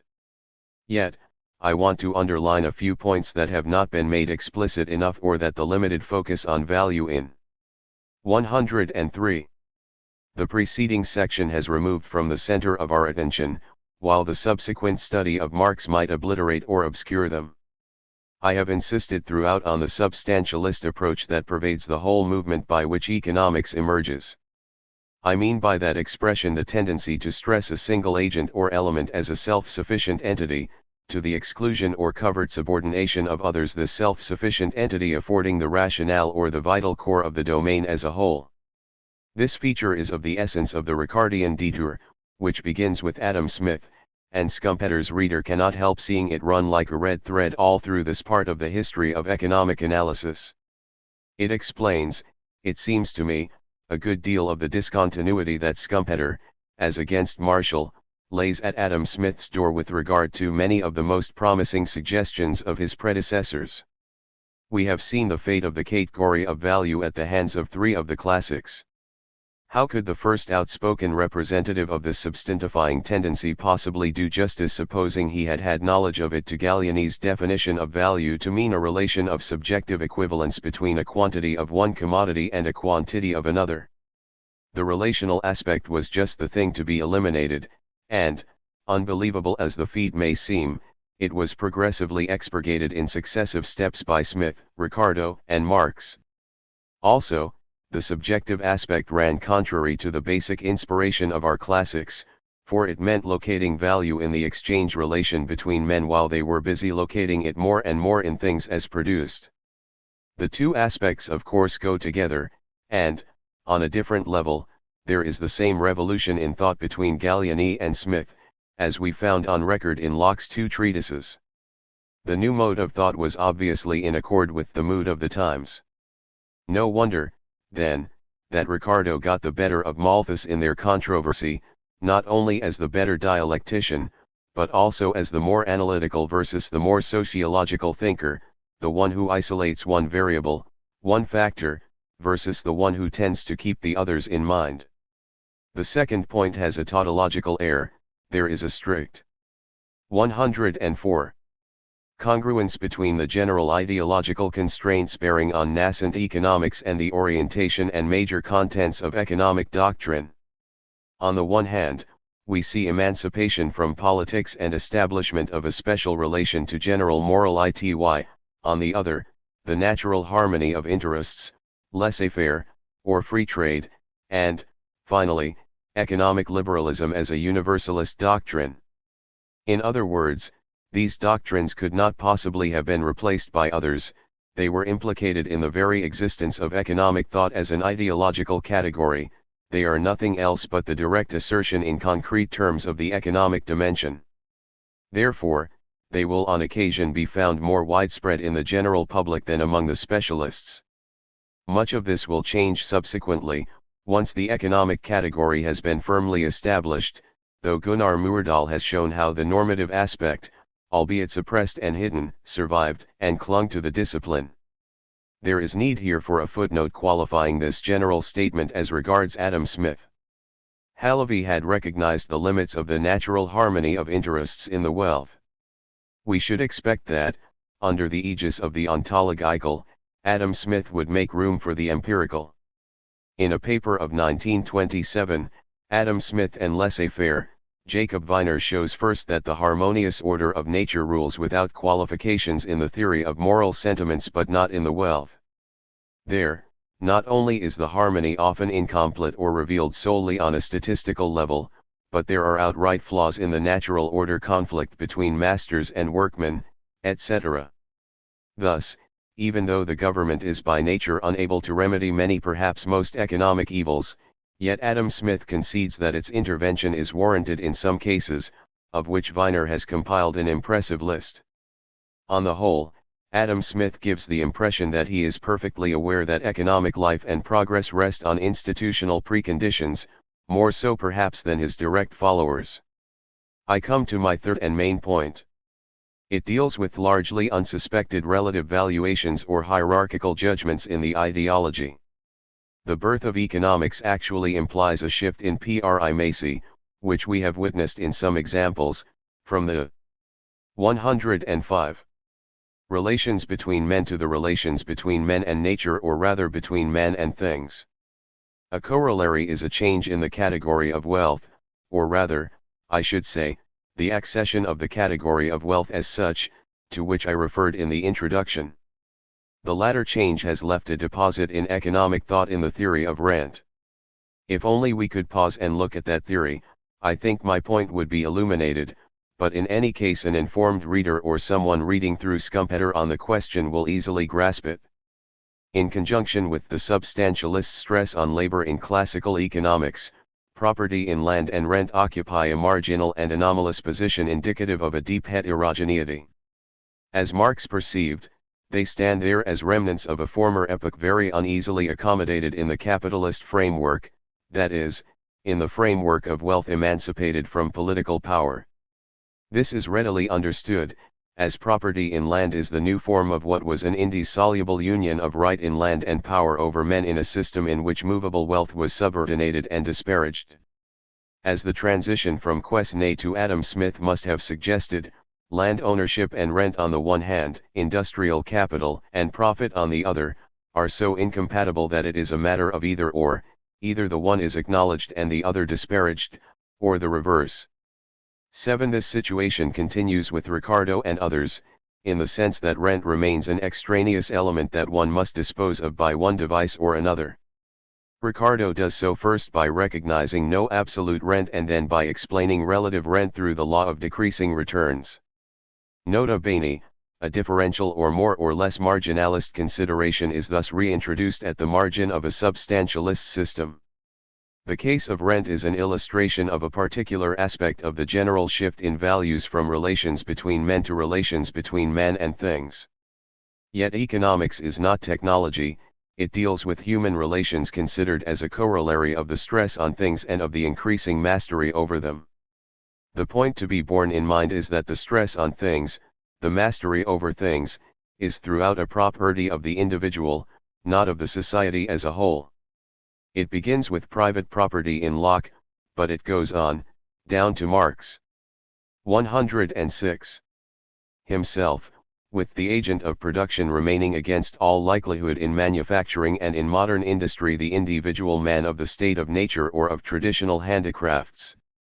I conclude that the rise of economics, i.e., the shift in value from one kind of relation to the other, and the full accession of the modern individual, the latter prepared and made ready for this last step from long before, are solidary aspects of one and the same phenomenon. On the level of the general ideology, This individual is ourselves, for I do not see any deep modification that has intervened and separated us from him. For all practical purposes we are those who have, with Locke, enthroned private property in the place of subordination, or, for that matter, have chosen to be possessing and producing individuals and have turned our backs on the social whole, because of the subordination it entails, and on our neighbor, at least insofar as he would be superior or inferior to us. An important consequence follows for us, I think. It will be my fourth and last point. There is one event that separates us from Locke and Adam Smith. It is the development of economics as a science.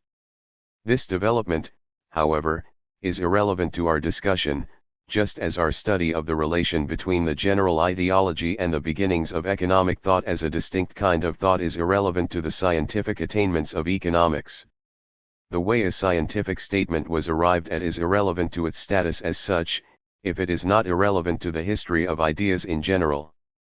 That the progress of the discipline has allowed it to free itself from the presuppositions, prejudices, and limitations of its beginnings and to develop an analytical apparatus free from value imputation may well be the case, but it is a question beyond our reach and purview. Nevertheless, the present state of economics may be alleged as an objection to a consequence I want to draw from the above. Well-meaning thinkers, especially economists like John Maynard Keynes, sometimes suggest that we should cease to behave as slaves of the economic process, that we have for too long looked at economic questions as final questions, and that the time has come to downgrade the economy to the status of a means for the real human ends, which are social. This proposition has probably more than one meaning, but, taken at its face. 107. Value, it perplexes one who has pondered on the beginnings of economic thought. For, if the link with the individual as an idea and a value is as close as I have said, then either such a program will confront the best-rooted and most central and unanimous of modern values and be defeated, or if, contrary to expectation, it proves the more powerful, it will undermine, weaken, or destroy that value, and then, what of us? The only answer history suggests is that, in such a case, we should return to subordination, unless we are able to produce at short notice a consensus bearing on a still unseen third path. In other words, the economic is a major category of our thought, and the constraints inherent in our ideology are such that we are not at liberty to decree that, from now on, it will be downgraded to the rank of a servant. Is this view far-fetched? On the contrary, we need not indulge in recondite speculations but only look around in order to see that what happened or is happening in our world is, at first sight, verifying and sharpening the surmise. Some socialist or totalitarian countries, certainly, have put an end to the autonomy of the economy and have applied it to the service of political or social ends. To think that it is possible to do the same without a similar oppression, that is, involuntary or imposed subordination and the disregard of the individual as value, is a view devoid of foundation for the present. I am not trying to present in a new form a defense of private enterprise, I am merely bringing together in an admittedly fleeting manner our findings and some happenings of the present day. It will be objected that the attachment between economic things and views and the individual is a thing of the past. The most important economic agents in real life are now large organizations of different sorts, and, science following in step with reality, the individual has ceased to be the darling child of the economist, so that my picture of the interrelation, even if it should be admitted to hold for the beginnings, would in any case be outrageously out of date. I would rejoin in the first place that my point is essentially neither about the reality out there nor about the science. It is about the ideology of the common people, of you and me, which has not markedly changed since our beginnings, although it may be that the discrepancy between it and the two other factors is felt and presses perhaps toward the proposal in 108. Question. As to the science, that economics has ceased to be anchored in the individualist valuation does not necessarily result from its adaptation to recent developments, it would have to be demonstrated. On the face of it, it is unlikely, at any rate, the concepts it receives from outside, from economic common sense, could, I think, be shown not to be so emancipated. I hope I am not misreading some developments of Kenneth Galbraith if I say that what is true of a specialized development in a very particular branch is not true, at the same time, wholesale of general economics. Also, the study of Marx that follows should show how it is possible to descry an individualistic basis in constructions that are granted sociological, not to say holistic, status by practically everyone, and from which, it is also sometimes claimed, the individual has evaporated. Beyond this I must keep silent, for lack of expertise. But after all, the point about economic science is, as I said, irrelevant, and the facts before us are weighty enough to warrant reflection. Totalitarianism is lurking in that zone where an unsuspected or minimized individualist background is unwittingly mixed up with holistic pretense, and it emerges when the mixture reaches the critical mass or the critical proportion. Here, even the generous doctrinaires who claim to deliver us from possessive individualism appear as apprentice sorcerers. Today we know that social representations beyond the dictator's control have more power than he does in the long run, but in the meantime many lives have been destroyed and many conditions of a human life endangered. There are other limits to modern artificialism than those ecology has begun to teach us, limits that follow from the social nature of man as a thinking being. The time has come to begin understanding this kind of necessity, which escapes our notice because it apparently goes against our dearest dreams of the last centuries, for it is not what is that makes us irascible and resentful, but the fact that it is not as it ought to be. But if we recognize that it is as it must be, i.e., that it is not arbitrariness and chance that make it what it is, then we also recognize that it is as it ought to be. The accomplishment. Karl Marx. 7. From the revolutionary vow of the young Marx to the German ideology, individualism predominant. Whatever the controversies surrounding Karl Marx, it will be readily agreed that no author looms as large as he does in the borderlands between the general ideology of our times and economic science, that is to say, precisely in the area on which the present inquiry is focused.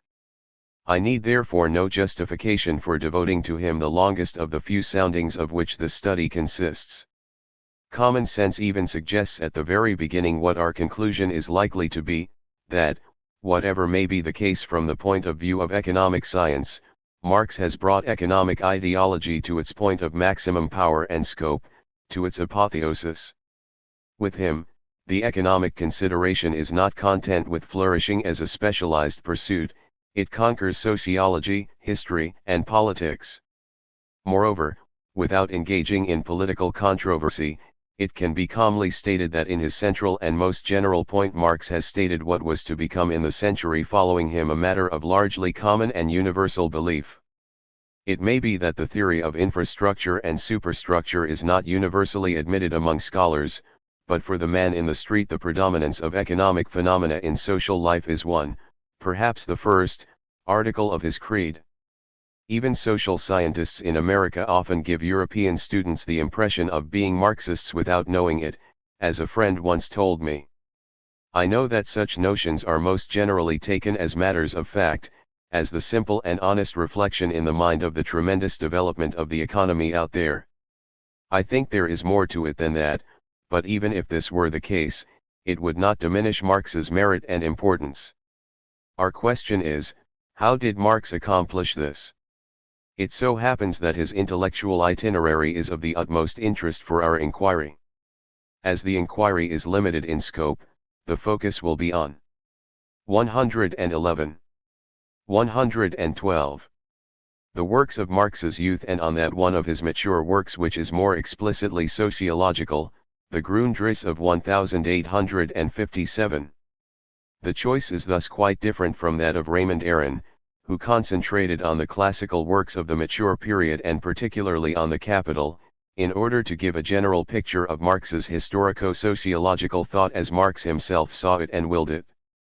The difference here is similar to that which I noted about Schumpeter's masterpiece.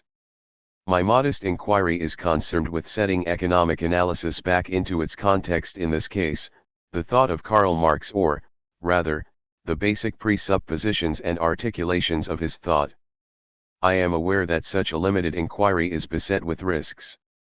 Our concern will sometimes bring us dangerously near recent controversies, whether there is basically a continuity or a discontinuity between the earlier and the later works of Marx, whether Marx ceased to be a philosopher and became something else, whether Marx remained fundamentally a Hegelian all his life, or whether he developed by straying further and further from Hegel and owed more to others, etc.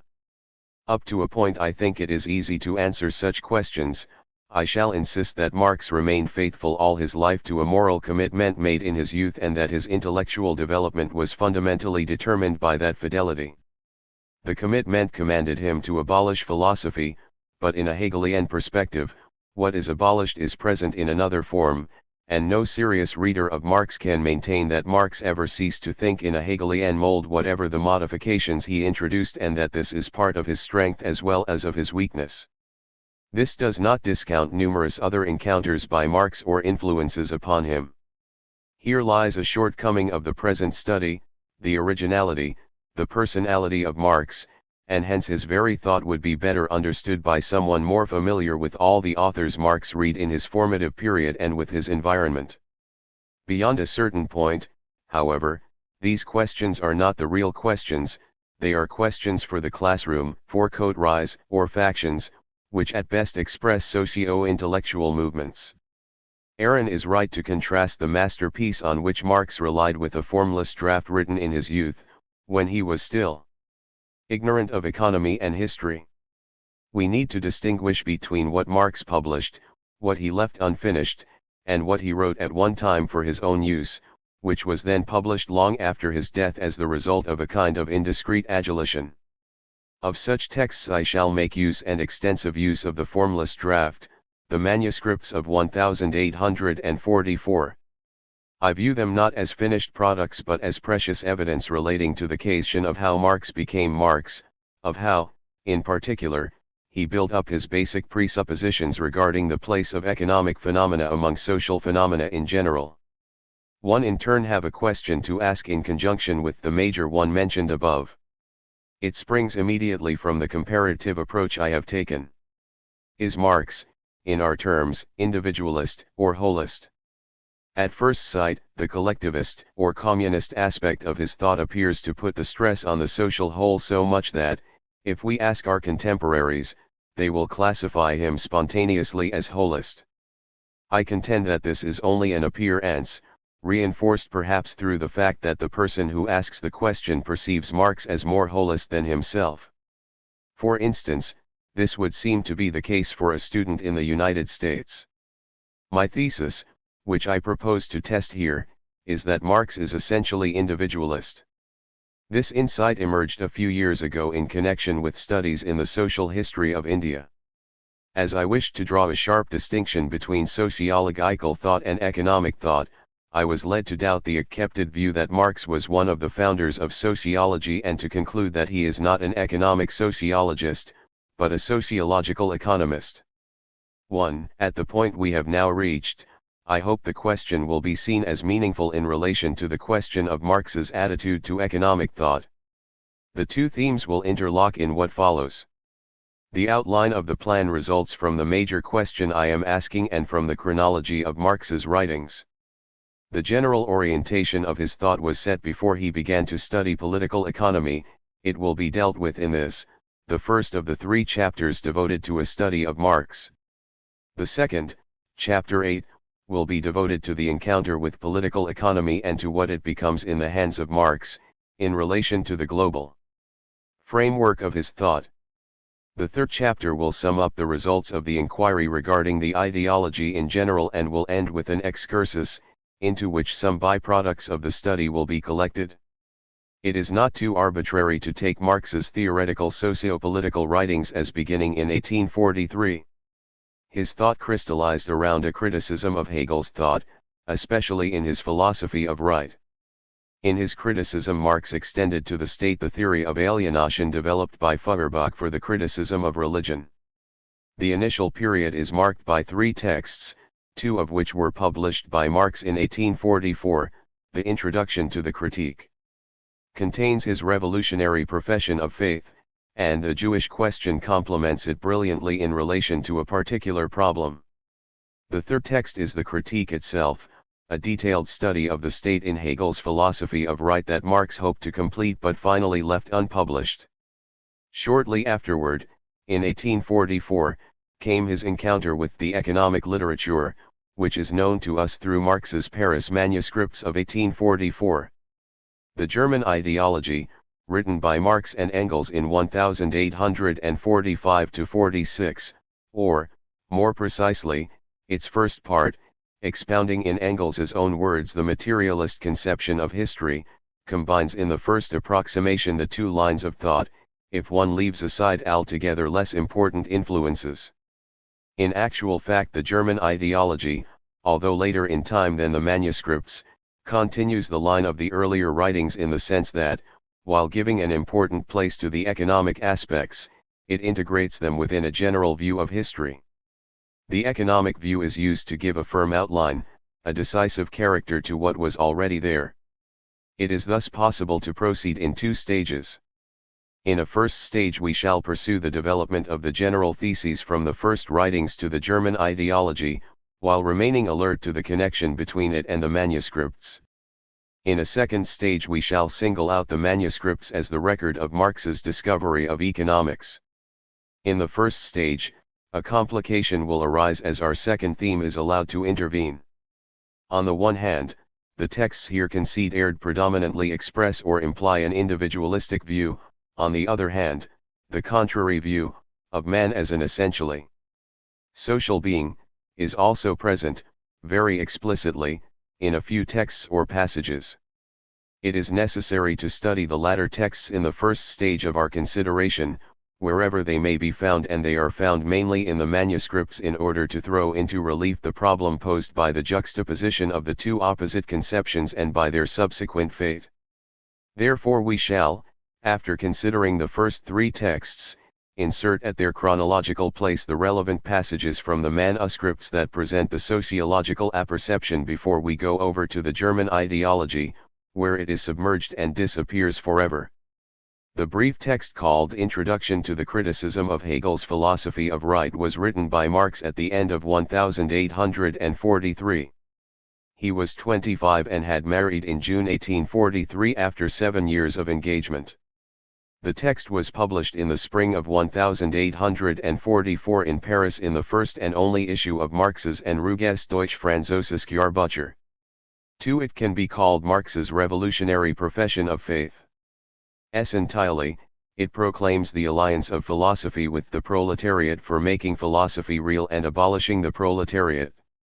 Apart from Marx's usual dialectical brilliance and a sort of clarion call eloquence, the weapon of criticism cannot altogether replace the criticism by weapons. This well-known text is remarkable in one regard: it focuses on Germany and there is a distinctly Fichtean ring about it. It does not refer to Hegel's philosophy of right only in its broad relation to German history, or rather, with Germany's lack of recent history, apart from the realm of thought.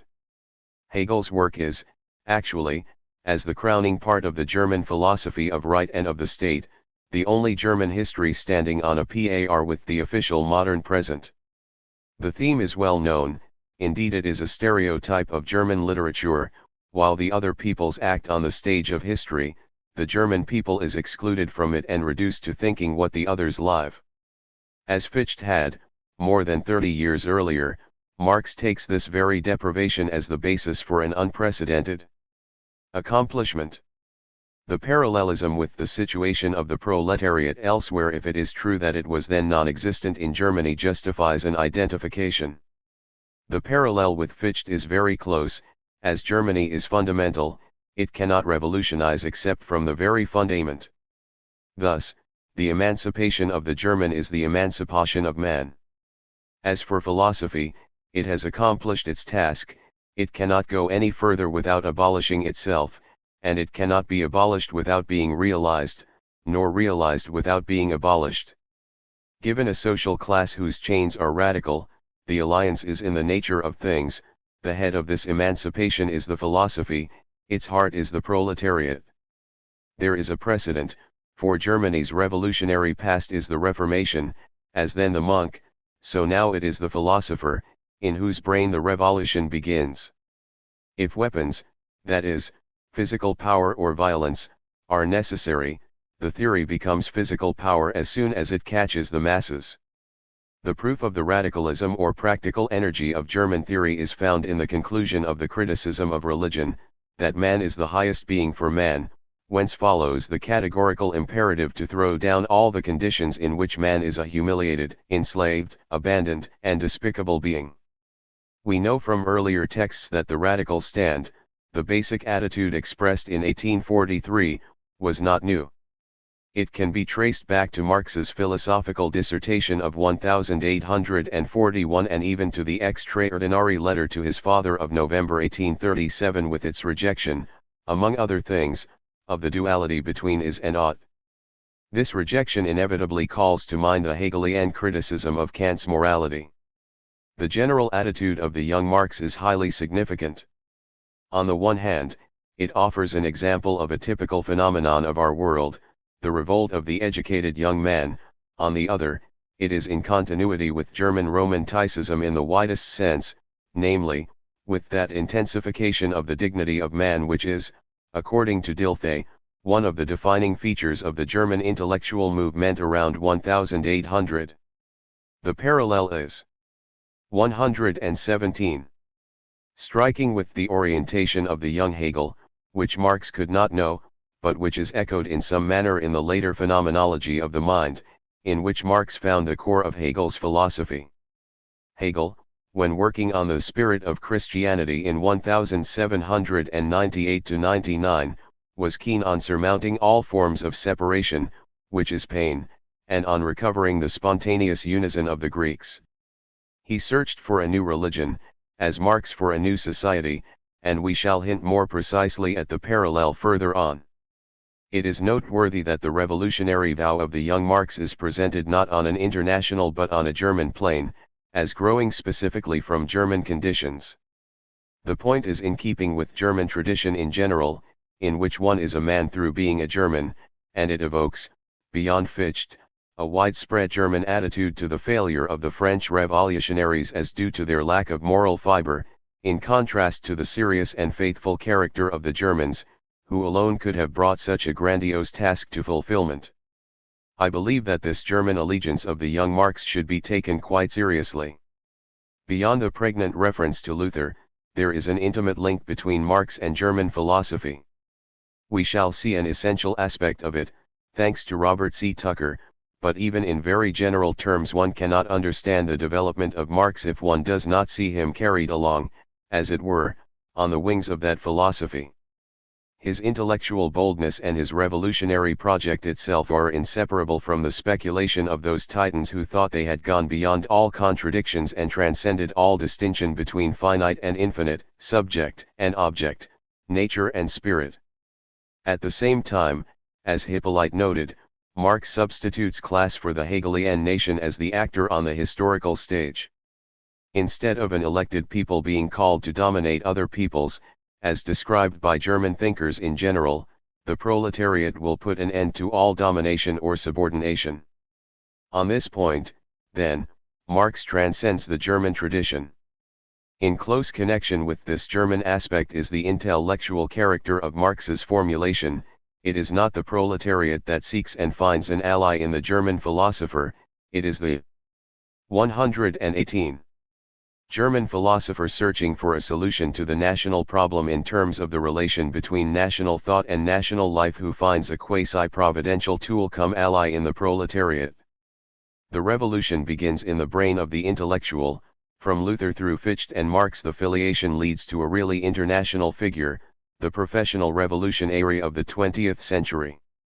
Lenin was to demonstrate that the intellectual was not bound to wait for the development of a proletarian class. All this is perhaps not essential for us here. What is essential is that Marx will remain faithful all through his life to the revolutionary vow thus rooted and justified, but for all practical purposes universal in its content. Even those who prefer to read Marx's message from the works of his maturity whether predominantly or exclusively cannot deny that here is the great motive force of his later achievements. I am going to exploit to the utmost this continuity for the understanding of Marx, to stress as much as possible the entailments for Marx's thought of this initial and capital step, which I shall continue to call his revolutionary vow. Here is a young romantic scholar, publicist, and rebel who wants to reconcile and indissolubly unite thought and action, and who to this end commits himself to the emancipation of man under the motto, "Man is the highest being for man." 3. It should be noted that what is in question is not essentially the reform of society or the deliverance of one class from oppression. The class with radical chains is only the precondition of absolute emancipation for all men, or, rather, of the emancipation of man as an abstract being, of man, that is, as a self-sufficient being, and the incarnation of the highest value as an individual in the perfect, modern sense of the term. Moreover, the person who takes the vow obviously does so as an individual in the same sense, as an independent being whose paramount value is precisely the individual man rid of his chains, purged of any dependence. It is thus clear that the revolutionary vow of the young Marx affords a first answer to our question, whether Marx conceived of man essentially as an individual or as a social being. At this stage our answer to that question must be as radical, as absolute, as Marx's commitment. And insofar as Marx kept faithfully all his life to this commit. 119. Meant, there is a strong presumption that his view of man remained fundamentally the same, unless we can convict him of inconsistency or unless we can detect a change in that regard.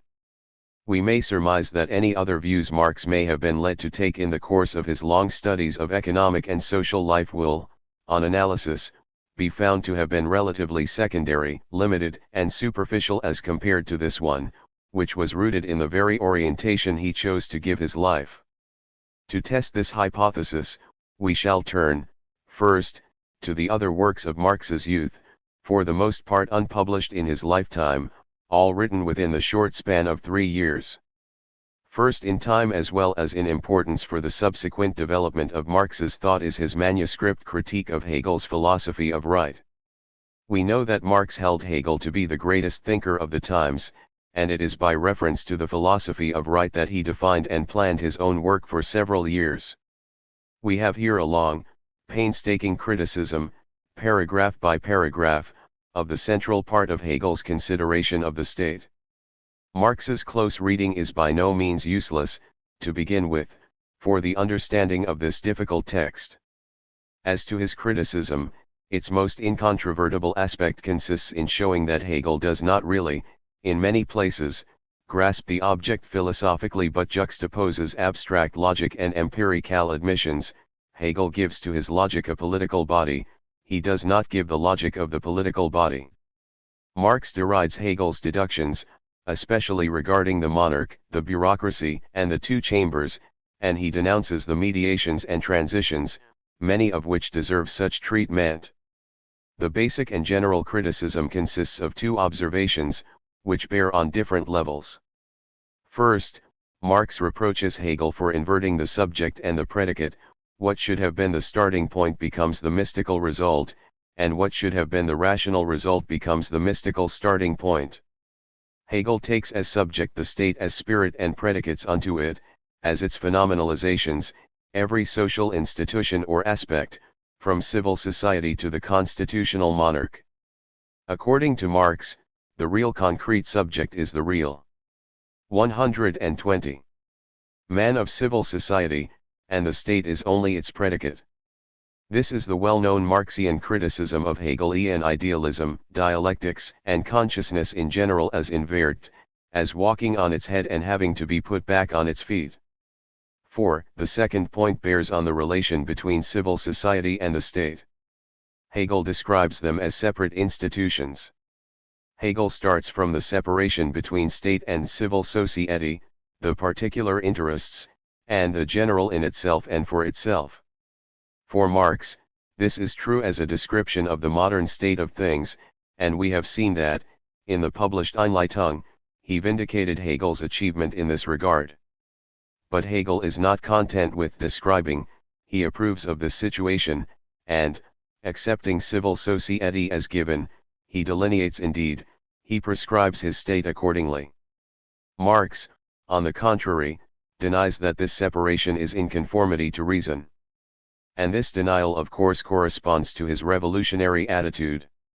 In Hippolyte's words, Marx proposes to solve this contradictory dualism by the absorption of the state in the society transforming itself at the same time in order not to be lost in individualist atomism. The real man, the one who lives and toils, must express himself as such in the state, which will then lose its transcendent character.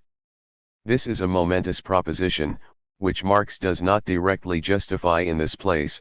He simply admits that the absorption is possible. One might suppose that this lack of justification results here from the critical aim of the text.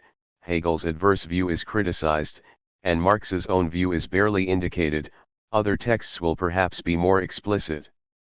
There is more to it than that. The rejection of any and all transcendence is a basic characteristic of Marx's thought. Hegel's followers here continue and intensify a feature already found in Hegel. It hardly need be recalled that Hegel's logic culminates in the idea, where the concept is incarnate, where rational and real coincide. In this very same philosophy of right, the state is extolled as contrasted to religion by reason of its immanence as opposed to the latter's transcendence. 121. To Marx, the state is not at present immanent, or not absolutely or sufficiently so. In relation to civil society, it is transcendent, and therefore Marx condemns it. This is all of a piece with the revolutionary vow. Indeed, it is identical with it and reveals its real philosophical dimension. The emancipation of man is conterminous with the destruction of transcendence. On this very point, the theological writings of the young Hegel offer a precise parallel. Hegel is concerned there with ridding Christianity of all transcendence, with reconstructing a purely immanent message of Jesus, who would have preached, for example, virtues without domination or subjection, modifications of love. Cottier has admirably pointed out that this attitude is a sequel of the Reformation, which banished God from this netherworld and thus made transcendence intolerable. The sociologist has every reason to ponder this trend in Marx, for if society is admitted to be a whole, it transcends as such its elements in the same way as an organism does its components. Marx shows at length that Hegel's philosophical determination or deduction of the state does not go beyond that of an organism in general, and that this is the point where the empirical fleshing out of the philosophical outline begins. As far as I can see, however, he does not protest against the assimilation itself. Precisely this notion is an important aspect of Hegel's construction, arbitrary and imperfect as it may be in other regards. It can hardly be denied that Hegel's state as spirit is the social whole as conscious of itself, or, if one prefers, as present in the consciousness of the members of the society. The relation Hegel posits between civil society and the state is not only one of separation, it is also one of contradiction insofar as civil society is dominated by egoism and individualism, the state by altruism and holism, and it is, if I may use my own terms, one of hierarchy or encompassing/encompassed. For Hegel's state is the totality encompassing its elements, including the one element that is formally contradictory to it, as freedom is formally contradictory to law. It is hard to think that Marx was blind to this aspect. 5. We 122. Are confronted with an event so dramatic and of such historical import that it is worthwhile looking into the detail of this rejection by Marx of Hegel's holistic aspect. I take one paragraph of Hegel and Marx's commentary on it. Hegel, 274, mind is actual only as that which it knows itself to be, and the state, as the mind of a nation, is both the law permeating all relationships within the state and also at the same time the manners and consciousness of its citizens. It follows, therefore, that the constitution of any given nation depends in general on the character and development of its self-consciousness. In its self-consciousness its subjective freedom is rooted, and so, therefore, is the actuality of its constitution. Marx's commentary, the only thing that follows from Hegel's reasoning, is that a state in which the character and development of self-consciousness and the constitution contradict each other is no real state. That the constitution which was the product of a bygone self-consciousness can become an oppressive fetter for an advanced self-consciousness, etc., etc., are certainly trivialities. However, What should follow is only the demand for a constitution having within itself the characteristic and principle of advancing in step with consciousness, with actual man, which is possible only when man has become the principle of the constitution. Here Hegel is a sophist. Hegel's first sentence is clear: the state is the spirit of a people. As such, it is at the same time a political institution and the general principle or law of social relations in general, hence the mores or values and the consciousness of the individuals that compose it. Hegel calls state, at the same time, or what we call by that name, the global society or community as a symbolic system, the same thing as Durkheim's collective consciousness. Rousseau had said similarly that mores are what makes up the veritable constitution of states, and in his commentary on Rousseau, Durkheim insisted on this fixed, permanent orientation of the minds and activities in a determinate direction as underlying. 123. The Volonté générale and explaining the possibility of its apparently sudden emergence. This is a point of central import, and yet one that is not always seen, or stressed, by Hegel's commentators. One misses a crucial aspect of Hegel's theory if one sees in his state only the political aspect. If this were so, then Marx would be right in refusing to see in Hegel's state anything but an institution juxtaposed to the other social institutions.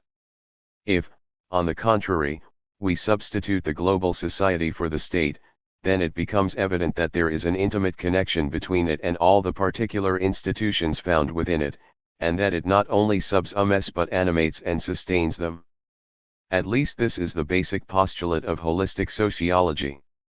But, we may ask, why is it that Hegel resorts to that indirect presentation of the global society under the guise of the state? This certainly obscures his thesis, and it may be partly responsible for the apparent sclerosis shown by Hegel in the philosophy of right, according to such an expert as Hippolyte. The reason, by and large, is the same as that which prevented Rousseau from distinguishing between global society and state. Due to their emphasis on consciousness and freedom, these authors moved essentially within an individualistic universe, and their opposite perception of man as a social being, or of society as a whole from which the human person is born and fed, took, paradoxically, the form of political consideration. In Rousseau's social contract, holism is reinstated as against individualism through the seeming miracle of the Volonté générale. In the philosophy of right, the societas, or juxtaposition of individuals of civil society, is transcended in the universitas, or whole, of the state in its unity and corporateness as the incarnation of spirit. Marx's relatively brief comment on this paragraph of Hegel is remarkable. He focuses, not as Hegel does on the principle of interdependence of the different spheres within a society, but on the case in which a discrepancy has to be recognized between the state of social consciousness and the political constitution. He implies that such is the fact in modern society, and he advocates as a remedy a constitution based on man, which is just what the program of the French Revolution had been. He does. 124. Not consider Hegel's holistic plea, he abruptly opposes it with the individualistic creed, and in so doing he clearly misses the point I insisted upon for the understanding of Hegel's thesis. This is remarkable, for in his long commentary Marx is anxious to analyze Hegel's text with the utmost care and displays no little ingenuity in his efforts to lay bare its intricacies. In this case, Marx seems to have been irked by the assertion of a correspondence between consciousness and constitution and to have missed the essence. History displays here, if not its Hegelian cunning, yet one of its minor tricks, for when he stresses the discrepancy between the established institutions and the present state of consciousness, Marx unwittingly reproduces a central motive of the young Hegel. The closest parallels are found in the latter's political writings. The short tract on the affairs of Württemberg deals precisely with the institutions from which the spirit has flown. The fine fragment meant as an introduction to the German constitution is wholly devoted to the ceaselessly increasing contradiction between the life which men unconsciously search for and the life that is offered and permitted them. The same notion plays a central role in the religious studies. The positivity of religion is defined as an obsolescence which calls for authority. Jesus appears among the Jews at the moment when the Spirit has disappeared from a constitution, from the laws, when it has changed and does no more agree with them, and again, when Hegel explains the victory of Christianity over paganism, his schema is identical with that of Marx. To return to Marx, I find a similar blindness on his part in a passage near the end of the first part of The Jewish Question, where he quotes the famous and illuminating passage of the Contrat Social to which I alluded above: whoso would undertake to institute a people. Marx is stressing the separation between real man as the member of civil society, the egoist individual, and political man as the abstract citizen and artificial, allegoric person. He quotes Rousseau as showing the abstraction of political man and concludes, briefly but memorably, any emancipation refers back the human world, the conjuncture, to man himself. The passage shows a complete incomprehension of Rousseau that, in contrast to Marx's usual penetration, requires an explanation. For Rousseau does not show anything like the abstraction of political man, quite to the contrary. He says that man must be completely transformed, as it were, in the crucible of political constitution, and must receive from the whole his life and his being. Clearly, Marx passes over this remarkable holistic statement and goes straight to the result as he sees it, namely, that by the side of this new creature the old individual lives on. Rousseau is thus made responsible for the divorce between the real man and the abstract citizen, a separation that Rousseau certainly never contemplated any more than he sponsored anything like the rights of man. The absurdity is complete when Marx concludes from Rousseau's fusion of the individual with the social and political whole that emancipation leads back from social relations to the individual. To understand the strange way in which Marx reads Rousseau, we must recognize that, for Marx, the individual and the social whole are not incompatible. The point will occupy us at some length, and I must here anticipate. Marx cannot understand the pains that Rousseau takes to surmount this incompatibility and to offer a transition in the passage from the particular will to the general will, which is not the will of all. For Marx, the divorce between the two aspects is merely a pathological social fact. After acknowledging it, one should not construe it in thought, as he thinks Rousseau is doing, but just destroy it. There is, in Marx's reading of Rousseau here, an element of self-deception and a close parallelism to Marx's recession to Hegel's 274. Provisionally, I conclude that in both cases Marx was inhibited from taking holistic statements at their face value. He could not see in them anything beyond their political import, which he immediately referred to his own conception of the political sphere as being, in modern times, separated from and contradictory to that of civil society. The Jewish Question is contemporary with the Einleitung, was published with it at the beginning of 1844, and is only slightly later than Hegel's Critique, according to the 126 biographers. This text is quite explicit about Marx's conception of the relation, factual as well as ideal, between the state and religion. It is, in its first part, a brilliant reply to a young Hegelian, Bruno Bauer, on the question of the emancipation of the Jews in Germany. What appeared only indirectly in the criticism of Hegel is here explicitly and clearly set out. We perceive how Marx extends to the modern state the method developed by Feuerbach in his criticism of religion, and thus generalizes the latter's attack on transcendence.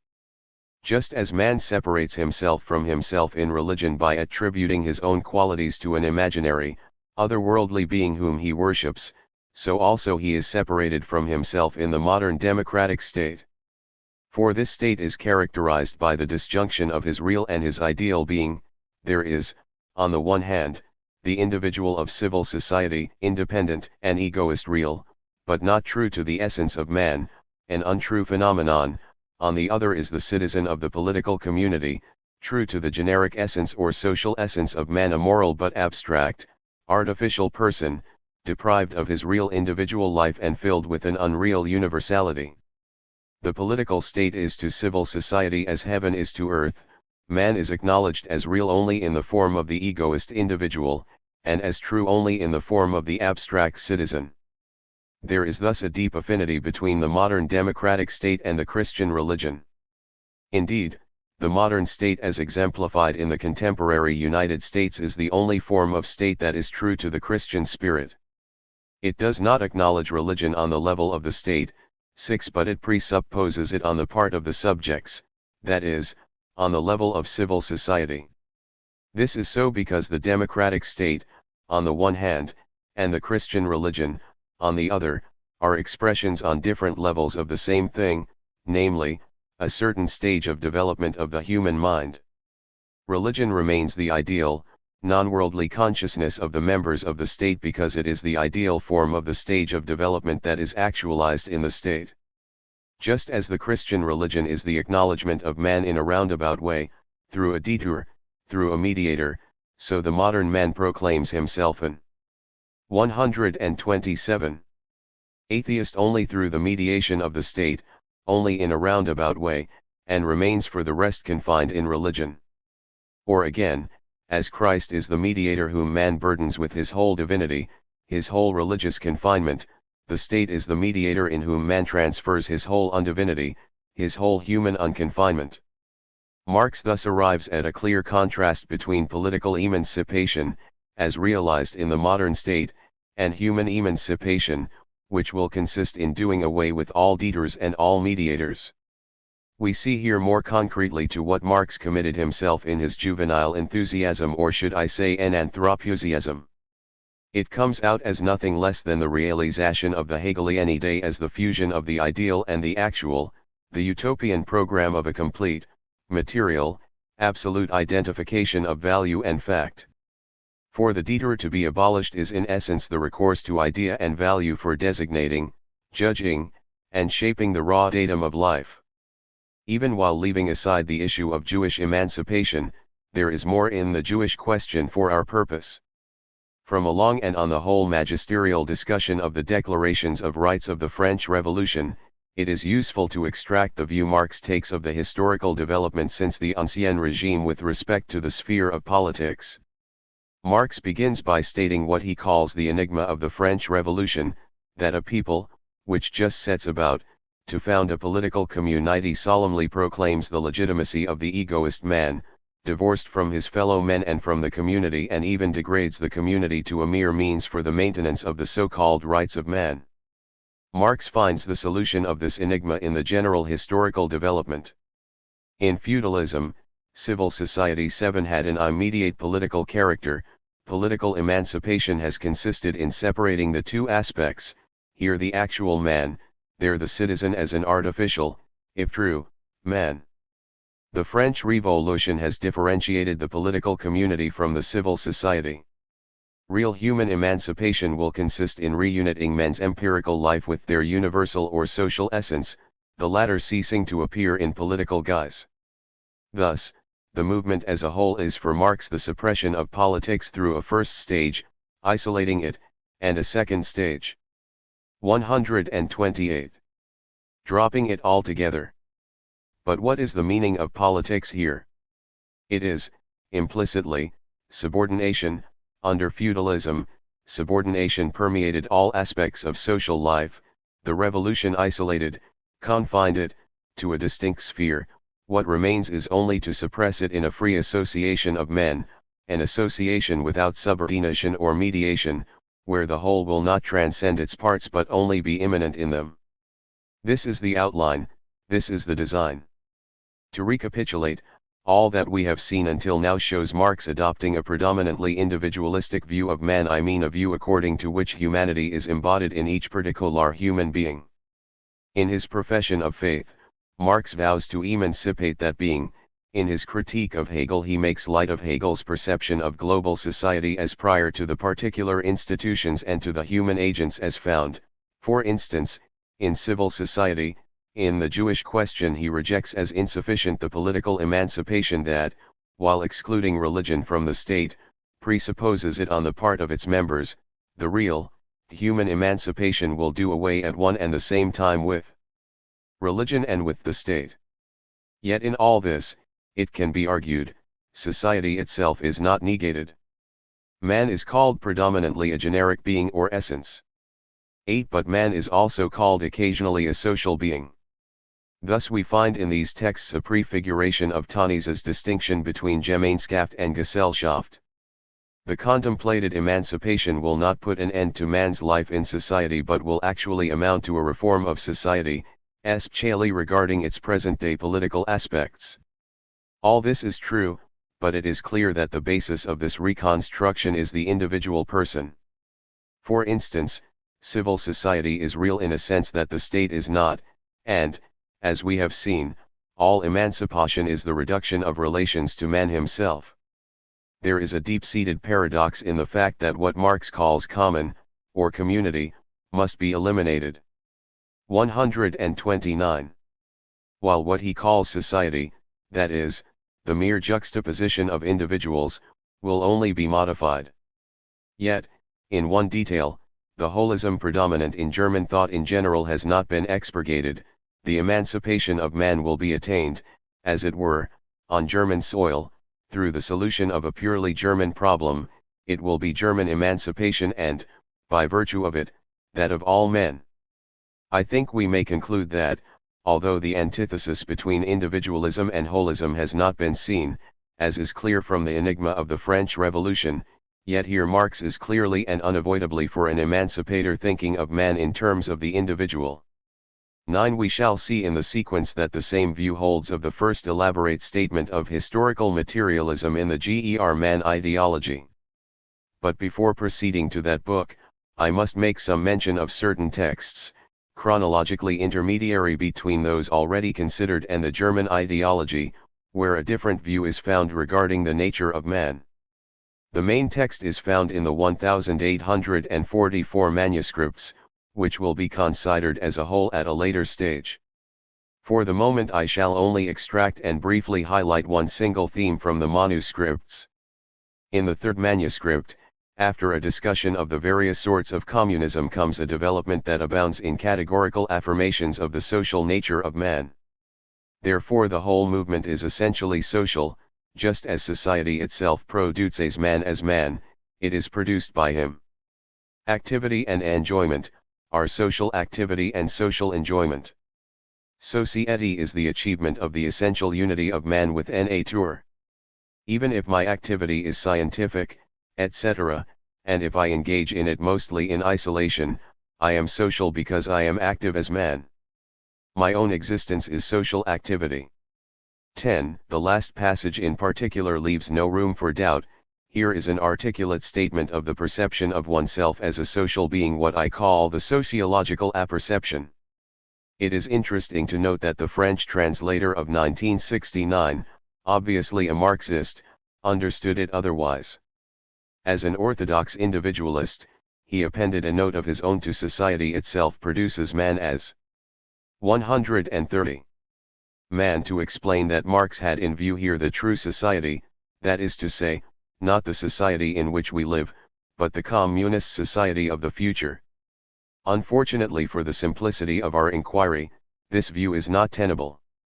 It is true that the paragraph opens with the assumption of private property having been positively abolished, but, as my quotations already show and as the context abundantly confirms, Marx soon shifts to a more general viewpoint. In the long development that follows, and that would deserve a detailed commentary, Marx deals with our relationship to nature, and he insists on the fact that our senses are educated and developed socially. For instance, that is how our ear becomes musical, and he writes, the formation of the five senses is the work of all past history. Clearly, the true society of the French translator does not account for this. In fact, what the text as a whole says is that the social nature of man will receive only in communism its perfect expression, its complete development. Private property prevents the full development of man as a social and sentient being. All senses, physical and intellectual, have been replaced by the simple alienation of all these senses, the sense of having. We are thus faced with a double problem.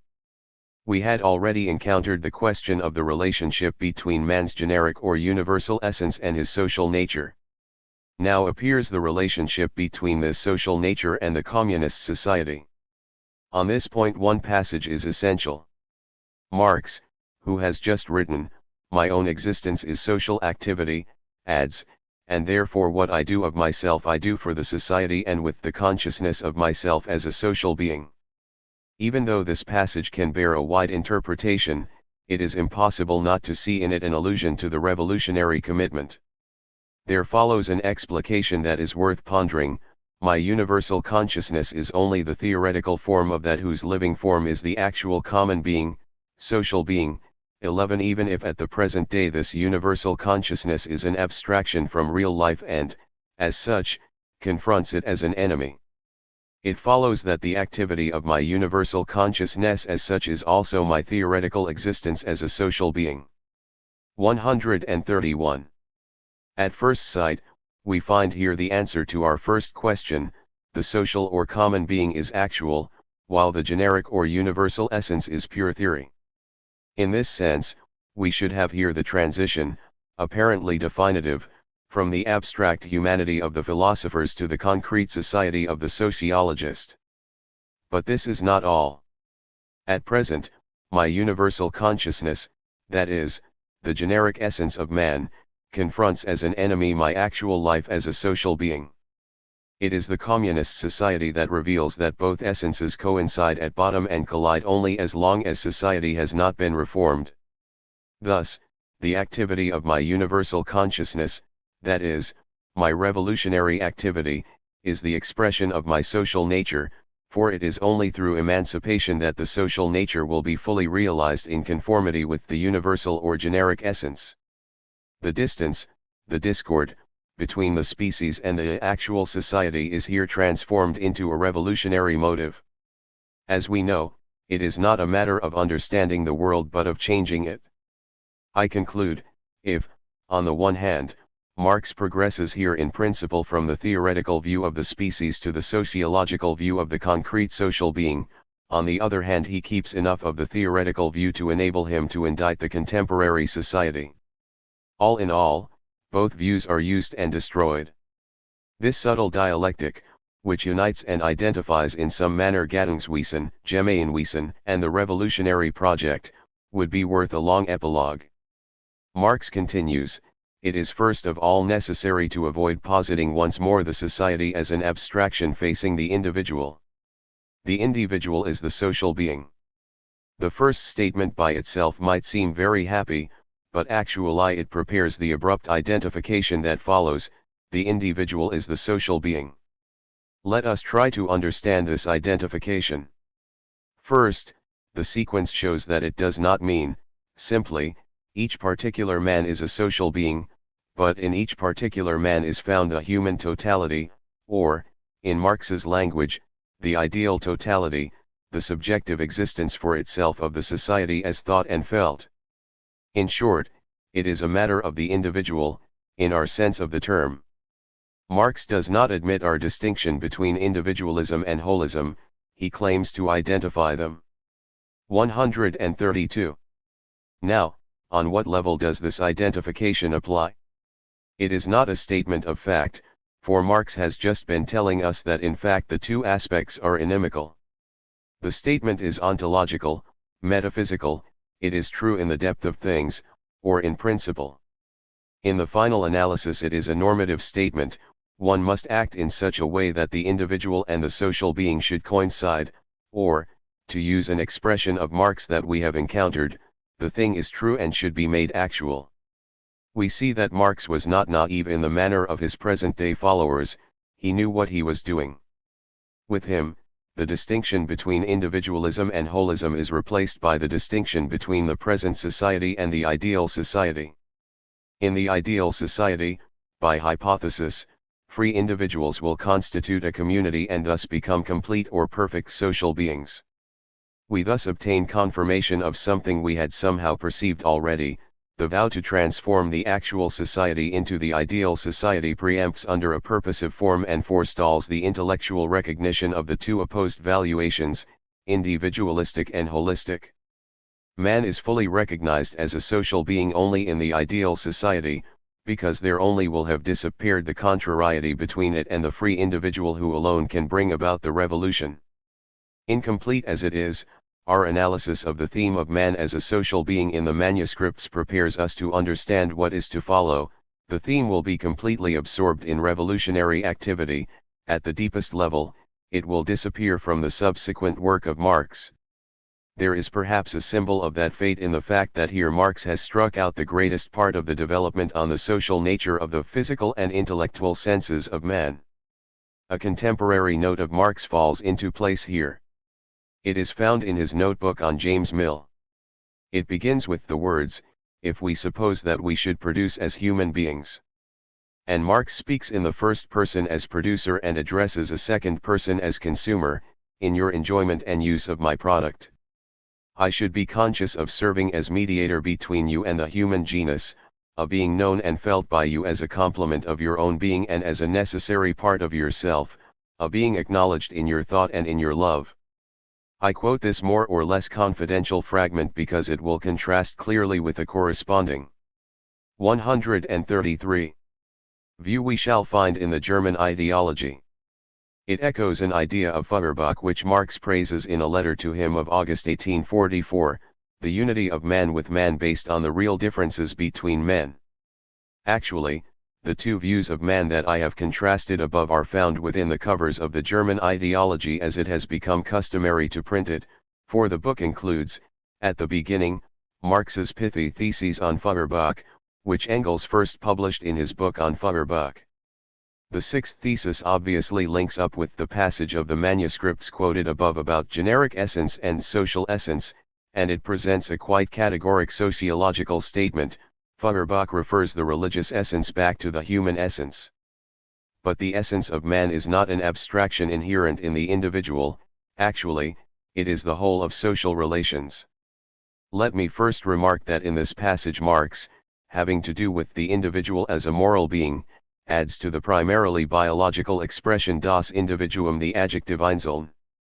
In contrast to this statement, which is impeccable as we understand it, the German ideology throughout considers individuals as primary subjects, adding their mainly economic relations among themselves. The transition between the two views, which shows that in Marx's idea there was no contradiction and probably no real contrast between them, is afforded by the 8th to 10th theses on Feuerbach. For Marx, stressing practical activity was enough to transcend the individualism of the old materialism.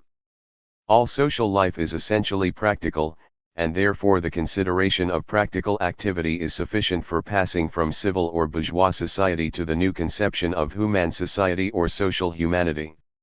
Thus, the whole of social relations of the sixth thesis will boil down, in the German ideology, to production and the human relations immediately related to it.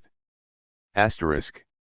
I now pass to a consideration of the German ideology, or rather, of its first part, entitled Feuerbach, the opposition between materialist and idealist conceptions, which contains, according 134. To Engels, the exposition of the materialist conception of history.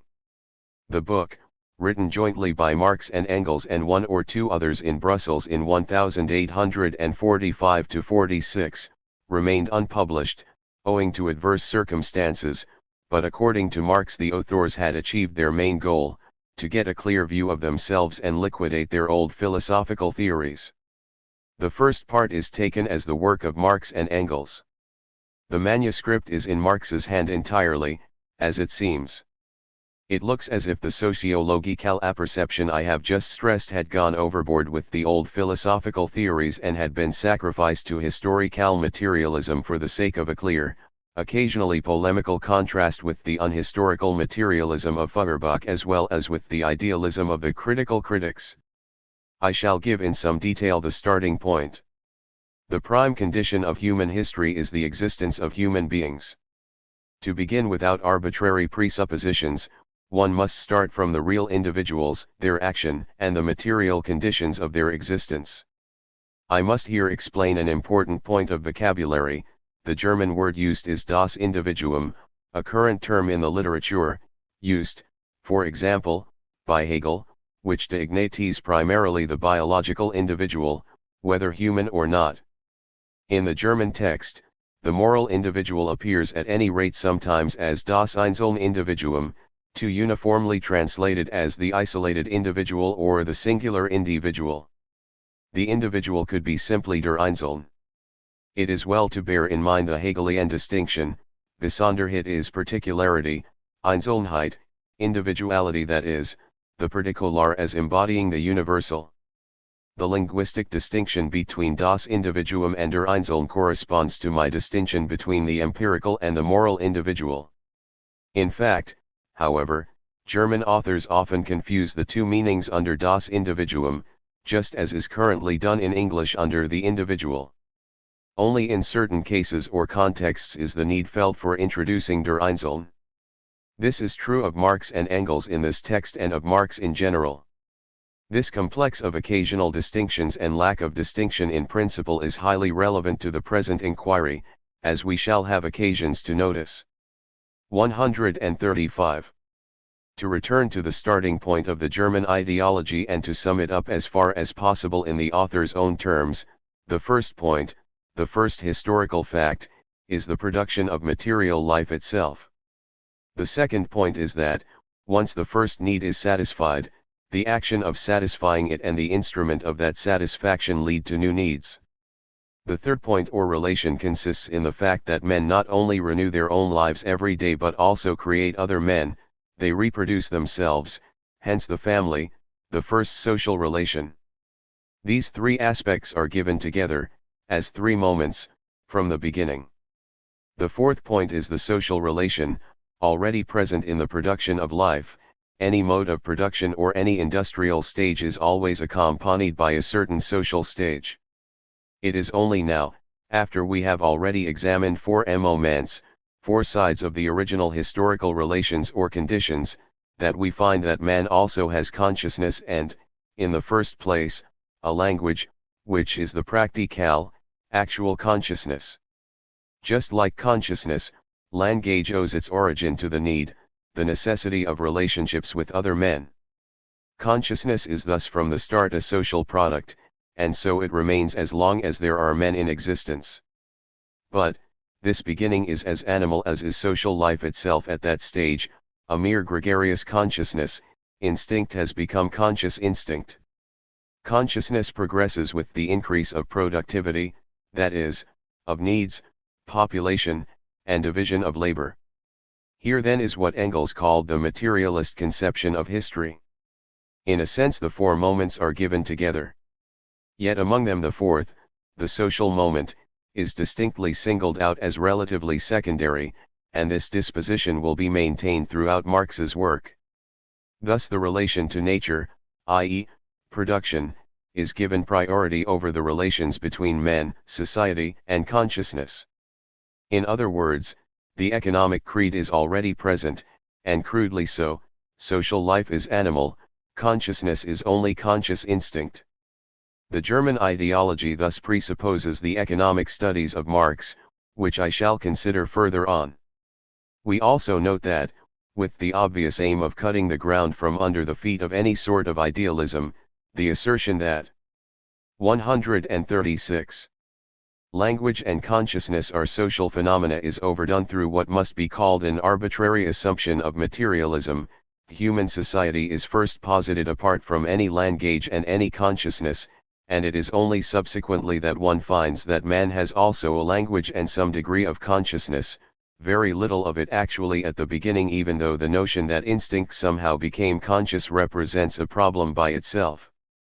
The effect is to throw off, with idealism, the holism of the German Romantics, the Herderian notion of a cultural community of the people, of a people's spirit, or, in Marx's words, the supposition of a special spirit of the society as a whole. This must be judged a setback in the history of sociological ideas. The choice of the biological individual as the starting point has several functions. It agrees both with the adoption of an economic perspective, the subject in economic thought being the individual, and with the expressed intention to be strictly empirical, which means in fact to resort to a materialism which is neither empirical nor in the least historical at that stage, but bars the door to anything that could lead back to the Hegelian mystification. This is not all, For in the first part of the German ideology the stress on the individual goes far beyond the needs of anti-idealist polemic and beyond the realm of political economy, and is linked with the emancipation vow. Most remarkable is perhaps a famous passage that gives a glimpse of the communist society, as is rarely found in Marx. And finally the division of labor offers us immediately the first example of the fact that, as long as men find themselves in the spontaneous society, as long, that is, as exists the split between the particular and the common interest, as long as activity is not voluntarily but spontaneously divided, man's own action becomes for him an alien power that stands in front of him, that subjugates him instead of his governing it. For as soon as labor begins to be divided, every one has a determined circle of activity, which is imposed upon him and from which he cannot get out. He is and he must remain hunter, fisherman, or critical critic if he does not want to lose his means of livelihood, while in communist society, where everyone has not an exclusive circle of activity, but can train himself in any branch he likes, the society regulates the gen. 137. Aerial production, and thus makes it possible for me to do this today, that tomorrow, to hunt in the morning, fish in the afternoon, raise cattle in the evening and criticize after dinner, just as it pleases me, without ever becoming a hunter, fisherman, or critic.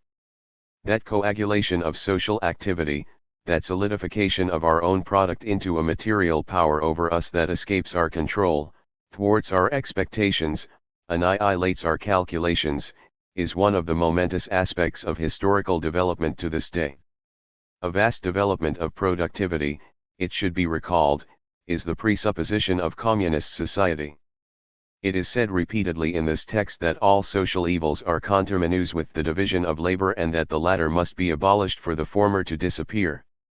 In this passage the theory is more subtle, a voluntary, as opposed to the spontaneous or natural, division of labor is not excluded, and yet, in the concrete sketch that follows, it appears that the individual freely divides his labor and thus takes the place of society in the pre-communist stage, while the division of labor between individuals within the society, the specialization, has disappeared.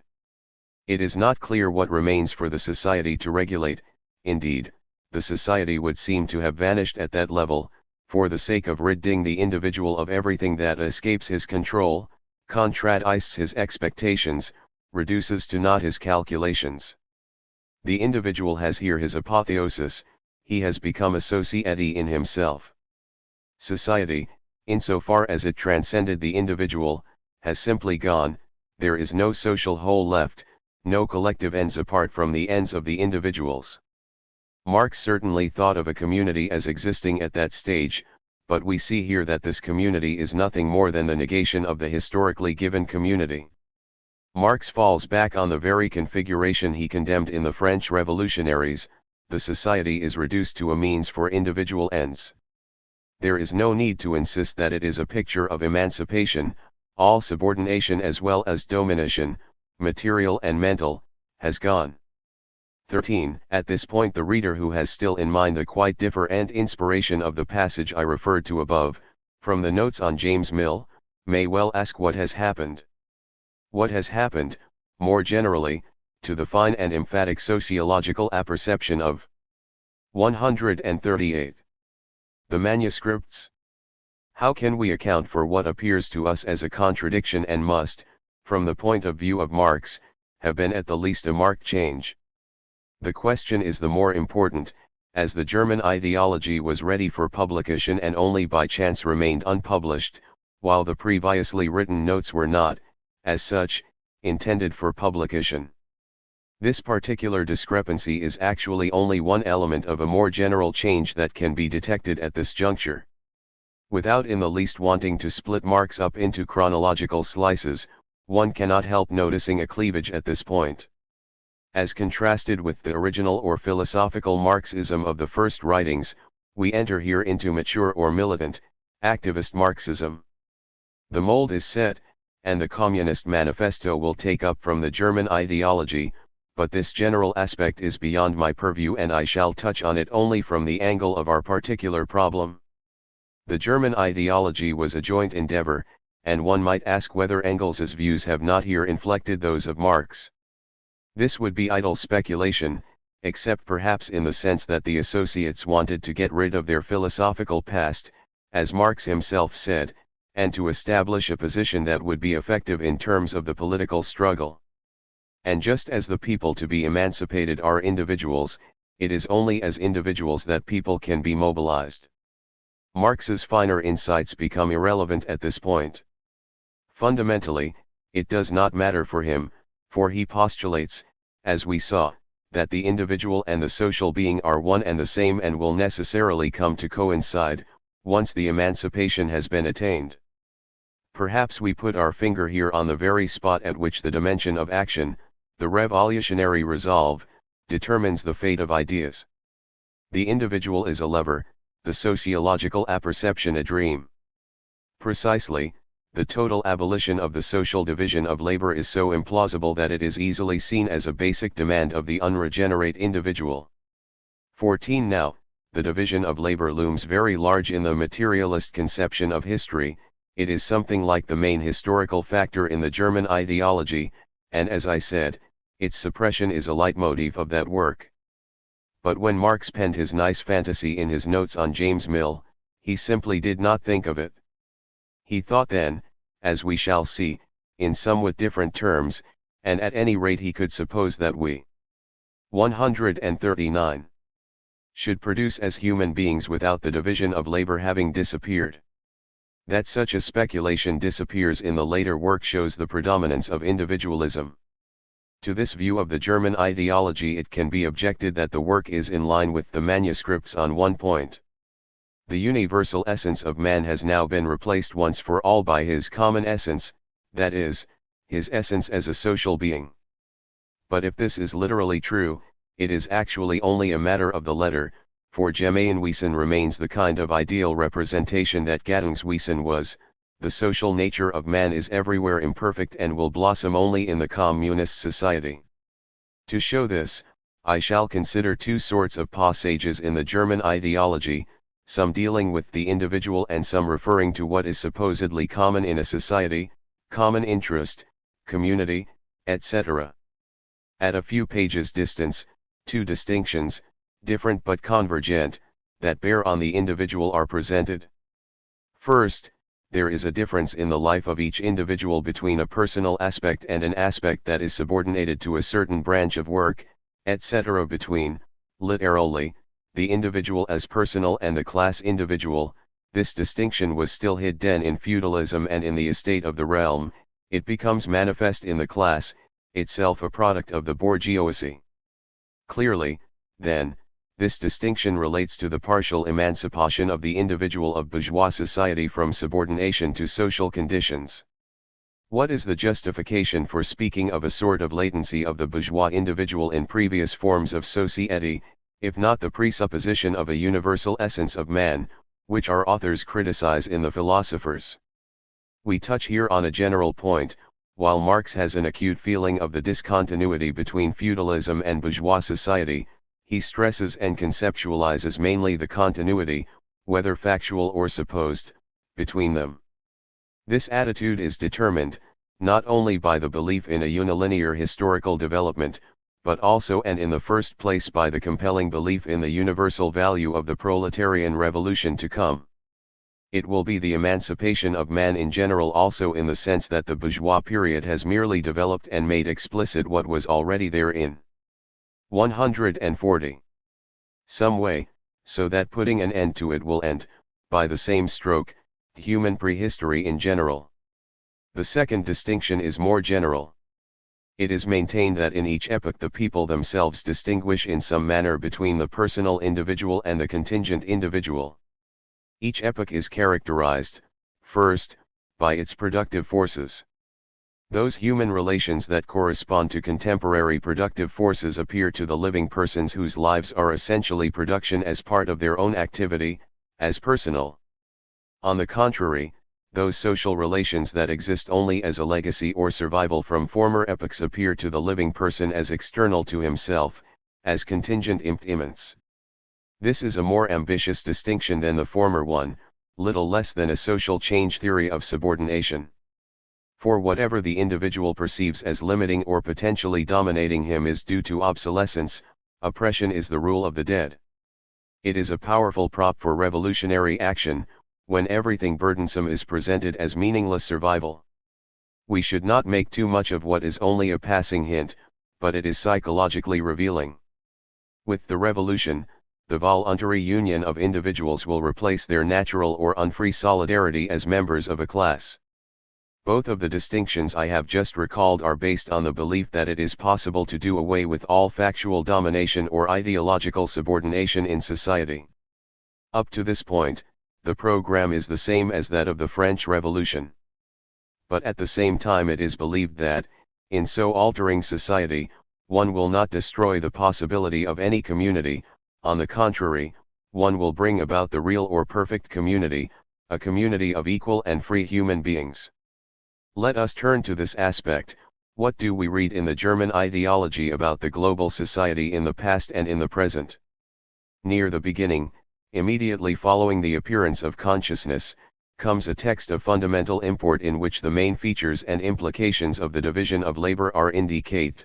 The division of labor first becomes a real division at the moment a division of material and intellectual labor sets in, thus allowing for the separation of consciousness from the 141. Existing praxis. This is Marx's first general statement about the topic, and he enlarges on it. Then the division of labor implies private property, two expressions of the same thing, the one in relation to the activity, the other to the product, and it implies a contradiction between the interest of the individual person or family and the community interest of all the individuals. This interest of the community exists in fact in the first place as the dependence on one another of the individuals between whom labor is divided. It is precisely this contradiction between the particular interest and the community interest which brings the latter to assume an independent form as state, distinct both from the real interests of the individual and of their sum, and at the same time as an illusory communality. I should like to comment on these remarkable, if not altogether clear passages. It is recognized that, logically, in a stateless group in which the division of labor prevails, the conscious interdependence of the members sets limits to the assertion of their particular interests by particular persons. In other words, each member must be the locus of a contradiction between his private interest and the common interest. This situation, we are told, leads to the common interest assuming the form of a state, yet this state is at the same time an illusory community. I interpret this to mean that, as a separate entity, the state cannot remain identical with the common interest as such. But a logical aspect seems to be left out, a differentiation has occurred. The citizen no longer has to care immediately for the common interest, since the state is now in charge of it. The citizen, therefore, will be able to pursue his private interest without qualms, in a manner that is impossible for the member of a stateless group. In other words, there is a close interdependence between the existence of the state and the unrestrained. 142. Assertion of private interest by the citizens. Think, for instance, of Athenian democracy.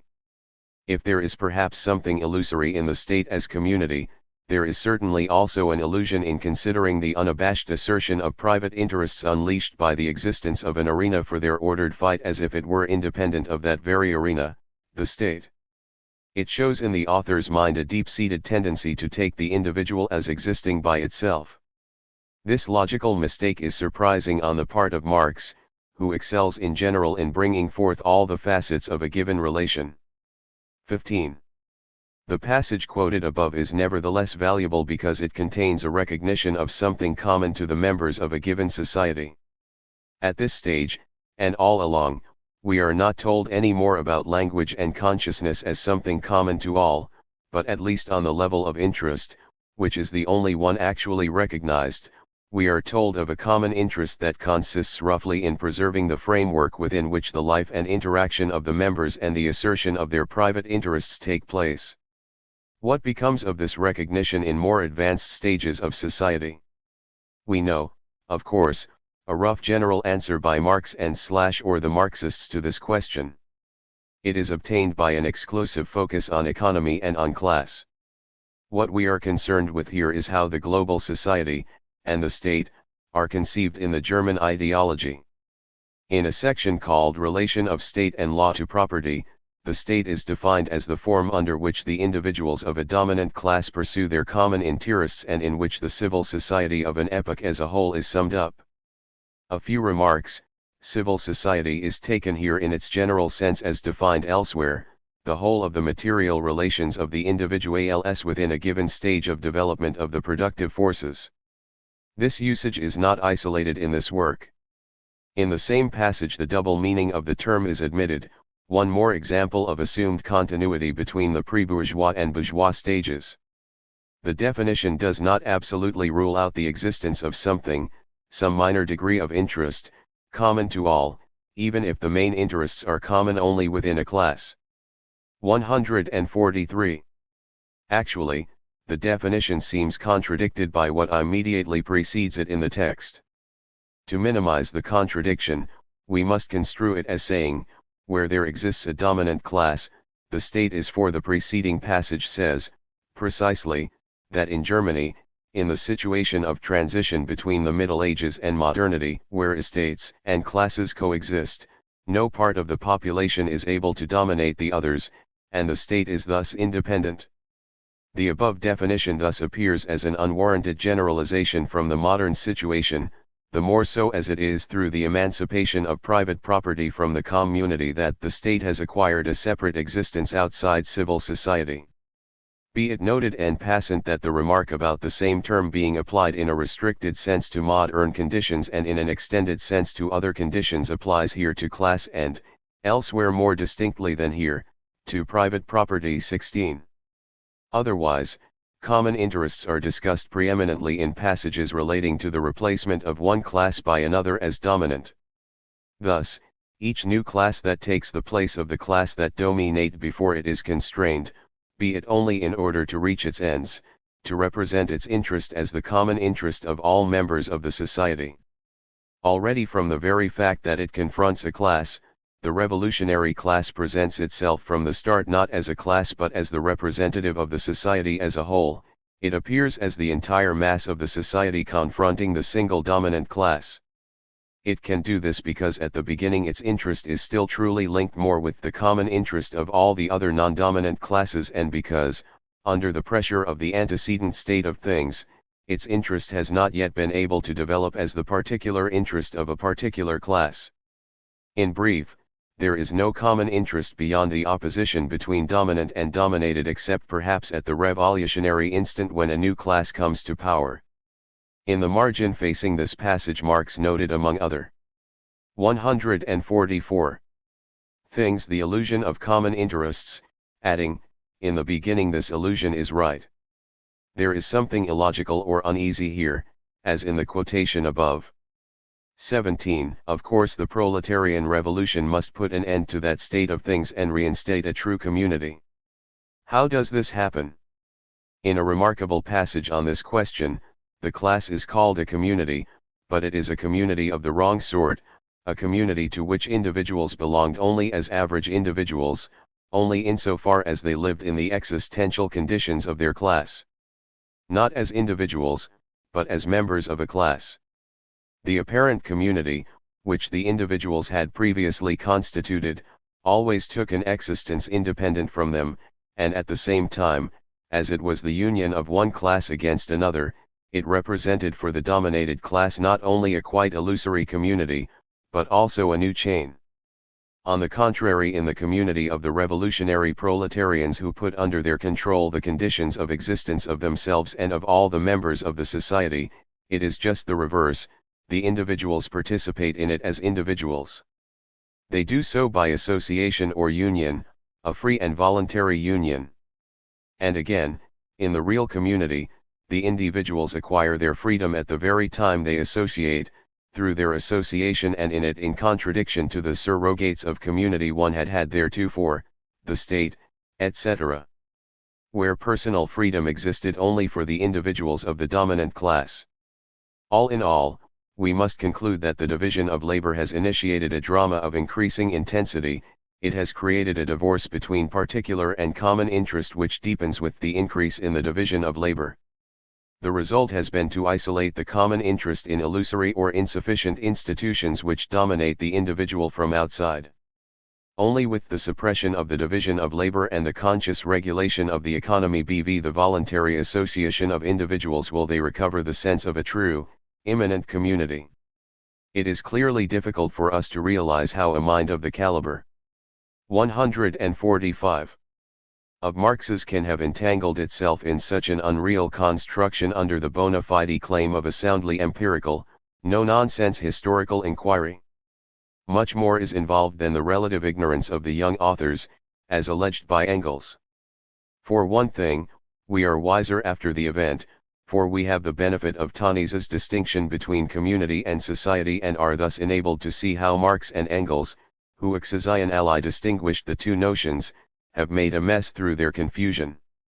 In this light, the work of Tönnies, himself an admirer of Marx, represents the advance of sociological thought emancipated from political bias and appears to us to be definitive on its own level, whatever developments or modification it demands at present. But if this is the form, or a main formal aspect, under which the failure of the German ideology appears to us, the motive force leading to that failure should by now be clear. It is the imperative of emancipation that actually oriented and governed the whole inquiry. This is the reason why the sociological apperception found in the 1844 manuscripts was not put to use in this endeavor and why the replacement of man's universal essence by man's social essence did not develop the implications and sociological insights one could have hoped for. In the realization of the design, there is no doubt that the economic perspective of society and of history has served powerfully in sustaining a purely individualistic orientation, notwithstanding the lip service paid to society, language, and consciousness as rooted in society. This is clear already from the small excerpts I made of the text. It would appear more forcefully if we could consider the work more completely. It is thus high time for us to turn to the manuscripts of 1844, which record the first acquaintance of Marx with political economy. 8. The Economic and Philosophic Manuscripts of 1844, sometimes called the Paris Manuscripts, is a richer and more complex work than those we have hitherto considered, a work difficult in places and tantalizingly incomplete. One shall not attempt to sum it up. For the present endeavor, the manuscripts are important as the record of Marx's first encounter with political economy, and I shall consider them as such. Marx himself noted twice how the criticism of Hegel's philosophy of right had led him to give explanatory value to the material conditions of life and to search in political economy for the anatomy of civil society. We know from his notebooks the scope and intensity of the study Marx did in Paris in 1844. We know also from the foreword to the manuscripts that Marx thought he had made a serious critical study and was presenting the results had reached. He then contemplated similar critical works on law, morals, and politics, as well as one about the unity of the whole, all this as the development of his criticism of Hegel's book. Marx was thus unaware at that time of the place the preoccupation with economics was going to claim in his life as a thinker and a writer, or that it would become an obsession, in Rubel's words, the haunter of his intellectual life. To explain this change in orientation, and perhaps also to express the moral tone of the manuscripts, Rubel speaks of a traumatism that Marx would have suffered in 1844. Our double study of the genesis of political economy and of Marx's b. 14b. 147.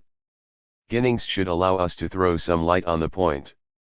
Between the Marx of the emancipation vow, of the criticism of Hegel, and of the Jewish question, on the one hand, and political economy as he found it in the writings of Adam Smith, Ricardo, and others, on the other, there was both an elective affinity and a difference so deep that it made for scandal.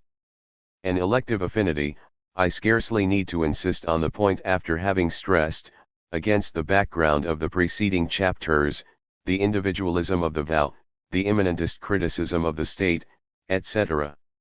Civil society is the real thing, and the way is paved for the primacy of relations with nature as against relations between men, even if it is not yet quite explicitly present. At the same time, there is cause for scandal, I insisted above, in full agreement with Rubel and, I would believe, with all unbiased students, on the moral character of Marx's initial commitment. Marx turns to the economy as to something pertinent to his categorical imperative, to his revolutionary faith. What does he find?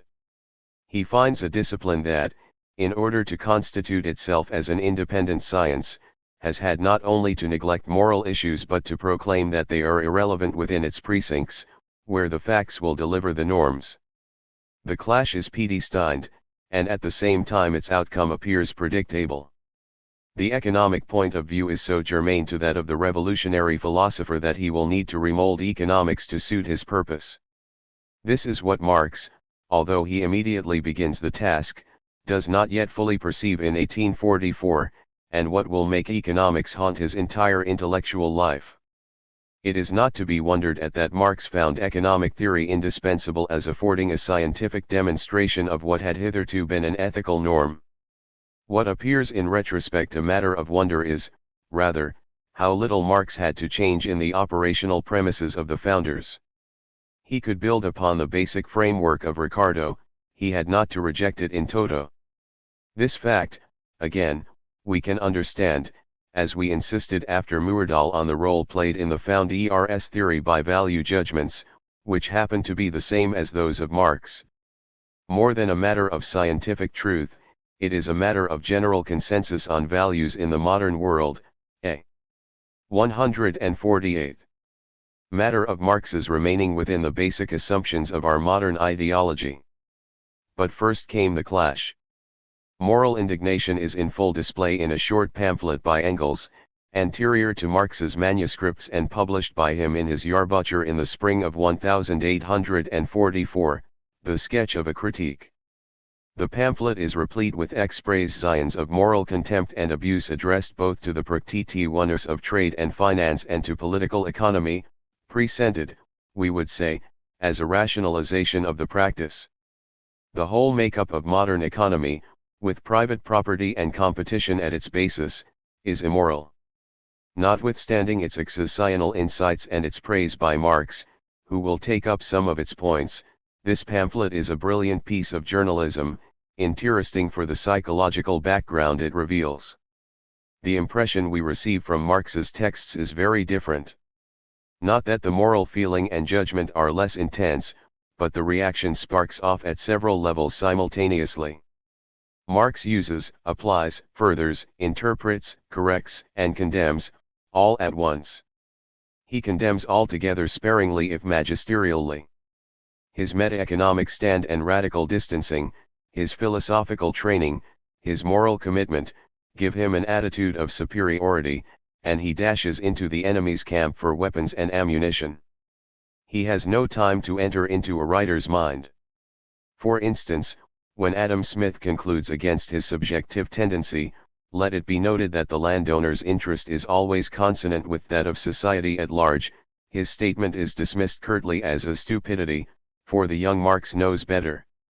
He wants grist for his mill and plunges in medias residential to get it. Thus, the first of the three manuscripts opens with a section on salary. Marx wants to paint the darkest picture of the industrial worker's lot and destiny, to establish that wealth and misery increase hand in hand, that the more wealth the worker produces, the more miserable he is. He has a few authors at hand who could give him ample satisfaction, and he could have invoked Ricardo, as Hegel had done very early. But his first author is Adam Smith, who said nothing of the sort, perhaps because Marx wants to take advantage of Smith's careful reckoning of the influence upon wages and profit of the dynamic tendency of the economy, whether it 149 is growing, decaying, or stationary. Marx's development is far from being, as Marx says, a mere summary of Smith's views, for they are not only developed but are also on occasion twisted, misrepresented, and even replaced by their opposite. It is on Smith's case of a growing economy that Marx's rendering is the most inadequate. We must admit that the revolutionary was then blinded by passion, and must add that it is perhaps symptomatic of his initial reaction, for the case is exceptional, his temper progressively cooled down. Here is the conclusion of the disquisition, that labor, insofar as its aim is the mere increase of wealth, is itself obnoxious and baneful. This follows, without the economist knowing it, from his developments.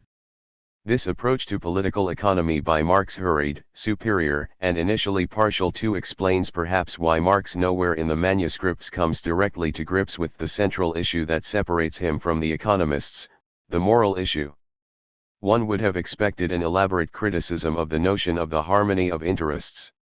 I do not find it, probably because Marx is convinced that the facts are otherwise, and he does not bother to inquire why it is that the notion is there to inquire, that is, into the mode of thinking of Adam Smith and others. We read, for instance, the economist pronounces unconsciously the contradiction of his science, the foundation of society through the unsocial private interest. Later, in the Grundriss, the question will be confronted, rather it could be inferred, that everyone hinders the satisfaction of everyone else's interest, that, instead of a general affirmation, the result of the war of all against all is rather a general negation. A passage in a comment made while reading James Mill shows Marx spontaneously projecting into political economy what he searches for and what it had actually rejected from its purview. It is under the form of exchange and trade that political economy conceives the community of men or their humanity in actu, their reciprocal complementation for a generic life, for a truly human life. As we pondered on Mandeville regarding the relation to morality, it is interesting to find out how Marx perceived him. In the Holy Family he takes Mandeville as characteristic for the socialist tendency of materialism and also says that the fable was not an apology of the society. The second statement explains the first. Nonconformist materialism is equated with socialist materialism, and this is revealing of Marx's limited concern. 3. In one place in the manuscripts Marx expresses clearly both his attraction to economics and his disappointment with it. In two most remarkable pages at the beginning of the third manuscript, subtitled by the editors Private Property and Labor, Marx characterizes the progress of political economy and, in particular, the decisive advance made by Adam Smith. At the same time, he passes a moral condemnation on political economy as a whole. This development shows that Marx had already subdued his moral indignation enough to be able, while retaining his moral judgment, to enter not only into the development of economics but also, in some degree, into the mind of the economists. The passage is, as usual, so rich that, short of reproducing it and commenting on it at length, I must sum it up unilaterally. To understand it, we must first recall that private property is, with Marx in general and in the manuscripts in particular, a very complex concept. Where the economists say wealth, Marx often says private property. We saw in the first part of this study that the economists were searching for the essence of wealth and found it first in production and then in labor. Marx says that Adam Smith discovered in labor the subjective essence of private property, while the mercantilists saw only the objective essence of it as an external object. But just as Luther had internalized religion, Adam Smith internalized private property, that is, political economy henceforth moved within the world of private property. This for Marx is anathema.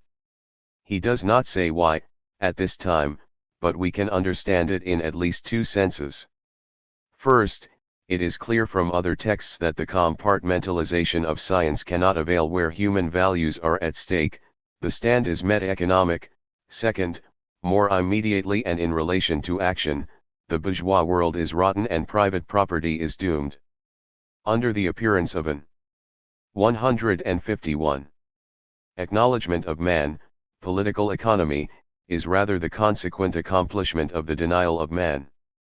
To comment, one expects to find here an acknowledgement of man as a consciously acting, producing individual, but no, this individual is such only as private owner. If then, that political economy begins with the appearance of a recognition of man, his independence, his activity by himself, and if, transferring private property into the very essence of man, it develops a cosmopolitan energy universal, throwing down every barrier and every bond and setting itself instead as the and/y. Politics, the only universality, barrier, and bond, then it must in its further development reject this hypocrisy and appear in all its cynicism, and it does it by developing much more unilaterally, and therefore more sharply and more coherently, labor as the unique essence of wealth, and by demonstrating, in contrast to the original version, that the consequences of the doctrine are hostile to man. It is not only that, from Smith through Say to Ricardo, Mill, et.al., the consequences of industrial development appear more clearly, it is also that the later writers go always consciously further in the alienation with regard to man only because their science develops more coherently and truly. Ricardo's cynicism would then better be called honesty and perspicuity, for were it not that Marx invests him with his own ethical concern in reverse. This homage contained in a condemnation makes us sense why Marx could not recognize the similarity between his own values and those of Ricardo. In Marx's perception of political economy, we can read at the same time a recognition of what we called, above, the emancipation from politics, and Marx's disappointment at this only partial emancipation, which sets new barriers and new bonds and is therefore taxed as hypocritical. It is characteristic of Marx's intensity of thought that, within a few months of his first acquaintance with economics, he proceeds to transcend it. He does so, inevitably, as a philosopher, and those who do not want to recognize him as such may shy. 152. Away from the manuscripts and especially from the remarkable, though truncated, section on alienated labor that closes the first manuscript, I turn to a brief consideration of this text in order to highlight an aspect of the troubled beginning of Marx's marriage with economics. Marx is immediately struck by the fact that political economy remains confined within the world of private property. It does not account for private property, nor is it able to show how the regularities in economic phenomena result from the essence of private property. In other terms, as usual for a science, it cannot by itself define its field or establish its legitimacy. Marx says this directly here, and indirectly at the beginning of the Holy Family in his eulogy of Proudhon. Proudhon had gone as far as was possible within the world of political economy. What does Marx do in order to relativize this world and secure his own stand outside it, as he must do for his revolutionary purpose? He deduces private property from the concept of alienated labor.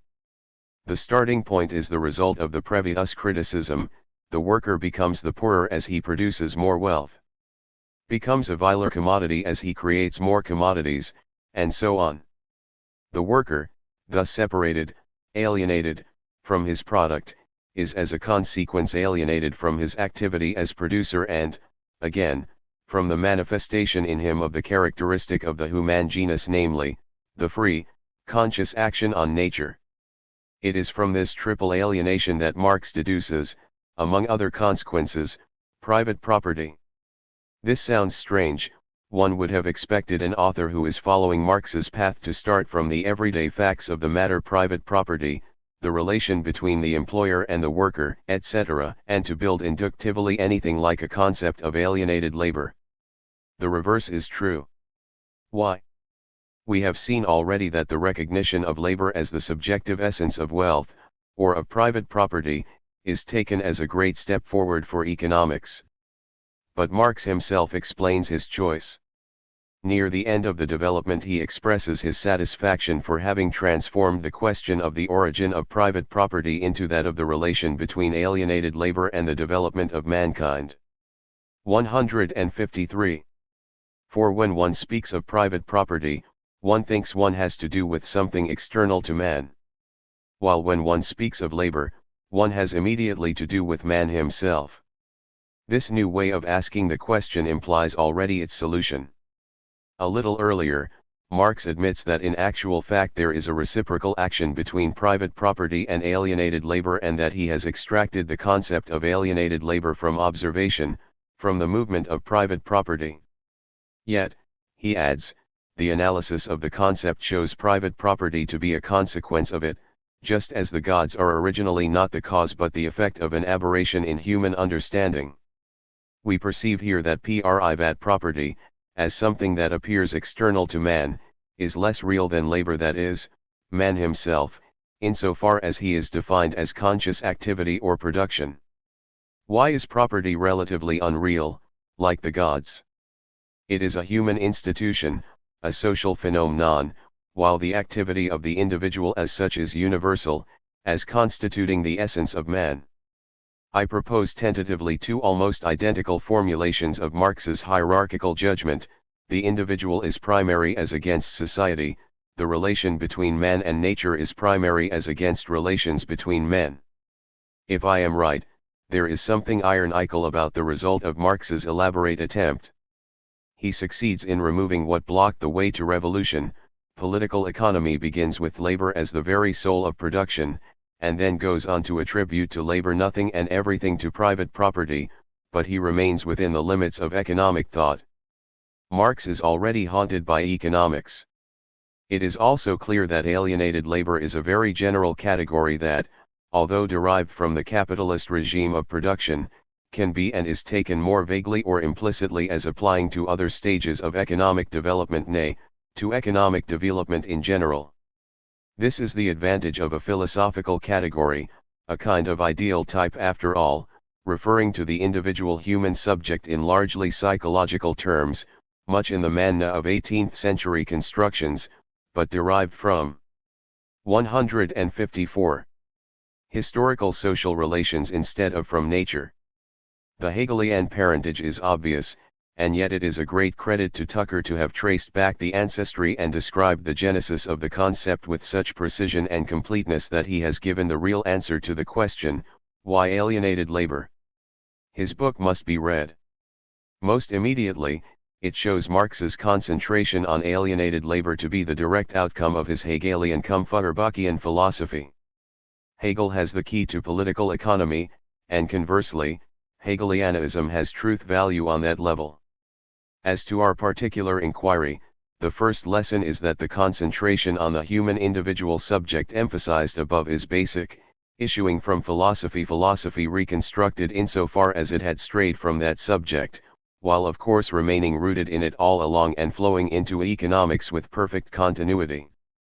Yet it is in this very same work that we find the deep perception of the social nature of man, which we studied above and which is unique in the whole of Marx's works.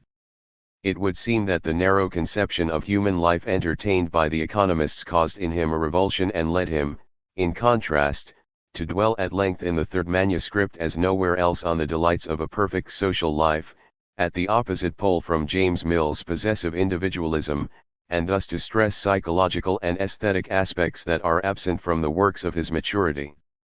Let us recall, as a foil to the German ideology, that in this text nature itself is reached by man only through the intermediary of society.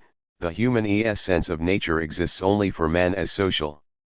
We must assign its place to this fine sociological apperception, and its place is secondary. The revolutionary militant closes again, with a firm hand, the door through which he had caught a glimpse of paradise. A thick pencil strikes off big chunks of this text. The brief exploration must have no sequence. We have tried to understand why. By definition, individualism and holism, the individual and the social being, will coincide in communist society, where man will realize for this very reason his excellence as a social being. The present society is condemned on behalf of the individual. It is so defective that one can acknowledge oneself fully as a social being, not by reference to it, but 155. Only by reference to the ideal society of the future, that is to say, by working for the emancipation of the individual. Every other aim must vanish before this imperative.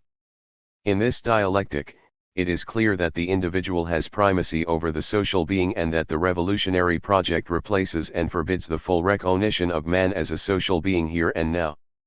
When I said previously that man is essentially conscious active ity, I pronounced what is perhaps the master word of the 1844 manuscripts. Its mode of vital activity contains all the character of a species, its generic character, and the generic character of man is free, conscious activity. The novelty, compared to Feuerbach in particular, is in the transition from conscience, pure and simple, to conscious activity, the practical production of an objective world, the elaboration of non-human nature is where man proves himself a conscious generic being, i.e., a being which behaves toward its genus as toward its own being or toward itself as toward a generic being. Another word for conscious activity is production. It is used profusely, far beyond the confines of the meaning of the word in economics. Here Marx follows closely in the footsteps of Saint Simon, as Georges Gurevich has shown. Man does not produce only material objects, but himself as well in the process, just as society produces man as man, it is produced by him. 5. On the one hand, production does not only produce man as a commodity, but also as a dehumanized being. On the other, in the hypothesis that private property be positively abolished, man produces man, himself and the other man. The history of industry, the open book of the essential human forces. Production is not only material, but also moral, spiritual, institutional, religion, family, state, law, morality, science, art, etc. are only particular modes of the production and fall under its general law. The positive abolition of private property. 156. Signifies therefore the positive abolition of all alienation, that is to say the return of man from religion, family, state, etc. back to his human, i.e., social existence. Be it remembered, that production is the human activity explains why the alienation of the industrial worker is so radical. In sum, production in the economic sense is used here as the prototype of a much wider category that tends to encompass the whole of human life. Relations between men are subsumed under a term that properly designates relations to things. It is a choice example of a hierarchical judgment commanding the inordinate spread of the semantic area of a word. This usage is not special to the manuscripts, and there is no doubt that Marx, on this point, got hold of an aspect of modern mentality. Witness the very wide use of the word in current language at the present day. The hierarchical judgment was already present in economics. Witness the strategic distinction, production/distribution, and the classical distinction between productive and unproductive labor, but this unprecedented extension in the usage of production represents the apotheosis of the relation of men to things. The division of labor does not loom as large in the manuscripts as it does shortly afterward in the German ideology. The role is played to a certain extent by alienated labor. Instead of the question, why was the development of the division of labor historically necessary, before it can be abolished as a bad thing, we have here the question, how is the alienation of labor grounded in the essence of human development? It is asked shortly before the first manuscript as we have it ends abruptly, and most unfortunately for us.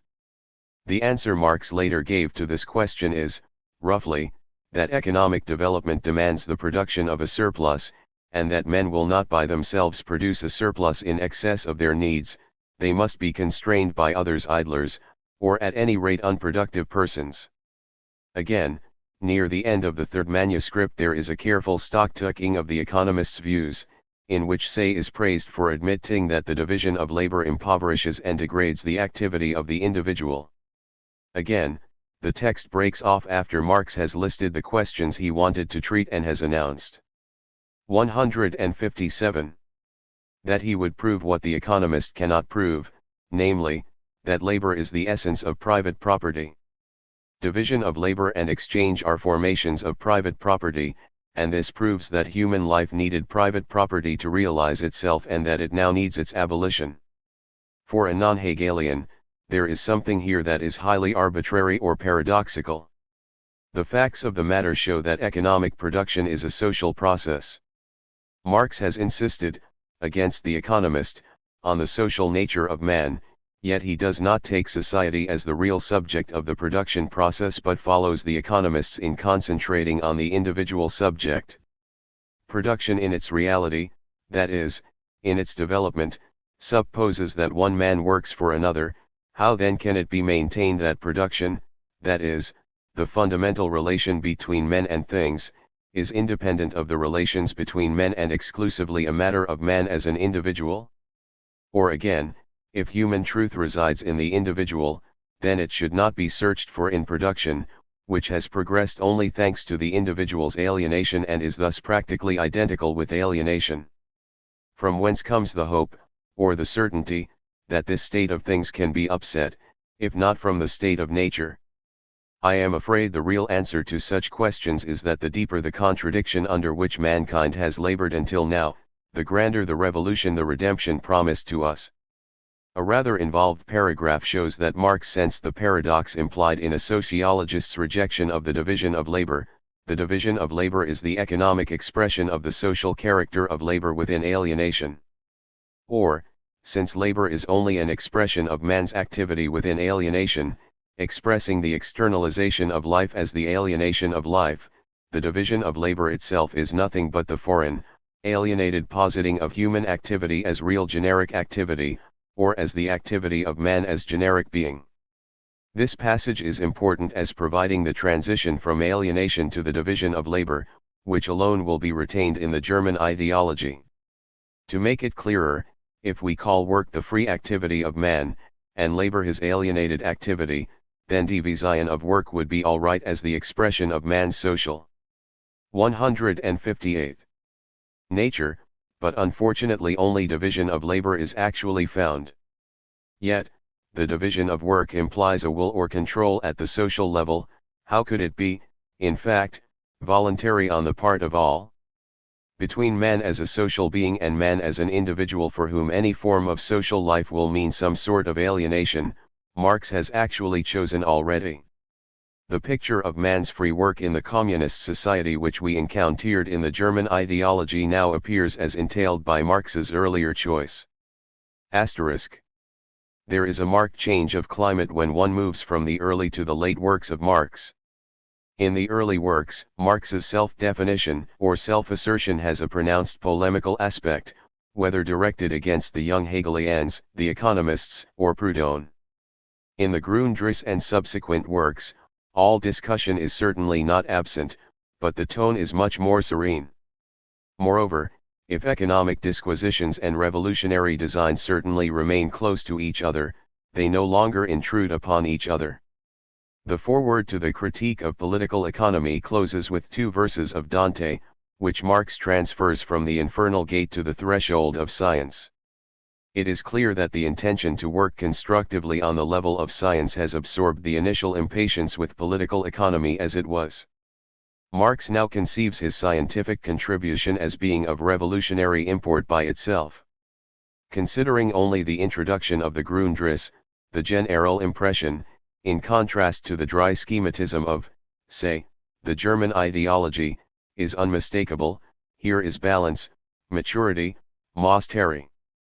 Many examples could be adduced to show the author freely allowing qualifications and nuances that introduce a high degree of complexity but that, one imagines, he would have trenchantly repudiated 10 years earlier. Thus he says, the bourgeois economy furnishes a key to ancient economy etc. and this is in keeping with his notion of a unilinear development, but he adds, if it is true that the categories of bourgeois economy contain a truth valid for all other forms of society, this is to be taken only cum grano salis. This grain of salt accommodates at the same time, in my reading, Marx's perception of 159. The specificity of each type and his view that bourgeois society is not the last stage of the evolutionary process but only a contradictory form in the evolution. Yet, this passage might appear to differ only in style from previous writings. Let us take another example. Elsewhere in the Grundrisse Marx discusses the natural harmony of interests as the form given by the economists to the mutual dependence of the economic agents. He first reduces the so-called general interest to what it is, namely, the totality of private interests. Then he not only suggests that, in fact, everyone hinders the satisfaction of everyone else's interest, but he also adds, the point is rather that private interest is itself already a socially determined interest, which can only be achieved within the conditions established by society and through the means that society affords, and that it is thus linked to the reproduction of these conditions and means. The first part of this statement would seem to point the way to Karl Polanyi's recognition of the exceptional character of bourgeois society and of the political conditions under which alone economic interest can fully blossom, but the statement is not in Marx's starting point but a point of arrival. In any case, statements such as this explain why the Grundrisse have been hailed as Marx's sociological masterpiece.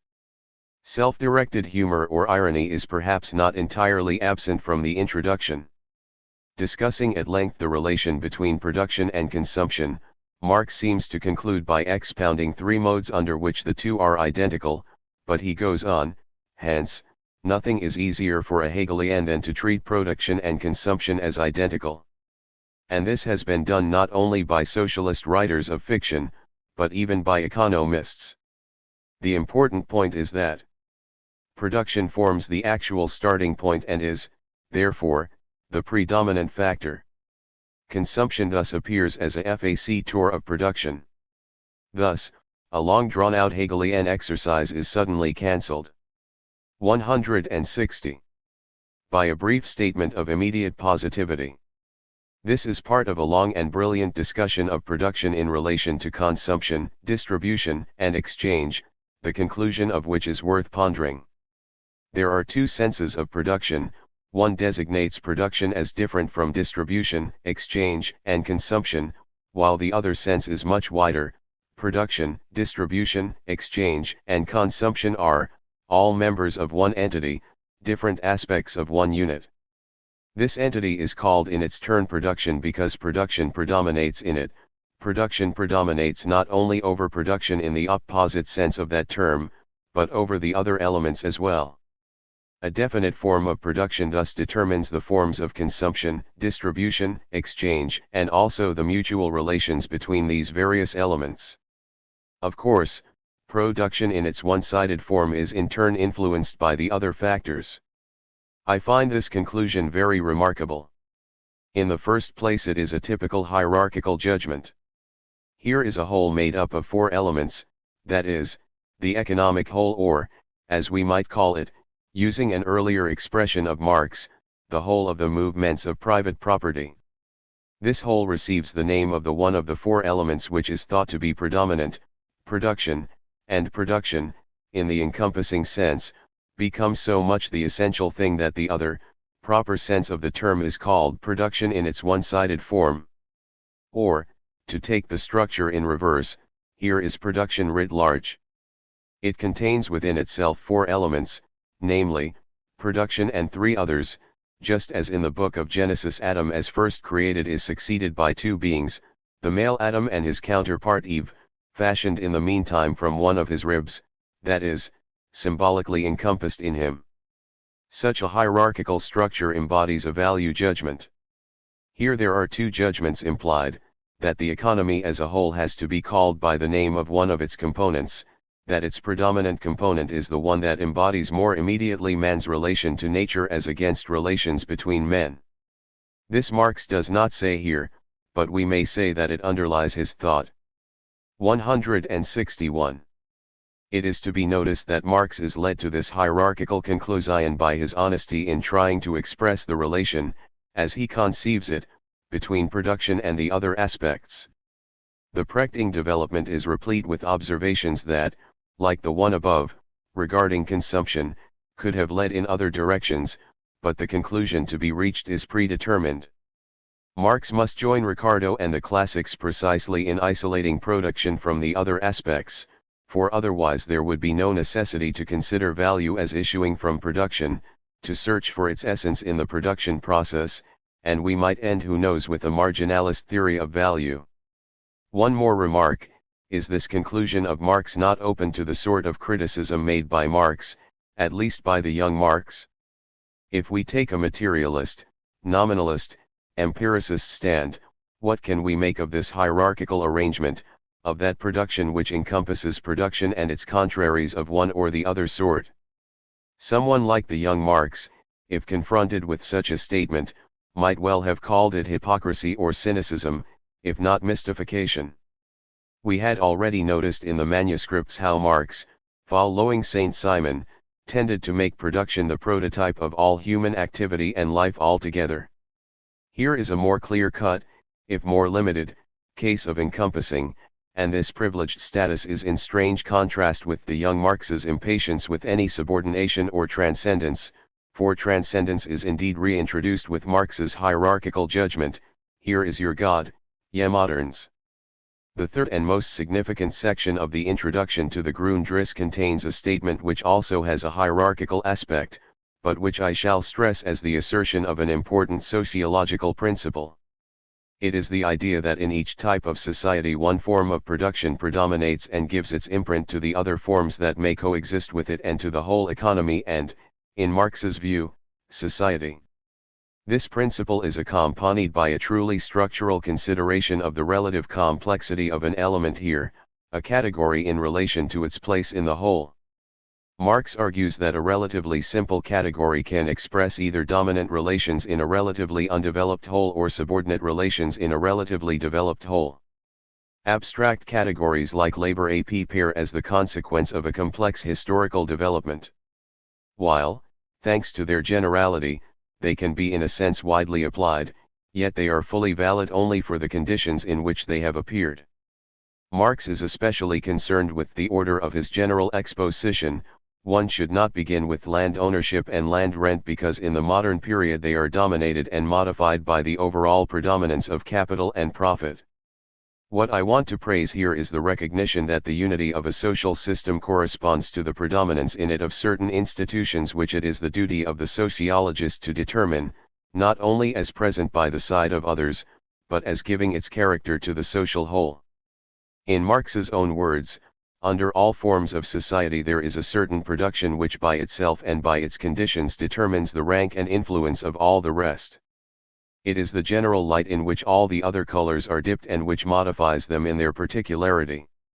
It is a special ether which determines the specific weight of everything that appears in it.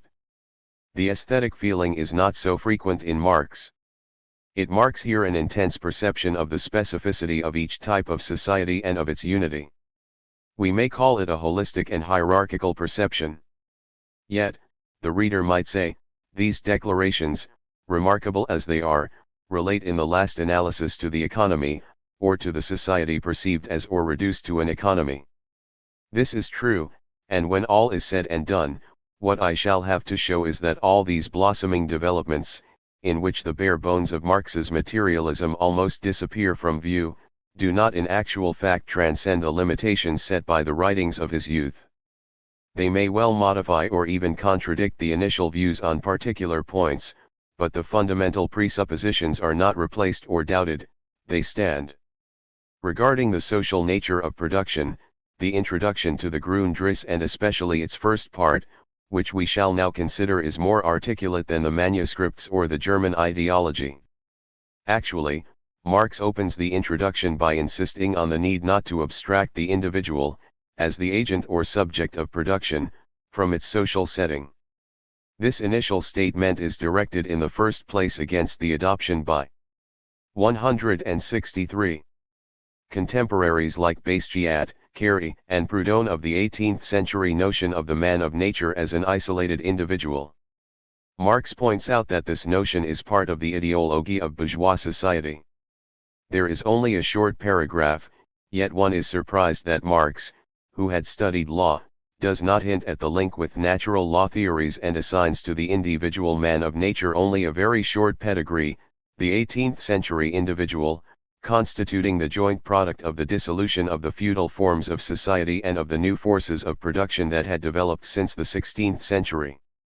What is more strange is that the word employed to designate this mental construction, the 18th century individual, is still the biological word das Individuum, while it is clear that we are dealing with der Mensch als Einzelner, with each particular man as universal.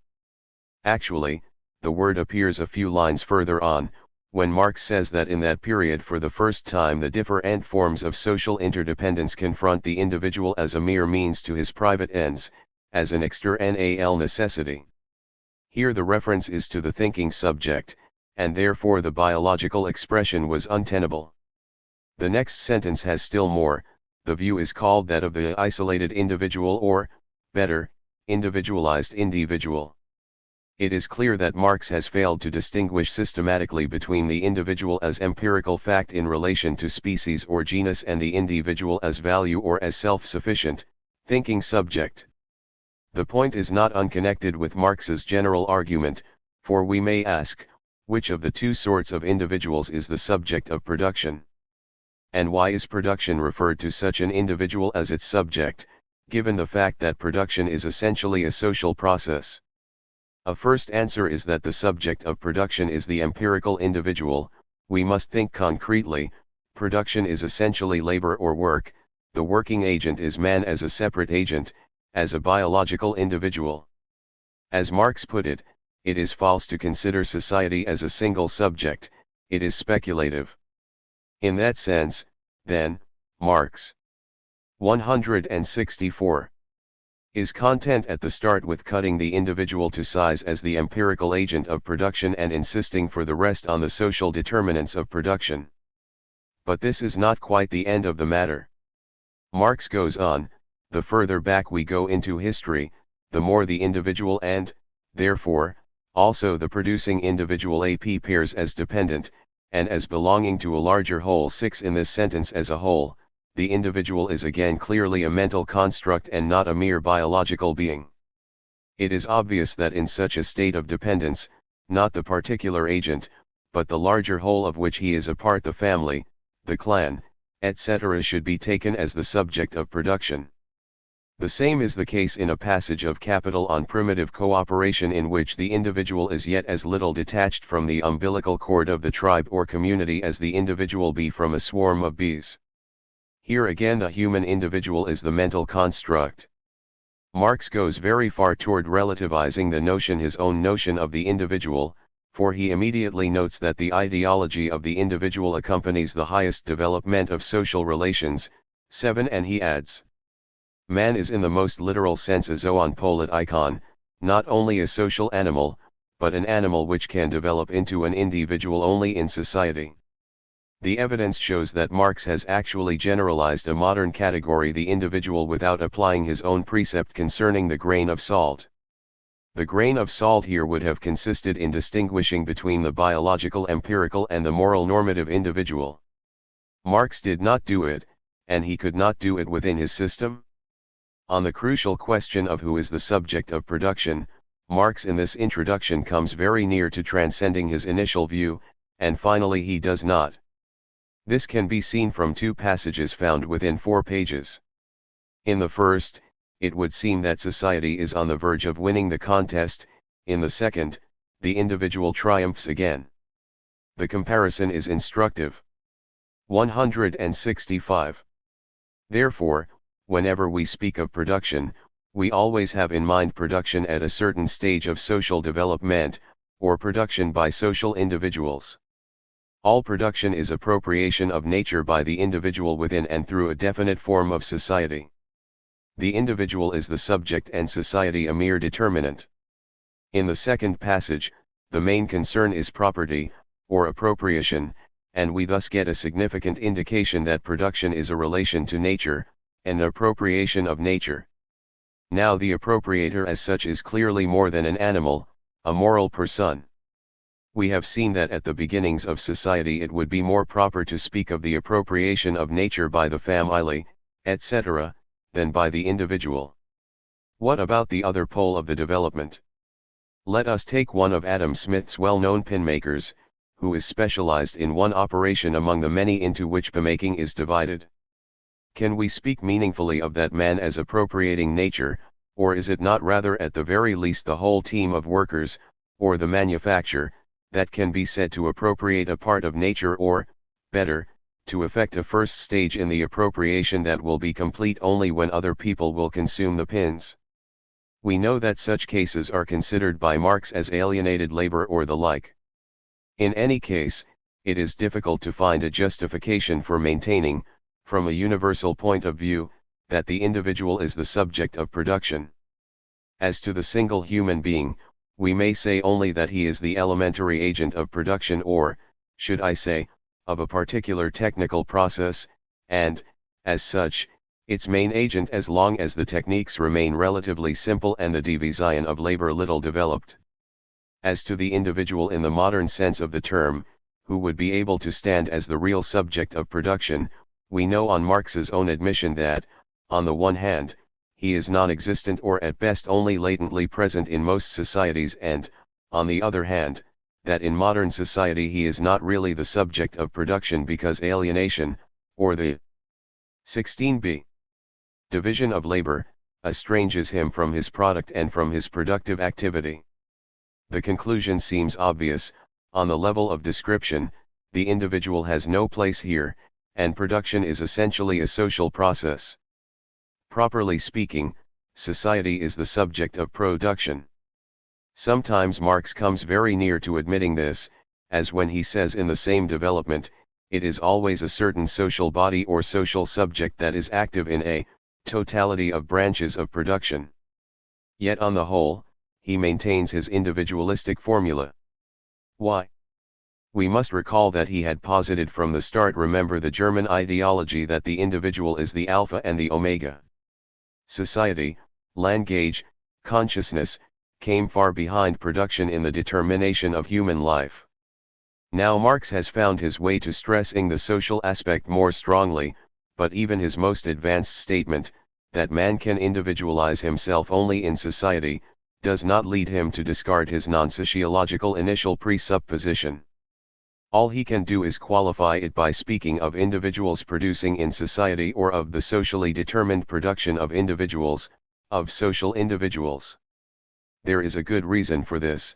Marx's aim remains the emancipation of man through the proletarian revolution, and this aim is predicated on the assumption of man as an individual as he thinks of himself, on Marx's own admission, only in the bourgeois era.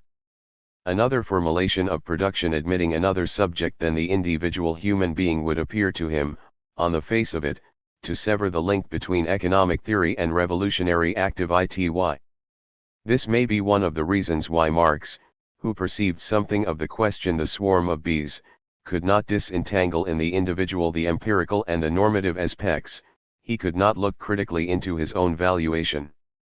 8. I hope to have made my point, extremely fine as many insights of the Grundrisse are, and whatever the progress from the early works in a sociological direction, yet all these insights and that progress remained confined within the old assumptions and could only enrich, qualify, partially correct, but could never transcend the framework which Marx had given himself, once for all. At the risk of wearying the reader, I must conclude this chapter by highlighting once more, from the vantage point we have 167 now reached, Marx's identification with economics and its deepest root, its ideological principle. I have just recalled that Marx was wedded to the concept of the individual as the subject of production by his revolutionary will. I had previously noticed that Marx was forced by the ethical constraint embodied in the labor theory of value to distinguish production as the paramount aspect of the economy.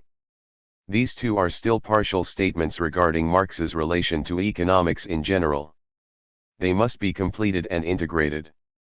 The theorist of revolution, on the one hand, and economics as he found it, on the other, have first of all as their common ground the individual subject. Only remember Marx's initial wrath against economics remaining halfway in the acknowledgement of man. This valuation of man as an individual is at the root of the labor theory of value in Marx as in Smith and Ricardo. Actually, it explains that Marx accepts Ricardo's presuppositions or framework. The labor theory of value presupposes that production is severed from exchange, distribution, etc., as the essence of economics, or of wealth, or of the movement of private property. This corresponds to the search for the essence of economic phenomena in one substance, ideologically in keeping with the individualist valuation, and which we are at liberty to consider as the expression of a primacy of the relations with nature as against the relations between men. Actually, Marx himself not infrequently opposes these two sorts of relations. To remain within the Grundrisse, while he states en passant that political economy is not technology, he also touches on this aspect of production. Thus we had, above, the appropriation of nature. Further on, discussing whether all the different social forms of production have something in common, Marx says that it results already from the fact that the subject, mankind, and the object, nature, are the same everywhere. But the main point is that production, that is, the human relation to nature as paramount, is of the individual. Please note, this is true universally, so much so that, without knowing it, Marx is working within a kind of natural law concept of man as transcending all particular social constitutions and stages of production. Contrary to all appearances, we have not left behind the 18th century individual. On the whole, economics seems to be one of two alternatives. 168.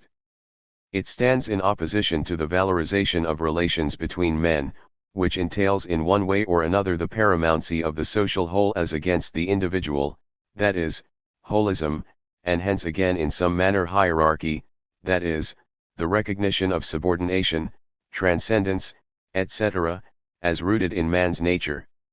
In brief, from Locke to Smith and from Smith to Marx, it is a matter of property or value or labor against subordination, a willed order, the state.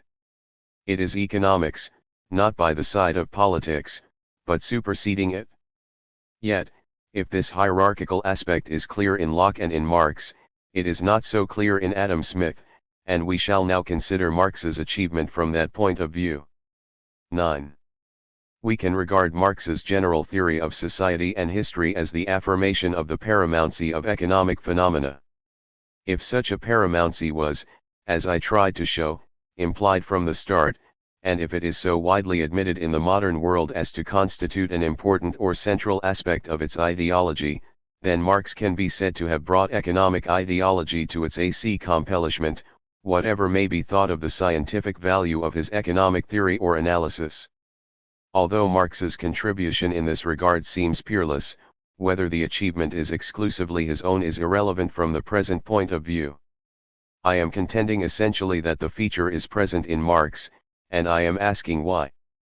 Considering the whole development in retrospect and examining it in the abstract, it seems clear that a new view of the kind of the economic ideology cannot impose itself from one day to the next. Clearly, before the new point of view can rival, cancel, or dominate other points of view already established and firmly entrenched, it must first establish itself, that is, fight for and obtain its recognition if not from the general public, at least within a circle of specialists who have some audience among educated people. Only then can the new Anschauung hope to rise above the horizon and become a sort of sun in the intellectual firmament. And this second stage might well require postures and attitudes quite different from the first one. At least, such is the view that the sequence of events selected by me from the 17th to the 19th century suggests. The interest of this view lies in the light it throws on the difference of attitude between Marx and his predecessors. Given enough agreement on basic presuppositions, without which neither the former nor the latter could have worked at what appear historically to have been two stages in the same task, the second phase had to be. 169. 170. Imbued with a spirit quite different from the first, and we are now in a position to contrast them. We saw by what process or movement political economy has constituted itself as a separate kind of consideration. The effort has been to emancipate one part of social activity from the encompassing subjection in which it had hitherto been accommodated and confined in relation to politics on the one hand, to morals on the other, and to constitute that part of social activity into a separate, independent, more or less autonomous domain. In relation to morals, autonomy was never complete, or rather, it was bought at a price, namely, the assumption that the new domain had a kind of built-in ethics of its own that rendered superfluous and even harmful the application to it of the trite rules of morality. We noticed another feature of the phase, which now appears as another price that had to be paid. The emancipation of the economic domain demanded that it be considered as the arena where natural laws were at work, so that human intervention in it could only be obnoxious. This position was indispensable in order to guard the domain against the intervention of the politician and the moralist, but at the same time it was at variance with the artificialist tendency, ubiquitous in the modern world and characteristic of it. With hindsight, these two sacrifices, which had to be consented to in favor of the emergence of the new kind of consideration detachment from the common run of morality and from the basic modern artificialist pull, appear not only as exceptional but also as transitory in their nature.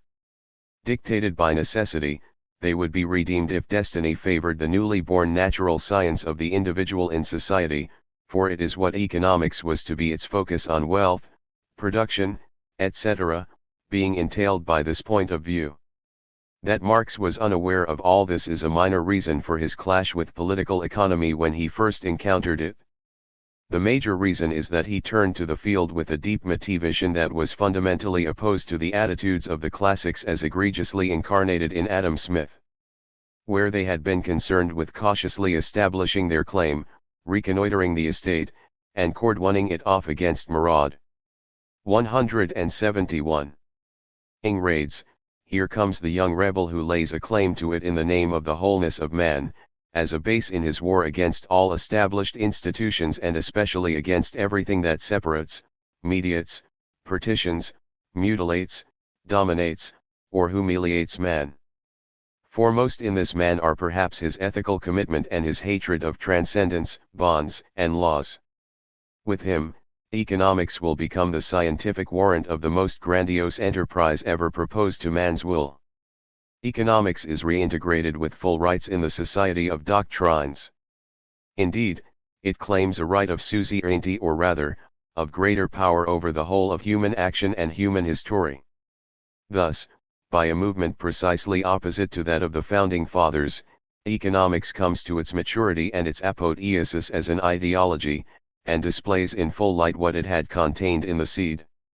The evolution in the relation with politics is quite clear.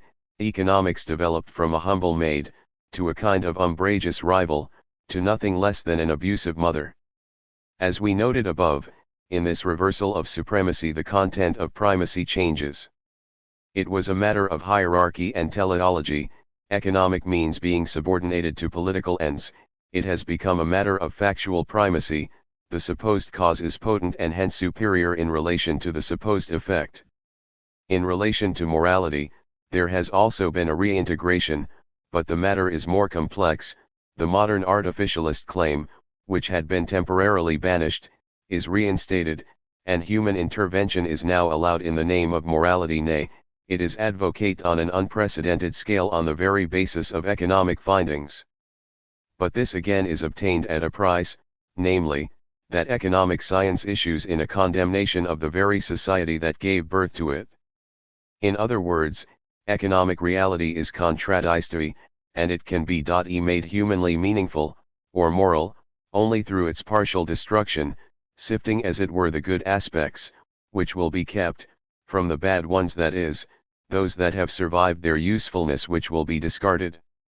We see here, as we found in the manuscripts, that the divorce between economics and morality is not really cancelled. 172. It is only dialecticized, if I may risk the term. It becomes a call for action, since action alone will reconcile the fact with the norm.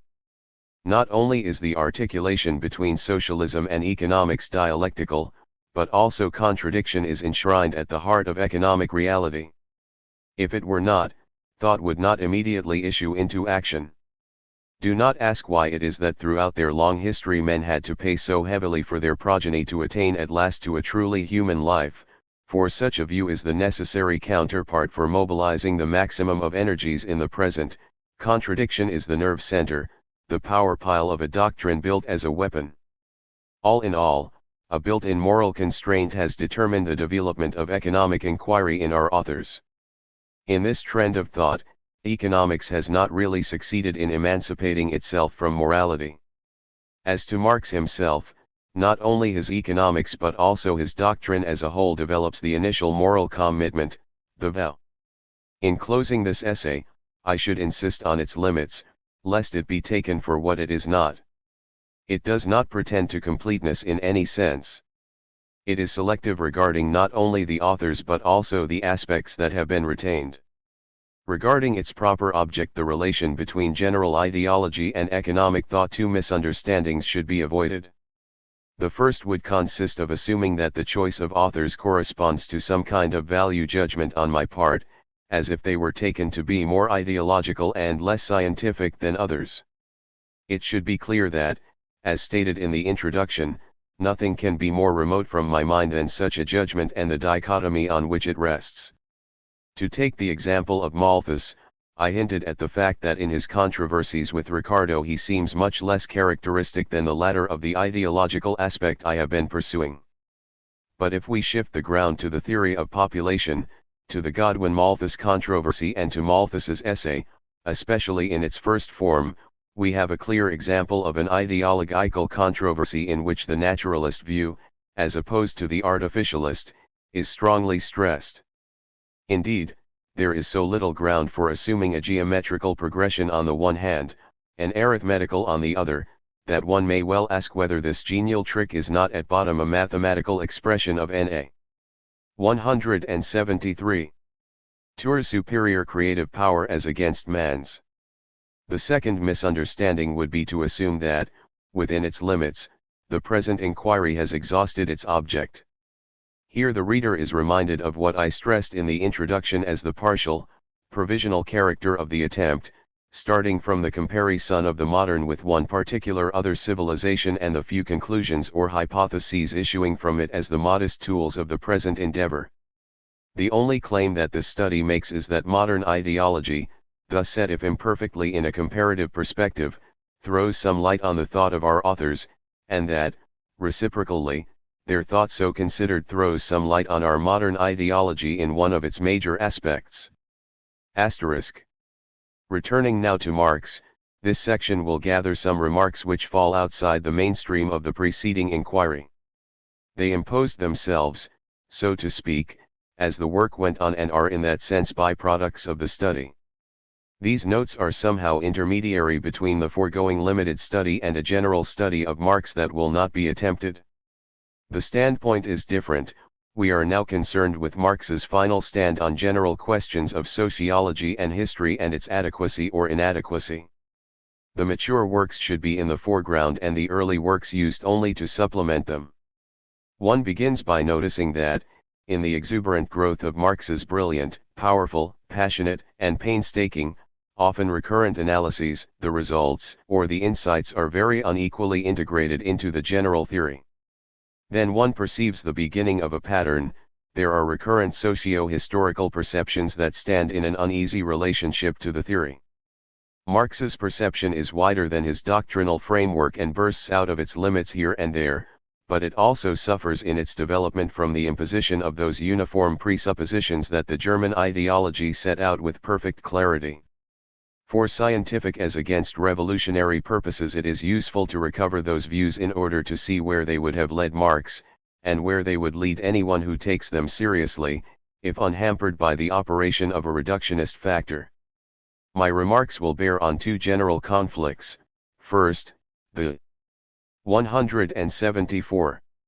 Conflict between a sociological or holistic view and an economic or individualistic view, and, second, the conflict between the perception of the specific, original character of the different types of society and the assumption of a unilinear continuity and fundamental unity between them. I concluded from the introduction to the Grundriss that Marx had become sociological as much as his early personal starting point could permit without itself being cancelled. We can adduce a few texts to show that the sociological recognition actually comes into conflict with the overall individualistic framework. Thus, in the Grundriss themselves, in an excursus rightly singled out by McClellan under the title Individuals and Society and which should be read in its entirety, Marx introduces against Proudhon and the economists a sociological view of society. First, he notes in different words that society is present in the minds of its members, and second, he defines it precisely. Society does not consist of individuals, it expresses the sum of connections and relationships in which individuals find themselves. To be a slave or to be a citizen are social determinations. And, we may add from the context, the reference is in each case to a given historical form of society. Rubel, in a note in his edition, marks the importance of this text and refers us to another one in Salaried Work and Capital, an early but authoritative text connected with the Communist Manifesto. While producing, men are not only in relation to nature. They produce only if they cooperate in some fashion and exchange their activities. In order to produce, they establish between themselves precisely determined contacts and relations. Their contact with nature, that is production, takes place only within the framework of those social contacts and relations. This is perhaps the most explicit text we have, more complete in particular than the foreword to the Critique of 1859 or even the Grundriss. I shall not insist on the general difficulty that arises from the fact that Marx most often equates social relationships and production relationships. But I shall ask whether the two fragments before us are compatible. 175. With the view that the subject of production is the individual. There would seem to be two distinct spheres, or, rather, two incompatible points of view. Either the social nature of man is fully recognized, as in these two texts, and in such a view production can only appear as a social phenomenon, or production, as the relation of man with nature, requires that the individual agent be privileged, and society falls into the background. As we saw in the Grundriss, production is appropriation of nature by the individual within and through a definite form of society. A fragment from the third book of Capital shows, to my mind, the same uneasy combination. Just as primitive man, civilized man is compelled to struggle with nature in order to satisfy his needs. With the development, this domination by natural necessity widens because the needs multiply. We see how fundamentally production depends upon the state of society. The multiplication of their needs obliges civilized men to work more or less on the same scale as did men in primitive societies. It is noteworthy that the fulfillment of such artificial needs is still called the empire of necessity, and that the cliché of labor as the struggle of man against nature is not weakened in this context. This is so because in this passage Marx is not actually concerned with society, needs, work, production all belong to economics, that is, essentially to the individual man in his relation to nature. Thus we see how in actual fact the sociological consideration recedes in Marx's mind most of the time, while the economic consideration is in the foreground. This is to say that at this level there is a primacy of the relation between man and nature as against the relation between man and man. And of course it is in conformity with the general thesis, of which the initial postulate was that the former kind of relation is causally prior to the latter, whatever interaction between them is observable in a given historical situation. The passage shows that this primacy, built in from the start, is actually fact-proof. This is not all. Marx denounces, in the Society of Capital, the fact that human relations are disguised under the form of objects. Here the normative primacy would seem to be reversed. 176. Relations between men are the real relations, and it is bad that they are not directly grasped as such, but only indirectly, through a detour, and are expressed in things, namely, in commodities as having exchange value. Here the natural aspect of things, of objects, their value in use, serves as a support of the human relations expressed as their exchange value. Our text here is the famous development on the fetishist character of commodities and its secret at the beginning of Capital. What is of interest for us is the ethical superiority that is implied in favor of pre-bourgeois or pre-capitalist societies insofar as they expressed human relations directly, not indirectly. Take the society of the Middle Ages. Here, instead of everyone's being independent, everyone is dependent, and precisely because society is based on personal dependence, all social relations appear as relationships between persons. The diverse kinds of work and their products have in consequence no need to take a fantastic figure distinct from their reality. They appear as services, prestations, and deliveries in kind. The natural, particular form of labor, is also its social form. The social relations of persons in their respective works are clearly asserted as their own personal relationships, instead of disguising themselves in the social relations of things, as products of labor. Marx is fully aware that the difference is accompanied by a difference in the perception of man. As he wrote, early, the lord always remains a lord, and the serf a serf, while the rentier is, although a rentier, at the same time a man. In the Critique of 1859 the contrast is clearly expressed. In the capitalist society the labor represented in the exchange value is posited as labor of the isolated individual, while, in the early forms of society, it is bel et bien the community, posited before the production, which prevents the work of individuals to be private work and its product a private product. It is the community that makes individual work to appear as a direct function of a member of the social organism. And to return to capital, these old social organisms are, as regards production, infinitely more simple and 177 parent than bourgeois society, but they are based on the immaturity of man as an individual whose umbilical cord, uniting it to the natural community of a primitive tribe, history had not yet cut or conditions of despotism or slavery. As with the swarm of bees, the moral individual is postulated as being latent in the biological individual in non-bourgeois, even in primitive, social formations. Apart from that point, one thing is clear: social relations or relations of production become opaque, hidden in objects, and the social organism is occulted when man becomes an individual, independent, privat, etc. It is strange that this concomitance has not led Marx to doubt the appositeness of taking the individual universally as the subject of production. Does not this recognition, moreover, entail that the primacy of economics as against sociology fits only the modern case and should be reversed for all others? The first answer that comes to mind is that it is apodictic with Marx that the bourgeois form of society represents the culmination, development, revelation of everything that went before and contains in the last analysis the truth of the development. Therefore, if the individual appears with this society, then it means he was not absent but latent or immature until then. Therefore, if the modem form reveals the primacy of economic phenomena, then this primacy must be uncovered in previous forms of society. To this argument again there is an objection, for, as Marx told us, bourgeois society is only a contradictory form of the development, and not all bourgeois features are there to stay. For instance, the form of commodity, or exchange value, that social work takes in that period must go. The communist society will return to a direct expression of work as a social function. How is this judgment grounded in fact? How do we know that the future society will not do otherwise and perhaps, on the contrary, cancel the valorization of the individual and keep exchange value?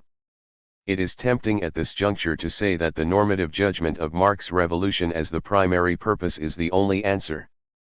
But this was probably not so for Marx himself in his mature days. We must at this point try to capture, albeit summarily and imperfectly, the evolutionary and dialectic scheme that underlies Marx's doctrine. The global framework of history consists of 178. 3 fundamental stages. Thesis: the primitive community, social relations are satisfactory in themselves, but the undeveloped state of the relations with nature imposes, in society itself and in culture generally, forms of bondage. Antithesis: development of the natural power of man at the price of social subjection, division of labor, alienation, etc. Synthesis: on the basis of increased productivity, the social relations are remodeled on a human, transparent basis. The community aspect of the first stage is reinstated at the same time as the modern individual is maintained, only purged of its bad aspects. The weakness of the schema lies in the place of the individual in it, for it appears in the historical evolution as contradictory to the community. Therefore, how they can be reconciled should be problematic. But it was not so for Marx. As we have seen, he was so confident about the compatibility that he did not hesitate, from the GER-man ideology onwards, to stress forcibly the individualistic aspect at the cost of the insights gained in the manuscripts. There is one aspect that is certainly fundamental and that my thumbnail sketch of the 3 stages does not capture. The first motto is, man must be emancipated. The essential drive is probably toward the end of all subordination and transcendence, in brief, of all bondage. In the first stage, man's bondage was to nature; in the second, the society became powerful against nature, but the bondage was between man; and in the third, the second form of bondage should be abolished while the first is unable to reassert itself, owing to the development of productivity.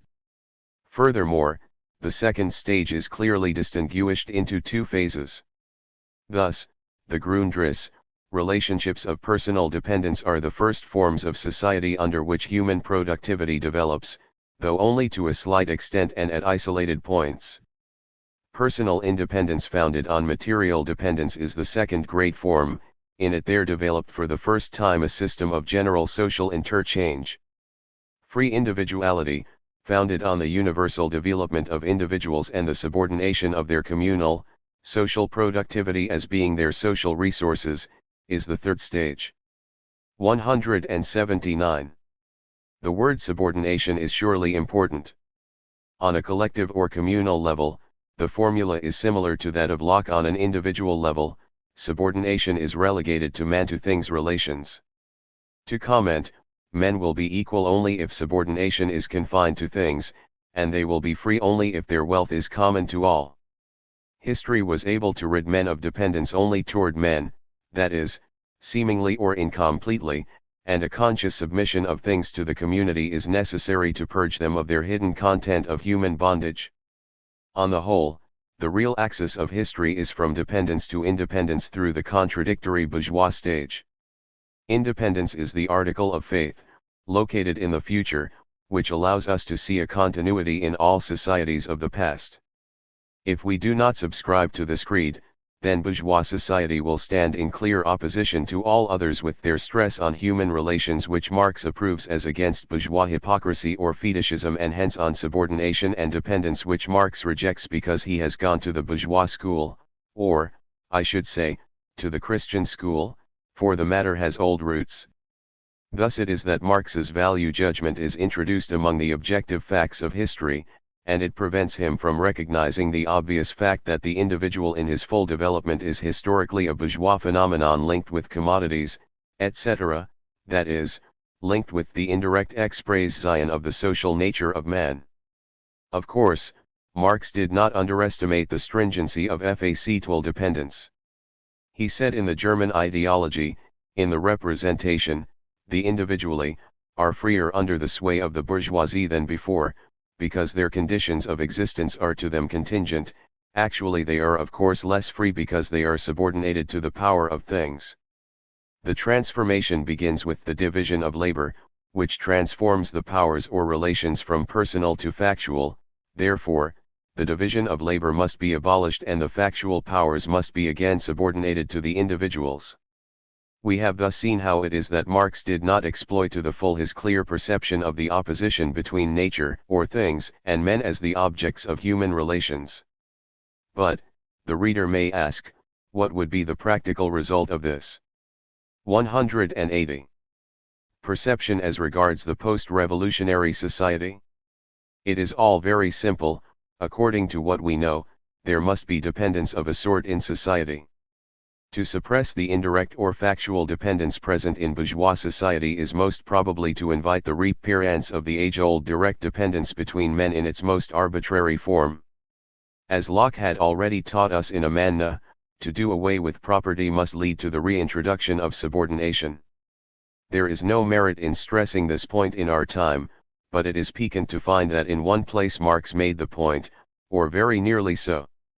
In a passage immediately preceding the one last quoted from the Grundriss, Marx wrote forcefully, each individual carries his social power, as his relation with society, in his pocket, and, a little further on, each individual possesses the social power under the form of a thing. Deprive the thing of that social power, and you must give it to persons over persons. It should be clear that I am not ransacking the bulk of Marx's works for the sake of finding discrepant or contrary statements. We should never forget that Marx left his published work incomplete, and that we are fortunate in having, from what he chose not to publish and from more or less confidential notes, so much more to enable us to reconstruct his mode of thought, so many reiterations, but also soundings, probes, trials, abundant queries, that testify to the unceasing effort of a tireless mind of rare power. It would be unfair, however, to treat these on a par with his finished products. What I am trying to do is to lay bare a few general features relating to the subordination, in Marx, of one line of thought to another and of many valuable or promising insights to a single aim. I want now to establish a single proposition: the concrete diversity of the types of society is finely perceived, but it is subordinated to the doctrinal elaboration of uniformity or continuity. I shall first recall the doctrinal generalization of bourgeois or modern features to non-modern societies, and then show how the scales are weighted in favor of continuity as against discontinuity, on the example of feudalism. 181. The first question was touched on above at its most general and fundamental level. The primacy of the economy and of the individual are generalized from the modern or bourgeois society to the others. More minutely, I drew attention, when dealing with the German ideology, to a similar generalization of several expressions, and in the Grundriss we found the problem posed squarely and, insofar as the assumption of a unilinear scale of evolution permits, deftly solved with the grain of salt.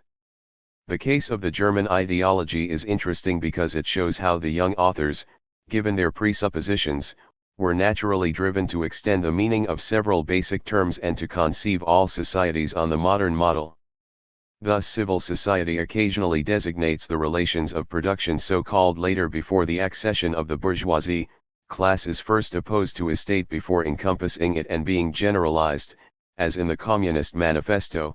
Private property is similarly generalized, as we noticed above, but the grain of salt is applied to it in the manuscripts. There are two forms of it. In the former, there is an opposition between property and non-property, which is not grasped as contradictory. Only in the latter, modern form does the opposition develop into a contradiction, an energetic form which presses towards the solution of the contradiction. It is the contradiction between labor and capital, labor, the subjective essence of property, and yet excluded from it, capital, as objectified labor and yet excluding labor. Enough of these usages have gone into the mature works for me to recall once more that the basic rationale of this tendency is that the proletarian revolution should not only overturn the bourgeois society, but also at one stroke put an end to human prehistory in general. We on the contrary see the categories that are the offspring of the modern type of society as therefore problematic in their application to societies presenting other, not to say contrary, basic valuations, and we see Marx's stand as a justification of sociocentrism. But here comes the paradox: nothing is less sociocentric than Marx's genuine perception of feudalism or of Roman society. Were there two Marxes? At any rate, it is preposterous to 182. Attribute immediately to Marx's critical stand the quality of his pictures of non-bourgeois society. If he is a sociologist there, it is very much in spite of his revolutionary stand.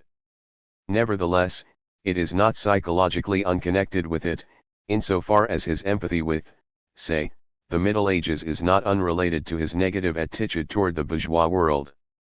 My thesis is that Marx had a very acute perception of the feudal world and of the discontinuity between it and what follows, and that his insights remained limited and did not develop theoretically because the theory focused, on the contrary, on the continuity between the two eras.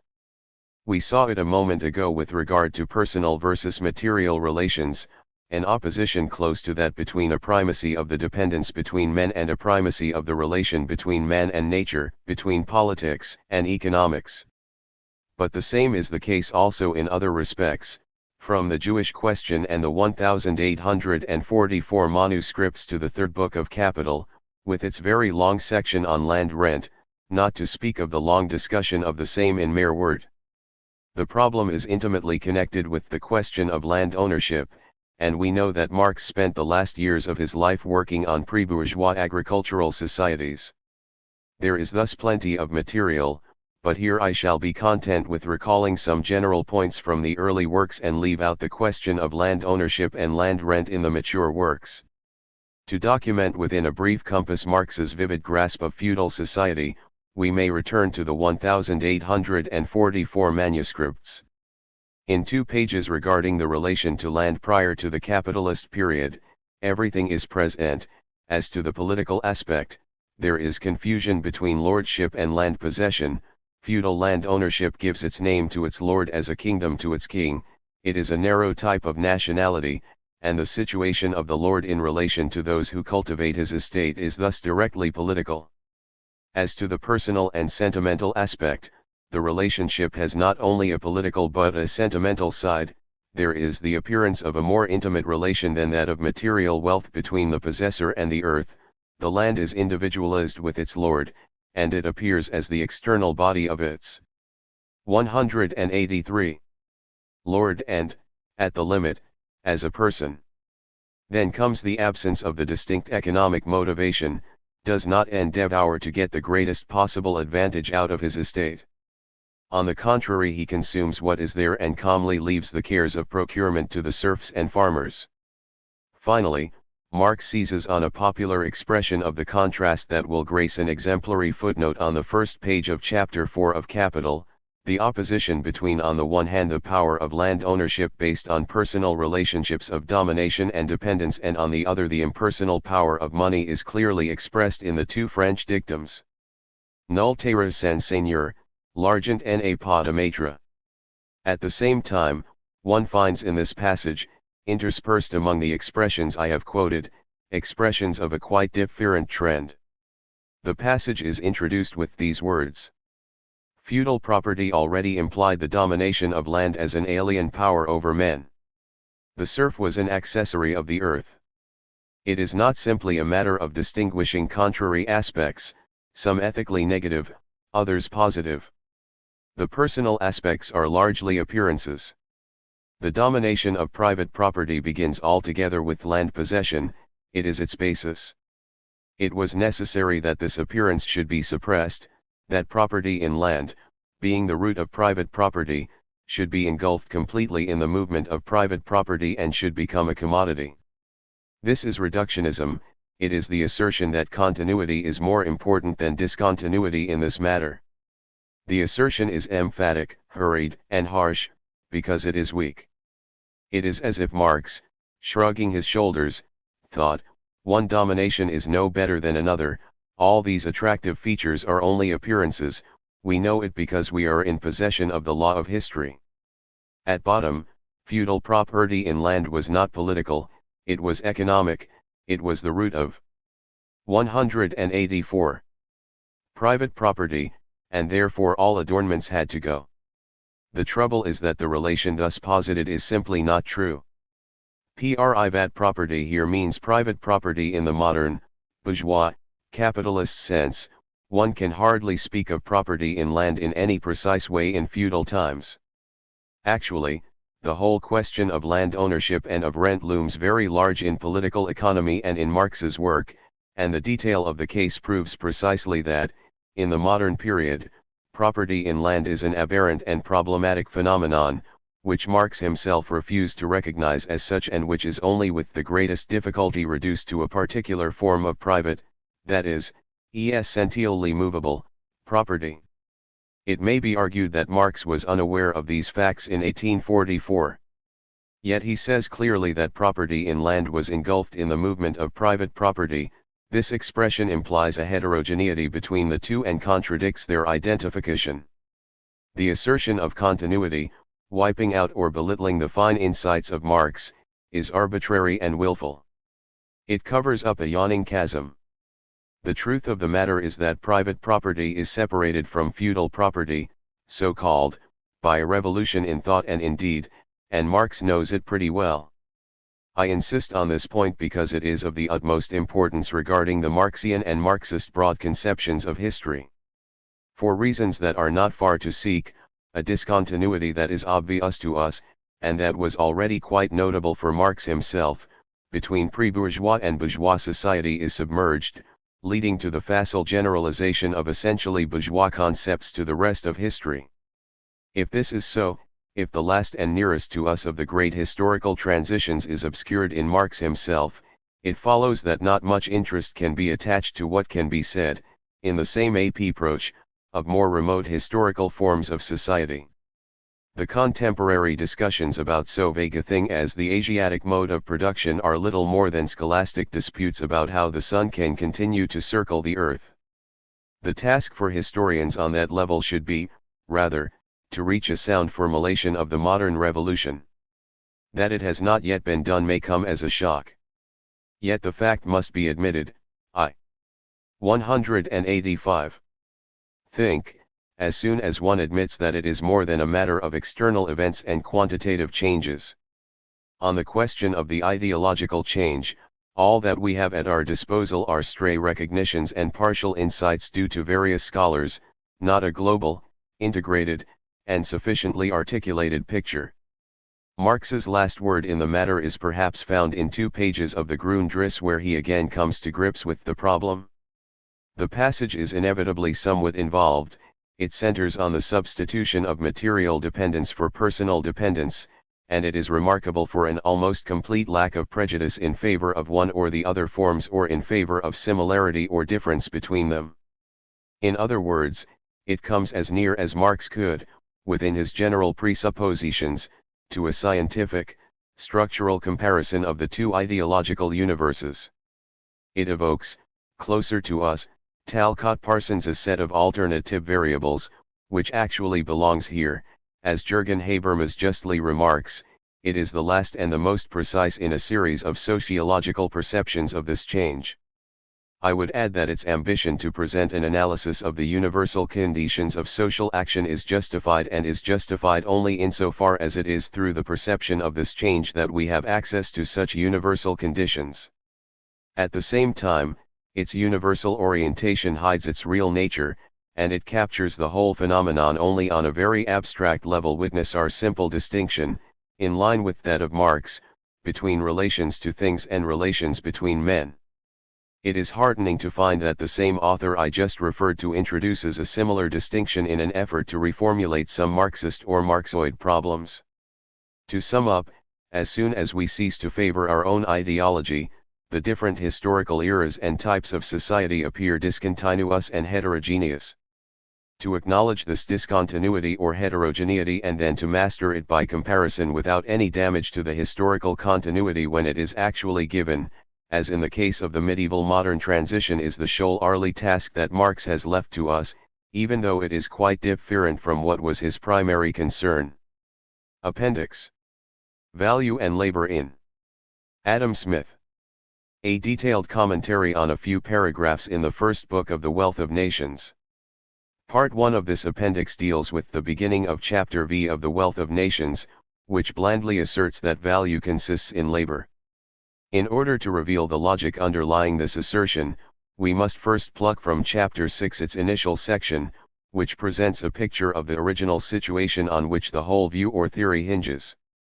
Part 2 deals with the sections at the beginning of Chapter 6, which are more systematic and the main object of our concern and discussion. The references are to the standard text by book, chapter, and, whenever necessary, section, and to Cannon's edition. To ease the application of my comments, I emphasize some words of the original text. The marginal indications, A, B, etc., are for convenient reference from the text to the appendix. Part 1. In that early and rude state of society which precedes both the accumulation of stock and the appropriation of land, the proportion between the quantities of labor necessary for acquiring different objects seems to be the only circumstance which can afford any rule for exchanging them one for another. If among a nation of hunters, for instance, it usually costs twice the labor to kill a beaver which it does to kill a deer, one beaver should naturally exchange for or be worth 2 deer. It is natural that what is usually the produce of 2 days or 2 hours labor should be worth double of what is usually the produce of 1 day's or 1 hour's labor. Comment: acquiring here means appropriating from nature through labor. In 4 we read the quantity of labor commonly 189 employed in acquiring or producing any commodity as a general formula which will be used also for the civilized state of society. it is clear that acquiring and producing differ only through a nuance. On the whole, we have here a definition of value as the quantity of labor employed in the production of the good, as it is, in this case, the only circumstance explaining the rate of exchange. But this natural or archetypal situation is discussed in terms introduced in the preceding chapter, to which we shall next turn. Locke had written, "Thus this law of reason makes the deer, that Indians who hath killed it, 'tis allowed to be his goods who hath bestowed his labor upon it." To the deer, Adam Smith added a beaver. Also, which precedes both. Recalls Locke's subsequent introduction of money and the appropriation of land. The expressions natural and naturally make it likely that Smith would have written, in the state of nature, were it not for Hume's definitive criticism of the notion, and this criticism may also be one of the reasons why Smith did not start the whole discussion with the consideration of the early and rude state of society but deferred it to the following chapter, for in fact his argument can be construed as a straight natural law argument. The state of nature tells us that, in principle, or in essence, value is labor, or consists of labor, whatever complications or irregularities may be found in the civilized or developed state of society. On a less immediate or textual level, the parallelism with Locke implies a homology between private property and value, as both are based on labor. Myrdal, searching for the foundations of Ricardo's choice of labor as the origin of real value, fully recognized this point and the natural law nature of the argument. Such notions of property and value underlay Adam Smith's proposition that labor is the only real source of value. He spoke of the property which every man has in his own labor, as it is the original foundation of all other property, so it is the most sacred and inviolable. Myrdal underlines the attempt of the philosophy of natural law to derive both rights and values from the same ultimate principles. In fact, Adam Smith begins his discussion of value, or more precisely value in exchange in Chapter V, as follows. B. Chap V. Of the real and nominal price of commodities. 1. Every man is rich or poor according to the degree in which he can afford to enjoy the necessaries, conveniences, and amusements of human life. But after the division of labor has once thoroughly taken place, it is but a very small part of these with which a man's own labor can supply him. The far greater part of them he must derive from the labor of other people, and he must be rich or poor according to the quantity of that labor which he can command, or which he can afford to purchase. Comment: First introduction of command and purchase, which will be a leitmotif subsequently under the form purchase or command. Labor can be either commanded, which expresses a power over men, or purchased, presumably under the form of a commodity. It is well known that the first sentence reproduces Cantillon's definition of wealth. It is remarkable that it is here referred to an individual subject reminiscent of the state of nature, but after the division of labor. The division of labor has been thoroughly discussed in the first 3 chapters of the book. It enters here as the relevant circumstance that distinguishes the civilized state from the original state. We are thus confronted with labor under 2 forms, as a natural fact, as intimately connected with the modification of the natural situation, that is, with the division of labor. The impact of the division of labor for the individual subject is to introduce exchange as a necessary condition, in addition to labor. Labor plus exchange is the fundamental constellation, and this is characteristic of Adam Smith. The civilized state, or the commercial society, rests on that pair of concepts, in which labor is more fundamental, but exchange a necessary adjunct. 1.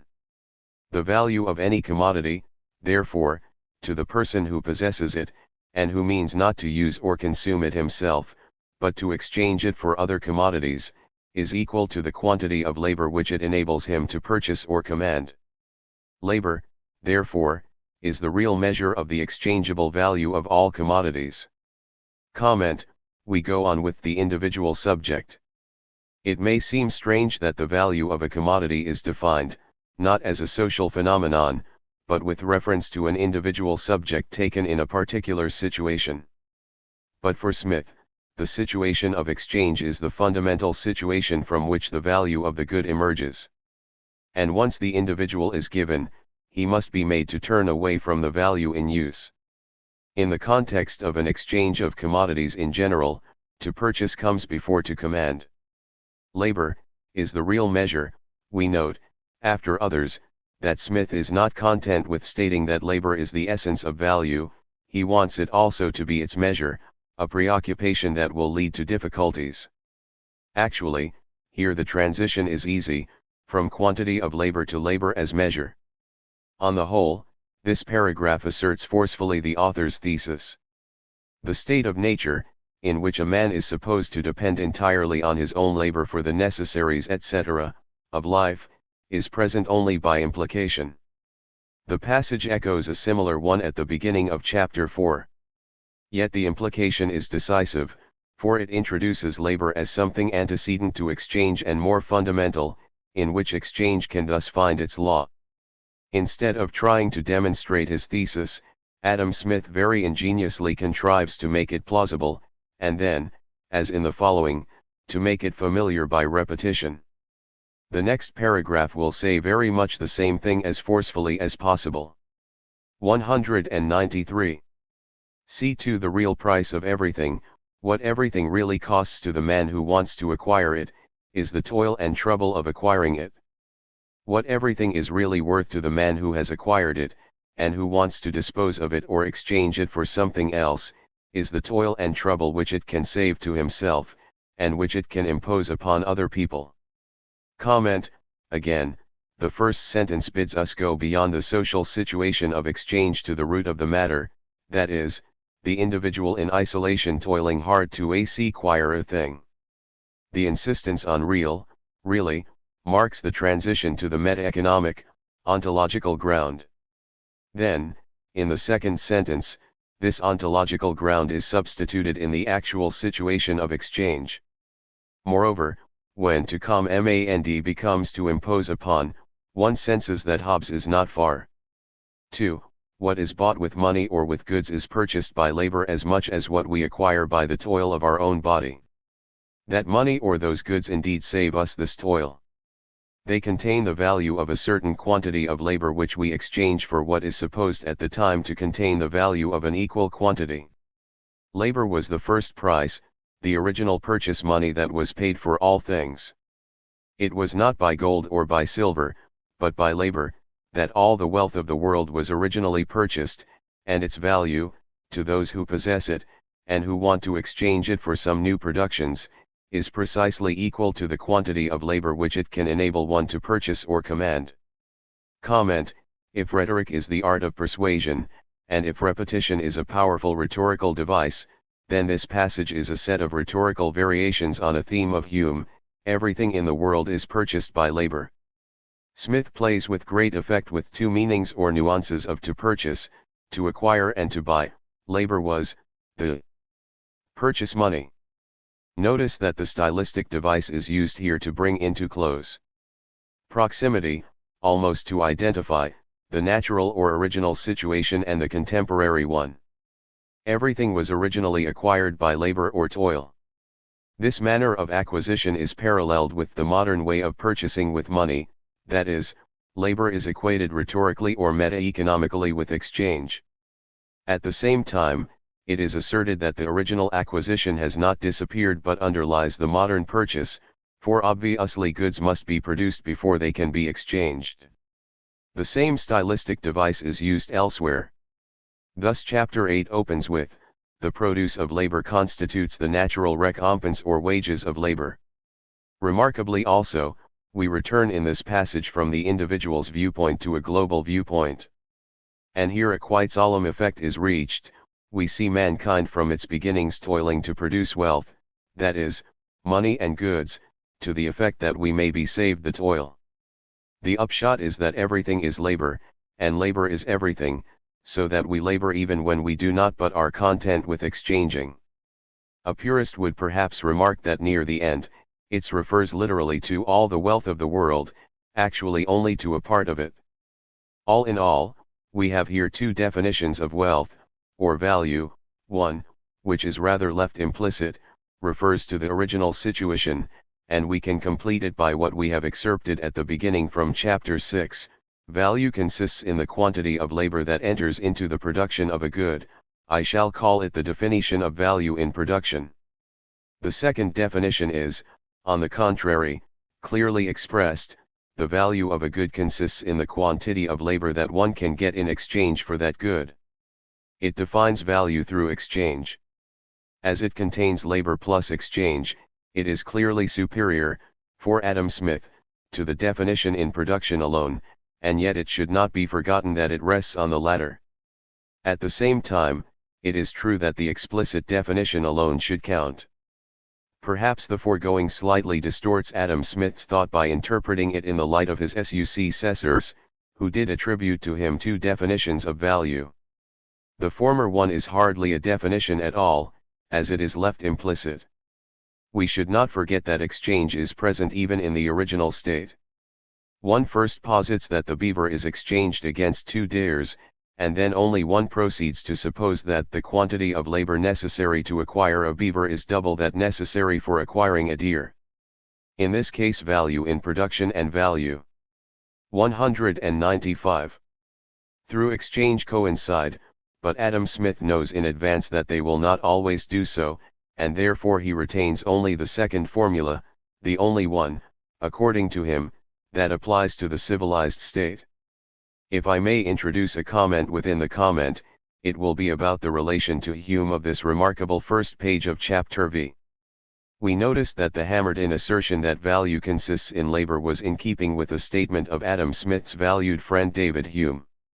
We also noticed that the picture of the state of nature which in Adam Smith underpins this assertion was in keeping with Hume's aversion for the notion called by another name, the early and rude state of society, and relegated to the subsequent chapter, although it is clearly implied by the repeated reference to the original situation in the passage last quoted. It is likely, then, that Hume's authority is one reason why Adam Smith obscured his logic and resorted to trenchant affirmation. We may surmise that, were it not for this circumstance, the continuity with Locke would have appeared still more clearly. The 2 following paragraphs are remarkable, but one shall not consider them in detail. In the first comes the expected reference to Hobbes and to economic power, and the exchangeable value is finally equated with the power to purchase or command that it conveys to the owner. Wealth, as Mr. Hobbes says, is power, says Smith. I am not sure that Hobbes does not say something markedly different, at least in Leviathan. True, we find in an enumeration, riches are honorable, for they are power, but a slightly anterior passage that explains the identification is restrictive and, I should say, quite traditional. Also riches joined with liberality, is power, because it procureth friends, and servants; without liberality, not so. What Smith is doing here under the cover of Hobbes is to define a new kind of power, economic power. In that context, to purchase encompasses to command, that is, the subordinating dimension, so that, by successive identifications, to purchase has acquired a whole gamut of meanings: to acquire by toil and trouble, with money, by an order based on money. In the next paragraph he raises the difficult question of the quantitative comparison of the different sorts and degrees of labor, and he winds up with a reference to the higgling and bargaining of the market, which is asserted to carry out this difficult operation, if not in an exact, at least in a sufficient manner. Here, as in Locke's majority rule, once the metaphysical principle is set, we can be sure that the business of common life will care for its application. A little further on, Smith comes back to labor as a measure of value. In order to measure magnitudes of a given kind, there must be a standard, and he claims to find in labor the standard by which to measure values. 7. Equal quantities of labor, at all times and places, can be said to be of equal value to the laborer. In his ordinary state of health, strength, and spirits, in the ordinary degree of his skill and dexterity, he must always lay down the same portion of his ease, his liberty, and his happiness. The price which he pays must always be the same, whatever may be the quantity of goods which he receives in return for it. Labor alone, therefore, never varying in its own value, is alone the ultimate and real standard by which the value of all commodities can at all times and places be estimated and compared. It is their real price, money is their nominal price only. Comment: Marx has characterized this confusion, the measure of value, as an immanent measure which constitutes at the same time the substance of value, is confused with the measure of value in the sense in which money is the measure of values. And Smith searches for a commodity which, having an invariable value, can be used as a standard of value. Or again, he claims, for the varying value of labor, what is true of labor itself and its measure, labor time. In fact, the value of commodities is always proportional to the labor time realized in them, whatever the value of the labor. For us, it is interesting to see why and how Adam Smith came to make this blunder. Why? His concern was to posit labor as the substance of value. A self-sufficient entity is more solidly established if it can be shown to be stable, unvarying, constant through time. The notion of quantities of labor led by association to the notion of measure. Now a measure or standard belongs to the same kind of magnitude as the magnitude.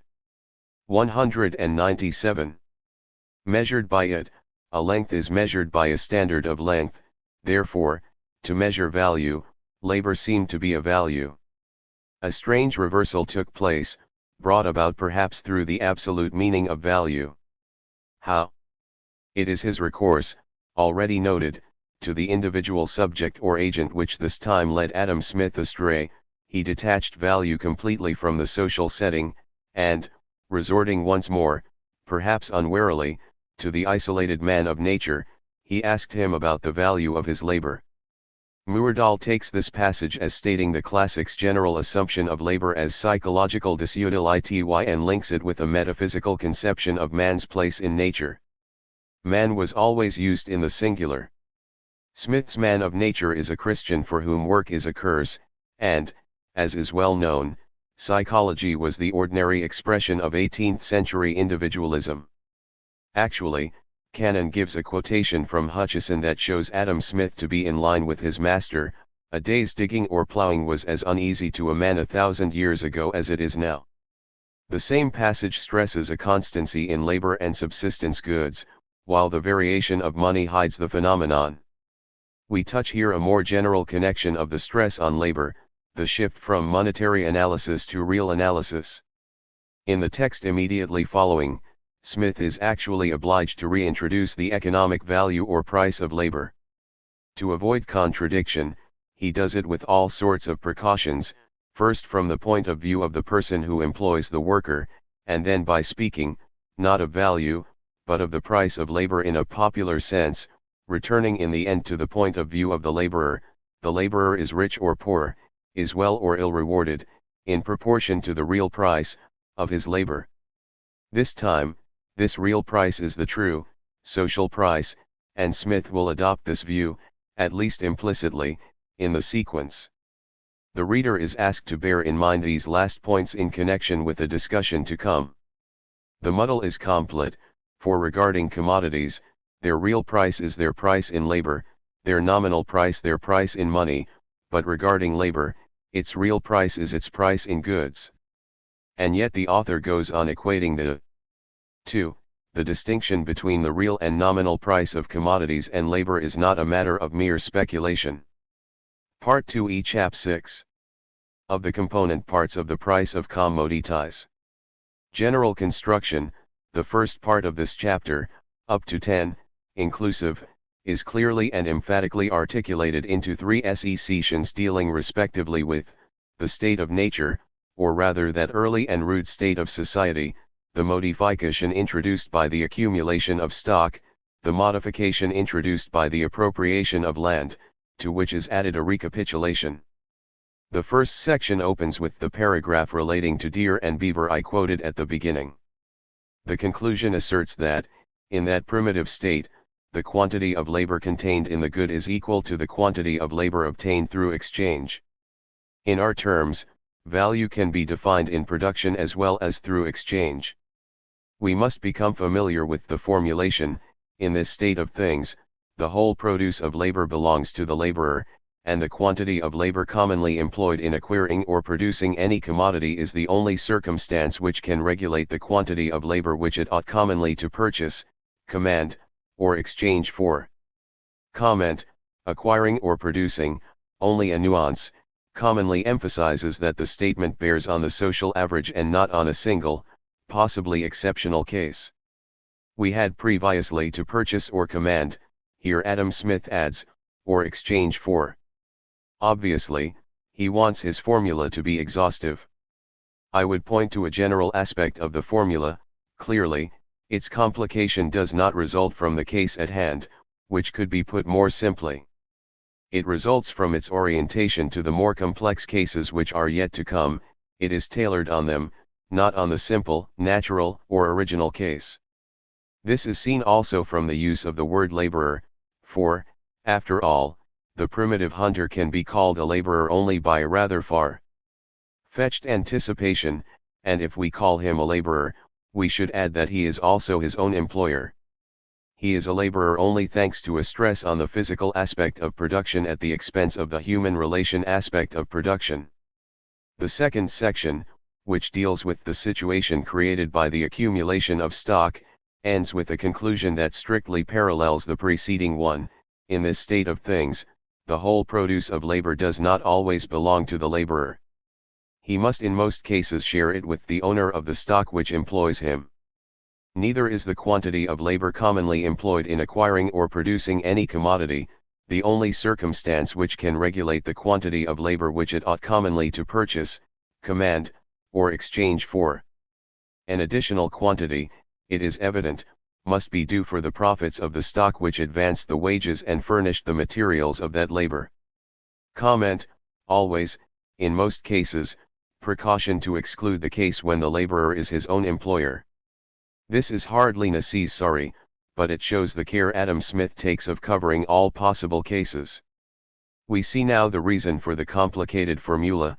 The quantity of labor employed is not the only circumstance. It is really in this case that this formula is generated, and it is applied backwards, as it were, to the original situation. The third section, dealing with the consequences of the appropriation of land, is very short in the current version.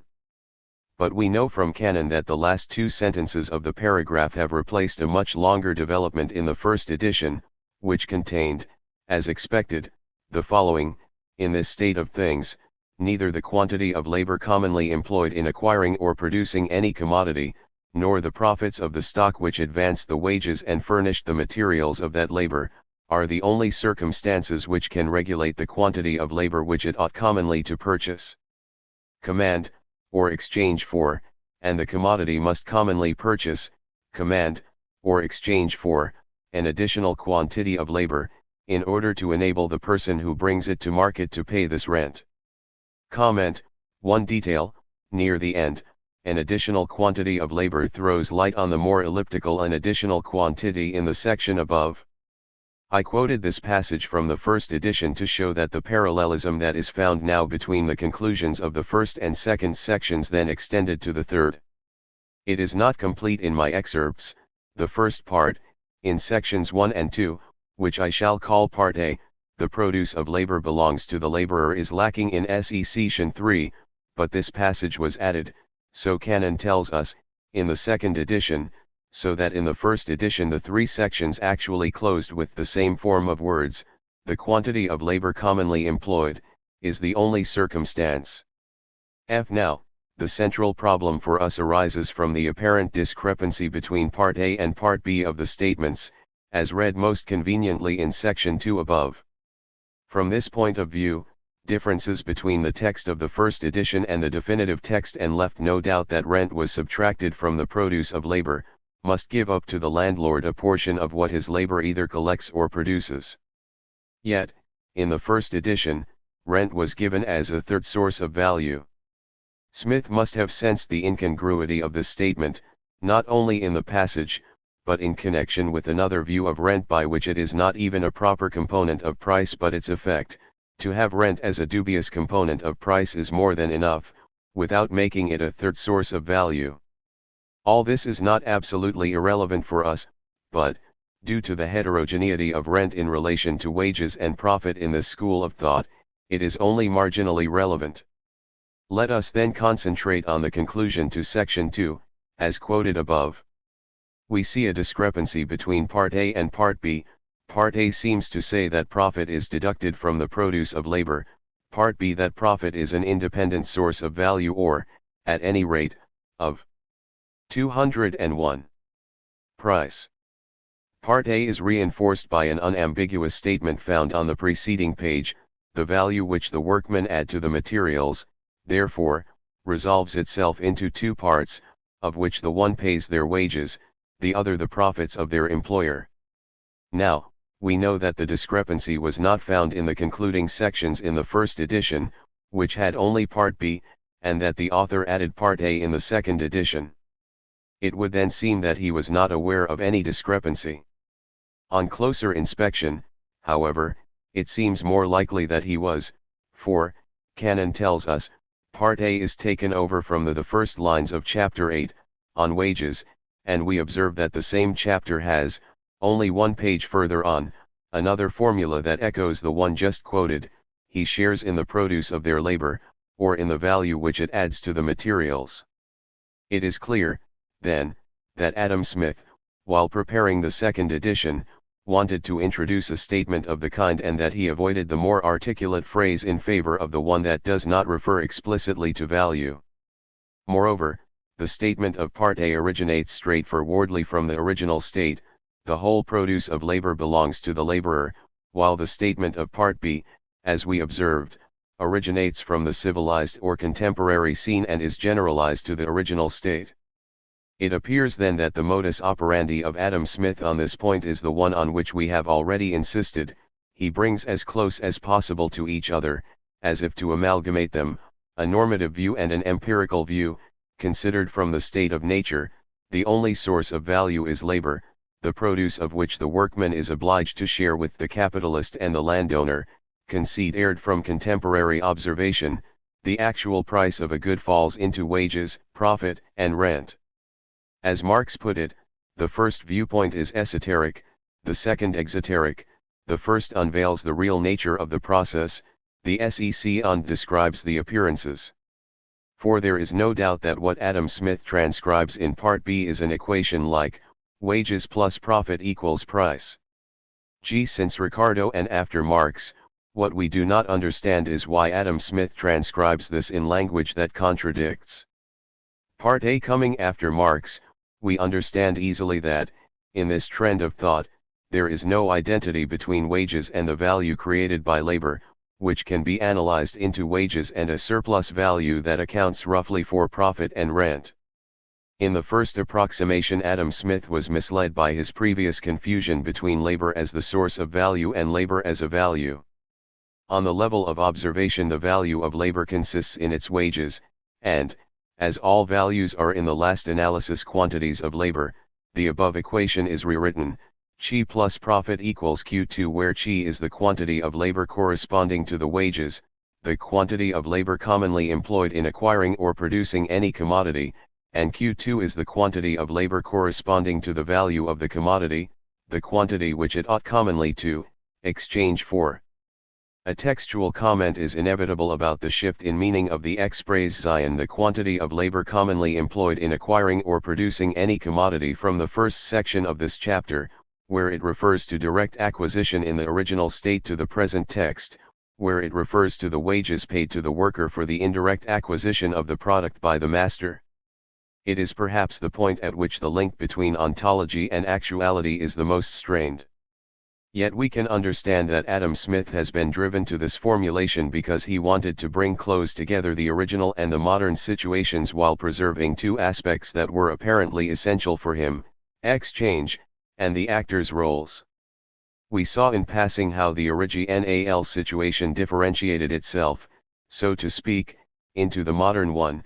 What had been labor became labor plus exchange, and the hunter became two persons, namely, the worker and the employer. Part A, we found, expresses the continuity between the original hunter called for the purpose laborer and the modern laborer. The subject under consideration keeps the whole produce of his labor in the former case, and not in the latter. We now see that Part B is founded on a similar continuity, this time the partial continuity between the original hunter and the modern employer. What they have in common is a role consisting of both investing a certain quantity of labor, actual labor in one case, a salary in the other, and of subsequently exchanging the produce of that labor on the market. We know that Adam Smith has added Part A in the second edition. It means that he wanted to mark more completely the double continuity in relation to the actors, from the hunter to the worker as producer, from the hunter to the employer as purchaser and exchanger of the produce. As soon as the value of the labor embodied in a commodity is identified with the wages received by the worker who made it, it cannot be maintained that the value of the commodity is identical with the value of the labor embodied in it, but even then the value of the commodity is equal to the quantity of labor against which it is exchanged. Here is the reason, which Ricardo could not see, why Smith preferred his second definition to the first. It alone allowed for application to the contemporary scene. In other words, what is essential in equation is equals Q2, and this is the main reason for Smith's unwieldy formula. That such is, in effect, the movement of his thought is shown in 9, which follows immediately our third section. The real value of all the different parts of price, it must be observed, is measured by the quantity of labor which they can, each of them, purchase or command.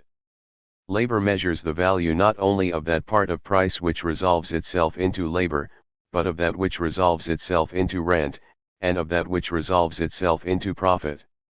Comment: in other words, labor encompasses everything, including profit and rent, once it is taken as a measure. This triumph is tautological. It follows from the second definition of value and merely restates the equation in different words, yet the resort to the level of measure gives it an air of being definitive.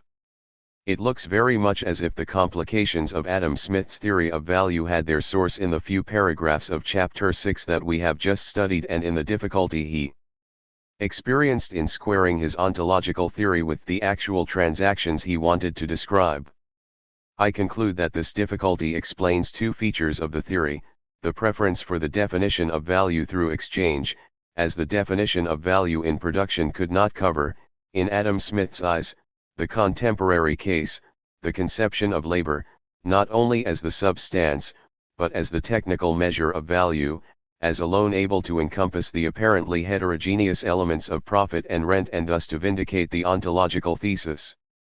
This brings to an end our textual inquiry. The final question of why Adam Smith did not go further, as did his followers, Ricardo and Marx, in the imposition of the ontological thesis on the empirical datum is reserved for the text.